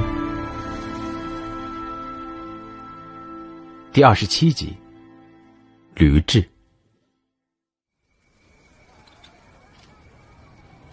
听说这兰州啊，他母亲当年也是端州一绝，沈卫可是抵了半个王府才抱得美人归，他能生得不好看吗？席间笑声错落，都明里暗里的把目光往沈泽川面上瞟，就连风权也咂嘴感叹：这位爷若是投了女胎，那还有花家女什么事儿呢？一群纨绔心照不宣的哈哈大笑。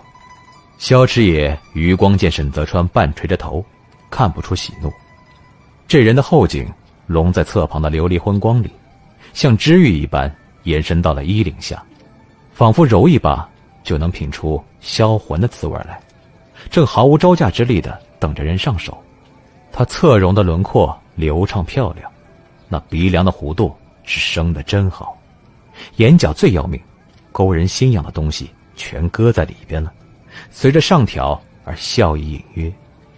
萧池也再看一眼，沈泽川还真在笑。认错了人吗？沈泽川眼眸斜向萧池野，刮目相看。萧池野收回目光。沈泽川抬眸，对席间诸位乖顺地笑了笑。中人之姿，各位抬爱了。见他这般听话，那还端着的都松了懈，话讲得越发不堪入耳。近来东街上不是兴起一种新把戏吗？叫耍杯子，把那上好的佳酿用金杯盛了，搁在美人的香炉里，传吃着玩。哎，殿下玩过吗？佳酿有了，找不着美人啊。这不正做了一位吗？西红轩轻薄的示意。沈泽川跟他一直像是素不相识，这会儿也只是勉强一笑。我哪配美人呢？诸位要是真想玩，今夜我请诸位去楼里玩个痛快。沈泽川到底有花家保着，别的人见状也不敢说得太过，唯独西红轩像是跟他八字不合，闹得越发难看。近来听闻西固安在太后跟前失了宠，如今都当西红轩是借着沈泽川为哥哥撒气。沈泽川正欲开口，忽听边上的萧池也说：“别人玩过的把戏，怎么能给楚王殿下玩？这吃血耍杯子早800年的东西了，南边的娼妓也不兴这个，不如换种玩法。希尔少，脱了你的鞋，咱们拿出去当船耍。”席间轰然大笑。西红轩肥胖，脚也比常人大许多，平素没人敢提，不想竟让萧池也拿出来开涮。西红轩顺坡打滚，豪爽地抬了脚：“那也成啊！来人，给你西二爷脱鞋。”李建恒见状乐了起来，笑骂了几声。沈泽川也没料得萧池也会解围，他与西红轩本就是走一场戏，此时又望向萧池也。萧池也没理他，拿筷子自己吃了点东西。那小太监风泉坐了片刻，看菜上的差不多了。玩是诸位爷们的事儿，今夜啊，我就给大家再添道菜好了。他说着拍拍手，底下早准备好的伙计们赶忙进来上菜。然而这道菜却是匹小活驴。人间佳肴就数着驴肉最好，诸位爷吃过驴翅吗？席间喧声渐止，都看着中间的驴。什么驴翅？伙计们倒了土在地上，手脚麻利地围了个小土田。他们把驴子赶到土上，将四蹄埋进了土里，让驴子腹部贴着土，又给驴子盖上了后续背。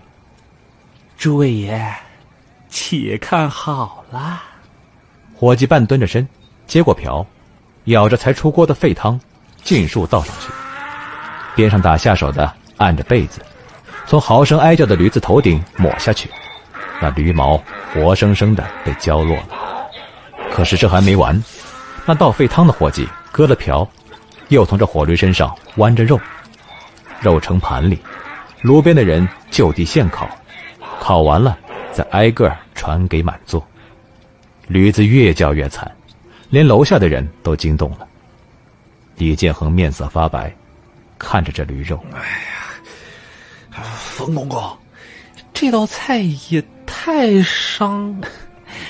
殿下不妨先尝尝看，这驴肉啊，浸着沸汤剜下来最鲜美不过，吃就要吃这口鲜。这道驴翅啊，更是有寓意的，好比这人要落入了他人之手，就得听凭任之。主子让他跪，他就得跪；主子让他哭，他就得哭；主子要是盯上他的皮肉啊，他也得这么由着人剜。风泉意有所指。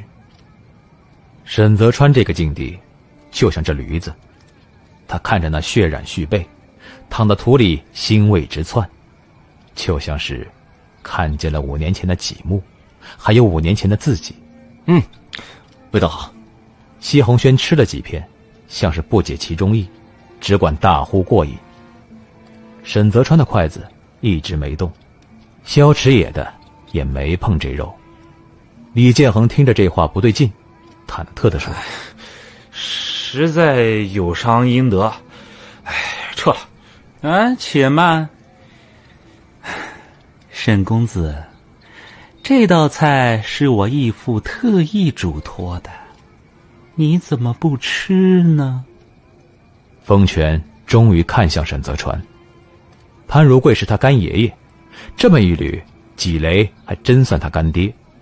这小子到底什么来头，竟能这么快得了潘如贵的宠信，顶掉了小福子的差，还能得了纪雷的青眼。纪雷杀沈泽川不得，如今人落在自己手底下又动不了。今夜想出这等下作的办法羞辱沈泽川，是在明说他们之间的过节完不了。沈泽川捡起了筷子，沈泽川话还未完，旁边的椅子猛地被推开，萧池也起身，拿着盛驴肉的碟，对着风泉的方向咣当的扔地上。李建恒连忙起身，策安。萧池也盯着风泉。风泉要替纪雷羞辱谁，他管不着，但是他萧池也今时今日也是这裘中兽，与这驴子没差别。这巴掌也打在他脸上，抽得他生疼。风泉不解地看着他，不合总督的意吗？萧池也腰侧的狼力刀柄压在拇指下，他拔刀时满座尖叫四起，却看他手起刀落，驴子已然斩首毙命。哀嚎声停了，血渗出土，躺在地上红艳艳的，旁人连大气都不敢出，不知道他要干什么。萧池也背着昏光，把刀锋在桌布上擦干净，才吊儿郎当的回身，对在座人笑道：“诸位继续啊。”李建恒盯着他的刀，柔声说：“策安，策安，收起来吧。”萧池也收刀入鞘，看了眼风泉，抬脚提过来把椅子大马金刀的坐中间。一并烤了，今夜我就在这儿看着风公公吃。风泉最后叫人抬上轿子，走得匆忙。李建恒喝了点酒，对着萧池也一把鼻涕一把泪地说：“策安，我是真没想着这回事儿，谁知道这烟贼这么不是东西。咱们是兄弟，你可别为这事儿坏了我们的情谊啊！”萧池也扯了扯嘴角：“亲疏有别，我知道，你先走吧。”李建恒扯着他袖子还要说，萧池也直接让陈阳把李建恒塞轿子里去了。送楚王回去，我自己走。陈阳看他面色不愉，绝不废话，上马跟着楚王的轿子走了。本集已播讲完毕，请订阅、评论、分享哟。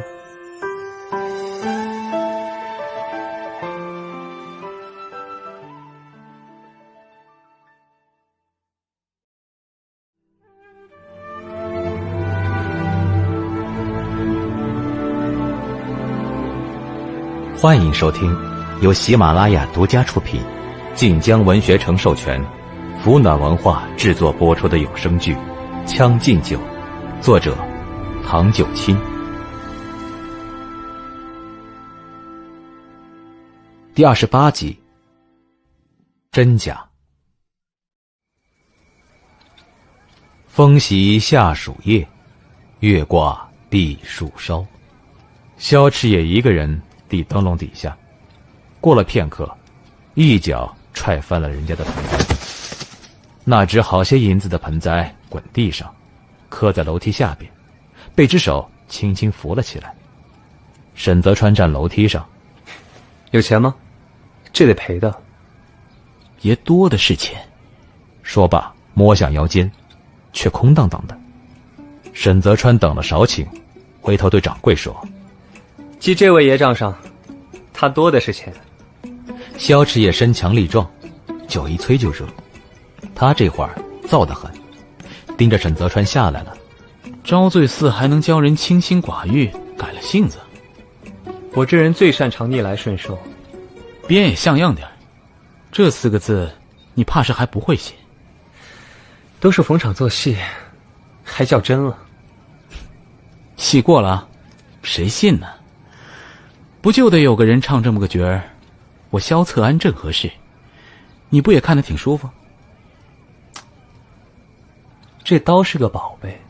沈泽川目光下移，萧迟也抬手挡了他。人就不是了吗？楼上的灯笼熄了一只。沈泽川叹道：“这话叫我怎么接呢？怪不合适的。你眼光高，认得好刀的人不多。”萧迟也移开手，一双眼又狠又凶地盯着他。人是个宝贝啊，自然带的都是好东西，瞎猫也能碰上死耗子。我就随口这么一猜。怎么你一夸我，我就觉得见了鬼？听少了吧，我的赤诚之心还没说呢。边上的人都散了。萧迟也不冷不热地说：“你够能忍，小不忍则乱大谋。我的能耐还在后边呢。别急呀。大谋？这屁大点的去都，还有什么能让你这般谋求？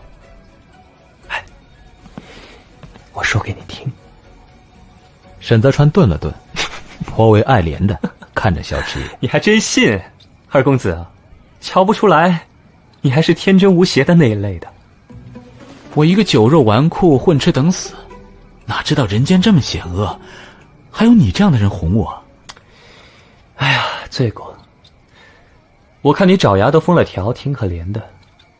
今夜拔刀一斩，自个儿也痛快了吧？一点点。哪儿去？咱们话还没说完。送你回府。今夜得了你解围，我感激涕零，简直无以为报。满嘴谎话，诓了不少人吧？上当的没几个。人总是要讲几句谎，好比爷多的是钱这种。我跟你比起来，小巫见大巫。你看，又客气上了。跟这人简直没得聊，因为分不清他哪句真哪句假，句句都像是敷衍浑水，绕上一圈也套不出东西。萧迟也转身，打哨换过来自己的马。因为今夜这事儿，所以对我言语亲近。这会儿人都散了，再装下去可就没意思了。那怎么着？再把你咬一口不成？沈泽川挑着灯笼，拿眼睛又柔又乖的瞧着他。萧迟也倏地逼近一步。你得了这么一副皮囊，全用来蛊惑人心了。这么瞧着我，是要我以为什么意思呢？沈泽川无动于衷，反而对他轻声说：“我就生了这么一双含情眼呢。”萧迟也用马鞭嘘嘘的点在沈泽川眉心，揶揄的说：“白瞎了这双眼，里面全是算计。我生了条贱命。”沈泽川抬指缓缓拨开马鞭：“不算计怎么玩呢？”二公子今夜冲的是自个儿，你可千万不要自作多情。唉，得亏今夜月色这么好，干什么要坏我自作多情的气氛？萧迟也翻身上马，持着缰绳看他片刻，怕你为着这点恩惠赖上我，哭哭啼啼的，恼人烦。你不是酒喝多了，你是病入膏肓了。这事儿谁知道呢？毕竟撒泼打滚的事儿，你不是没干过。这夜里跟着安静下去，萧迟也收了目光，算是小胜一场。他策马跑了几步，忽听后边人含笑着说：“5年前你丢的东西，找着了吗？”萧迟也骤然回首，勒马定了须臾，寒声说：“把扳指还给我。”沈泽川看着他，那眼神却让萧迟也觉得坏得很。想要扳指，好说，学2声狗叫，我就给你。海东青扑落在萧迟也肩头，和主人一起冷若冰霜的盯着沈泽川。夜已深，不知名的更夫敲了梆子，惊灭了沈泽川手里的灯笼。道上一片昏暗。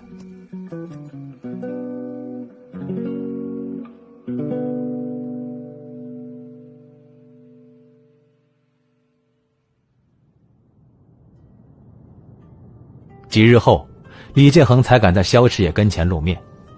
他意外地发现，萧池野似是火气还没消，一起听曲儿的时候，冰碴子直往周遭掉，吓得那些细皮嫩肉的姑娘一个都不敢过来伺候。李建恒端着茶盏遮挡，悄声说：“还气呢。”萧池野嚼碎了冰，消了。李建恒听着那嘎嘣声，汗毛直竖。这马上入秋了，冰就甭这么吃了，怪瘆人的。年年备那么一大窖，搁着也是浪费。萧池野架高了双脚，仰身压后。那我跟你说点高兴事儿。那风泉，你知道他谁吗？谁？我给你提过的那个小娘子。哎，风泉是他弟弟，他如今啊可是得了潘如贵的宠，那潘如贵能不好好提拔风泉吗？这风泉啊能说会道，哄得纪雷也心花怒放，要把他当儿子养呢。萧池野单臂撑手，瞟李建恒一眼，看样子你还真对那小娘子上心了。可不是，所以啊那天那事儿都是纪雷这王八蛋弄出来的。风泉一个当儿子的哪敢违背父命？听意思是要我放过他？李建恒能屈能伸，丝毫没有皇家贵胄的心气儿。他连忙滑下椅子，蹲萧池野跟前，求道：“兄弟，你就为了我这姻缘放他一马？再说了，咱们不也让他吃到吐了吗？到底是潘如贵的人，不好太不给脸。小福子那事儿才过去几天，皇上也还看着呢。你是不是碰了他？”萧池野突然盯着他，坐起来说。李建恒哼哼唧唧：“你在潘如贵眼皮子底下碰他的女人。”李建恒一下子不情愿了，站起身说：“他要是个真爷们儿，我还不干。他一个老太监，就那点助兴的花样，整天把一个千娇百媚的大美人打得梨花带雨。这美人本就是我的，换作是你，你干不干？”“不干。”“策安，咱们是兄弟，多大点事儿啊？睁只眼闭只眼，算了，你放过风泉，我给你别的玩。”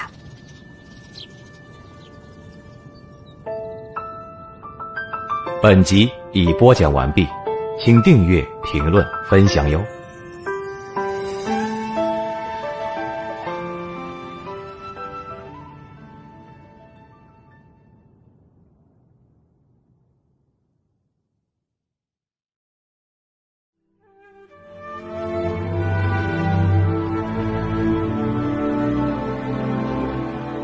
欢迎收听由喜马拉雅独家出品，晋江文学城授权，福暖文化制作播出的有声剧《将进酒》，作者唐九卿。第29集，真假。萧池野又躺了回去，没吭声。这事潘如贵要是查出来了，小福子那次就算个屁，老狗贼一定会想方设法的要弄死他们俩。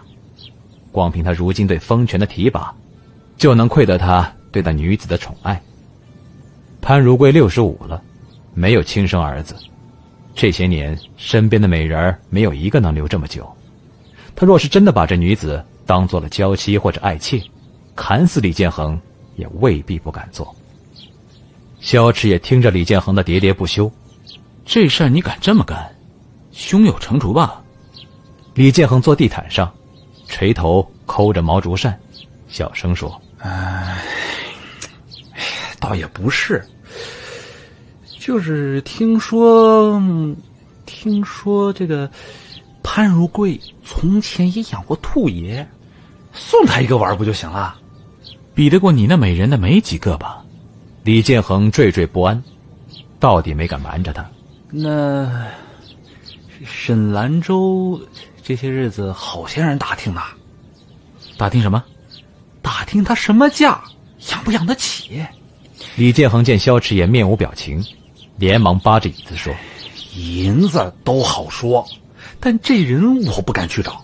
要是他狗急跳墙，哎呦，策安，你就帮我这一回。只要把人送到潘如贵跟前，事成之后我给他银子，黄金也成。萧池也沉默地撑着膝头。李建恒心以为有戏，你不是恨沈巍吗？这次弄完了，沈泽川以后还敢在你面前横？你想想啊，他没死成，可峰回路转啊，叫他在去毒做了这勾当，日后就是生不如死。况且这人，太后不也想……我当你带着脑袋在讲话，原来你他妈里边装的都是浆糊。哎，策安，策安！李建恒看他走，提着袍子追出了门。萧池也出楼上马，头也不回地走了。让沈泽川做潘如贵的禁臠，潘如贵敢要吗？这人是太后一直盯着要保的，潘如贵敢，那就是自绝后路。李建恒是失心疯了。但是李建恒要是真敢做，李建恒怎么突然敢这么做？沈泽川下了差，才摘了腰牌，出门就看到萧池爷那匹神骏的马。他下着台阶，来要扳指。萧池也掐断了枝叶，叼在指尖，看着他半晌。大白天的还没清醒，东西还我，别跟我再瞎扯。那夜里也没见你这么暴躁，站这儿学狗叫，总多抹不开脸。这么看不是为了扳指来的。什么事儿？直说。什么事你不是最心知肚明？萧池也坐在石头上，长腿架着双臂手肘。楚王要打小福子，你在寺里边都能打听出来。我转头忘了这事儿，现在想想，他身边得有你的人吧？不是眼线，就是教唆他这么干的人。我本事要这么通天，也轮不到来养大象。真的假的谁知道？你得交代清楚了，我才能挑着信。萧池也眸中孤冷。我这般冤，如今只要出了事情，就一定是我沈兰州做的。自从你出来以后，风波不断，小福子、国子监、潘如贵，怎么一桩桩事情都与你分不开干系？哼，是啊，怎么与我分不开干系呢？这里面的缘由你不清楚吗？萧世子当年在茶室天坑捡着我，若是一刀了结了，就断然没有今天这些事情了。当初是你要死里偷生，活着什么滋味儿，你今日才知道吗？沈泽川眼里沉静，静的让萧池也察觉到不真切。这个人古怪得很。那日在宴席上也是，仿佛一举一动皆带着前尘已却的意思。可是5年前的雪夜里，萧池也清楚地记着他咬住自己时的眼神。这样的不真切，好像是摸不着底的深渊。那湍急迸溅的恨意似乎都被磨平了，让人根本不知道他的底线在哪里。满座羞辱他，他却垂手带笑。萧池也说的刮目相看，是忠心之言。一个人若是逆来顺受到这个地步，那沉静之下的漆黑反倒更让萧池也觉得惊心动魄。沈泽川又笑了起来，活着什么滋味？我在招罪寺里日日夜夜都在感受，如今出来了，更觉得活着不容易。我惜命，怕得很。可这罪名要我担，人命要我抵，我沈兰州就这么一条命，哪里够分？我百般讨好，不就是期望二公子与诸位贵人能高抬贵手？今日要我交代，二公子好歹给个缘由。萧池也听得此处，反而改了念头。他嗅觉敏锐，总是在沈泽川这乖顺服帖的配合里隐约不安。可是沈泽川软硬不吃，不论他怎么套，都问不出真假。沈泽川的话，他一句都不信。正如那夜沈泽川说的逢场作戏，大家都在逢场作戏，何必较真？但是人能说谎，落下的痕迹却不能。去都下九流里混一遭，十有八九都能套出些东西。沈泽川要在李建恒身边安插人，绝技不会是什么高手，凭他如今也只能是收买杂役或是侍奉之人。李建恒这事里外都有问题，若不能彻查，只怕后患无穷。萧池也自从拴在了楚王的船上，觉都睡少了。萧池也话锋一转，吹了枝上叶：“我找你玩，怎么变成审问了？哎，最近听说有人打听你，又挨着楚王的脸面，我自然要来问一问了。你找我玩一回，我就少睡一夜觉呢。话也不能这么说，你过得不容易，我也过得不是滋味。咱把陈年老事翻了页，也可以冰释前嫌。中国6州数万条人命，二公子要跟我冰释前嫌？时候不同了，你如今蒙受花家恩惠，可是太后亲年有加的人，我哪还敢得罪？叫二公子多见外，咱们也算是点头之交了吧？兰州，二公子好走。那扳指打算什么时候还我呢？兰州，一个破扳指，既不值钱，也留着膈应，不还给我，怎么倒像是宝贝上了？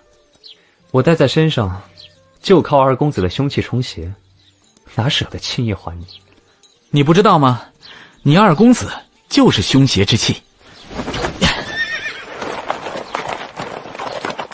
沈泽川站在原地，看他绝尘而去，笑意散了，就剩喜怒难测的冷寂。夕阳横斜，橘红的芒映在他脚底下，扑到了萧池野的背影逐渐消失的阴影里。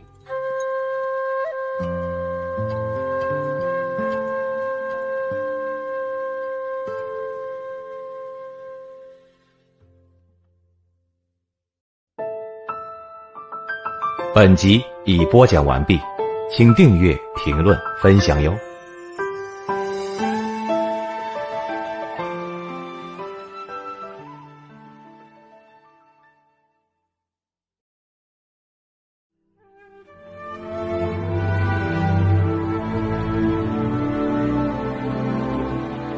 欢迎收听由喜马拉雅独家出品，晋江文学城授权，福暖文化制作播出的有声剧《将进酒》，作者唐九卿。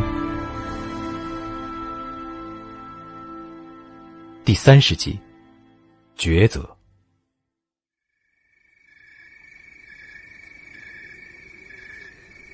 夜里漫天星斗，齐太傅打开新会的图给沈泽川看。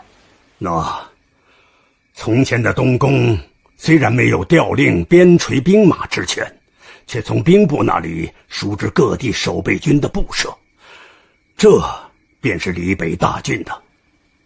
背靠鸿雁山，西通落下关，东临边沙12部。沈泽川点在东侧的鸿雁山脉。马上要入秋了，边沙骑兵草场供给不足，必定还要从临街的护士上抢东西。萧继明要动兵，怎么这些日子还没有往去都地请示的折子？因为皇上病重。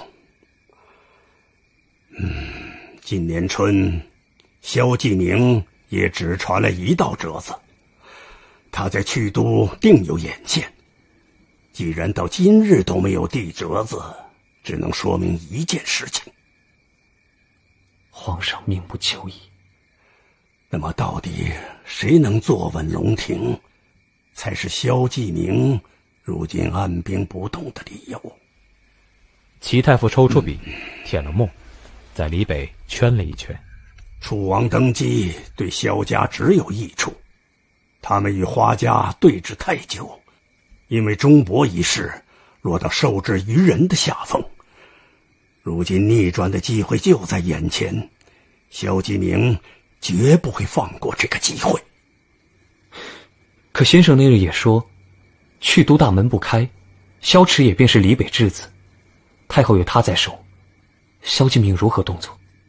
沈泽川指着去都，齐太傅丢了笔。你既然提到了这件事，我便要与你说另一件事。先生请讲。就你来看，这个萧池野是个什么样的人？敏锐、聪明，不喜欢按步骤行动。我觉得他是个……齐太傅搓着头发，似是一时间想不出合适的词，抓耳挠腮一番后，趴在小案上，对沈泽川神秘地说：“我觉得他是老天爷给李北的契机，是个天纵奇才。”先生何出此言？齐太傅马上钻到案下，拖出自己手写的册卷。这些年他自感年老健忘，把许多事情都记在纸上。他哗哗地翻了几页，又趴回案上，把册卷推给沈泽川。这是葛青青从兵部讨来的详情。永义元年，就是8年前，萧池野14岁，跟随萧继明出战边沙。10天盛夏，萧继明在鸿雁东脉遭遇边沙3部围击，被切断了退路，困于洪江水前。李北王的援兵3日不到，萧继明背水一战，迫在眉睫。可是边沙3部骑兵灵活，你知道李北多铁骑，可以正面痛击，形如铁板，却不能灵敏应对来回追逐战。拖久了，疲惫的只会是萧继明的兵马。齐太傅灌了几口酒。但是第3日夜，边沙如潮而退了，因为他们重兵把守的粮草被烧掉，火势由中心蔓延，扰乱了后方阵型。萧继明借势决战，一夜突围，但到此李北的陈述就断了。后续详情皆是让你师父费了好些功夫打听出来的风声。你猜重兵之下的粮草怎么会被烧掉？据说是边沙3部临水修挖了公道，萧池野默不作声地从洪江水里摸进了公道，在那污臭泥沟里爬了半宿。这样的功劳，李北却压着没报。不仅如此，萧池野来了去都，变成了游手好闲的混子。可混子能有这样的耐性吗？你试想一下，那等情形下，他若不成，死的人便是他大哥，他却能足足蛰伏了2日，硬是等到边沙的兵马松了懈，才放了火。这2日，他知不知道他大哥随时有性命之忧？况且火没放好，或是时机没有摸透，早一分边沙强劲，晚一分李北势衰。如果没有超人的洞察力，他怎么做得到？沈泽川似有所触动。齐太傅最后说：“况且这小子野得很，他干这事儿只带了这么多人。”齐太傅伸出2指，顿了片刻。南诏，我以为潘如贵为避忧患，把他调到了禁军，恰恰是部臭棋。他们信以为禁军废了，可禁军什么来头？那都是当年隋帝扎入8城的军户，八大家看不上，他们就全仰仗皇帝一人。可如今皇帝不要他们了，这2万人就是无主之气。要真落在个纨绔手里便罢了，可落在了萧池野的手里，萧继明还有什么理由不敢出兵保楚王？原来如此。沈泽川先前一直不得其解的地方豁然明朗。他认为萧继明既然把萧池野留在了曲都，便应该明白这是受制于人的棋子，要么废弃，要么谨慎。如果谨慎，便不应该也不能让萧池野与楚王走得这般近，否则就是自寻麻烦，事事都要提心吊胆的擦屁股。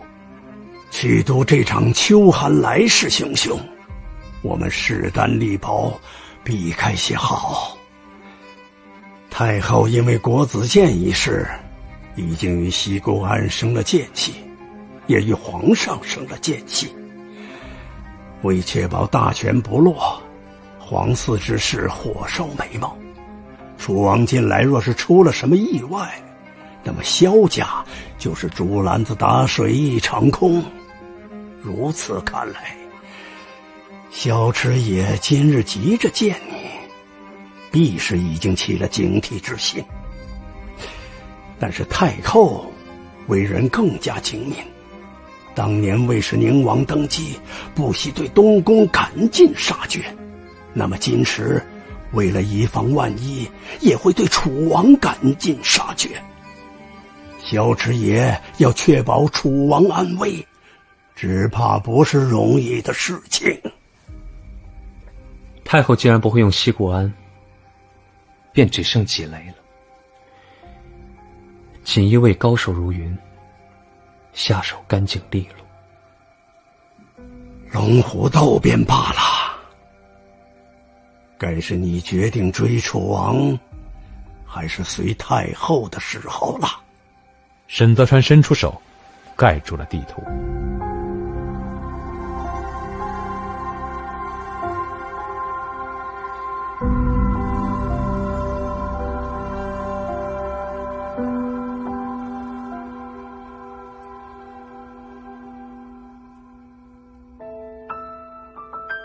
本集已播讲完毕，请订阅、评论、分享哟。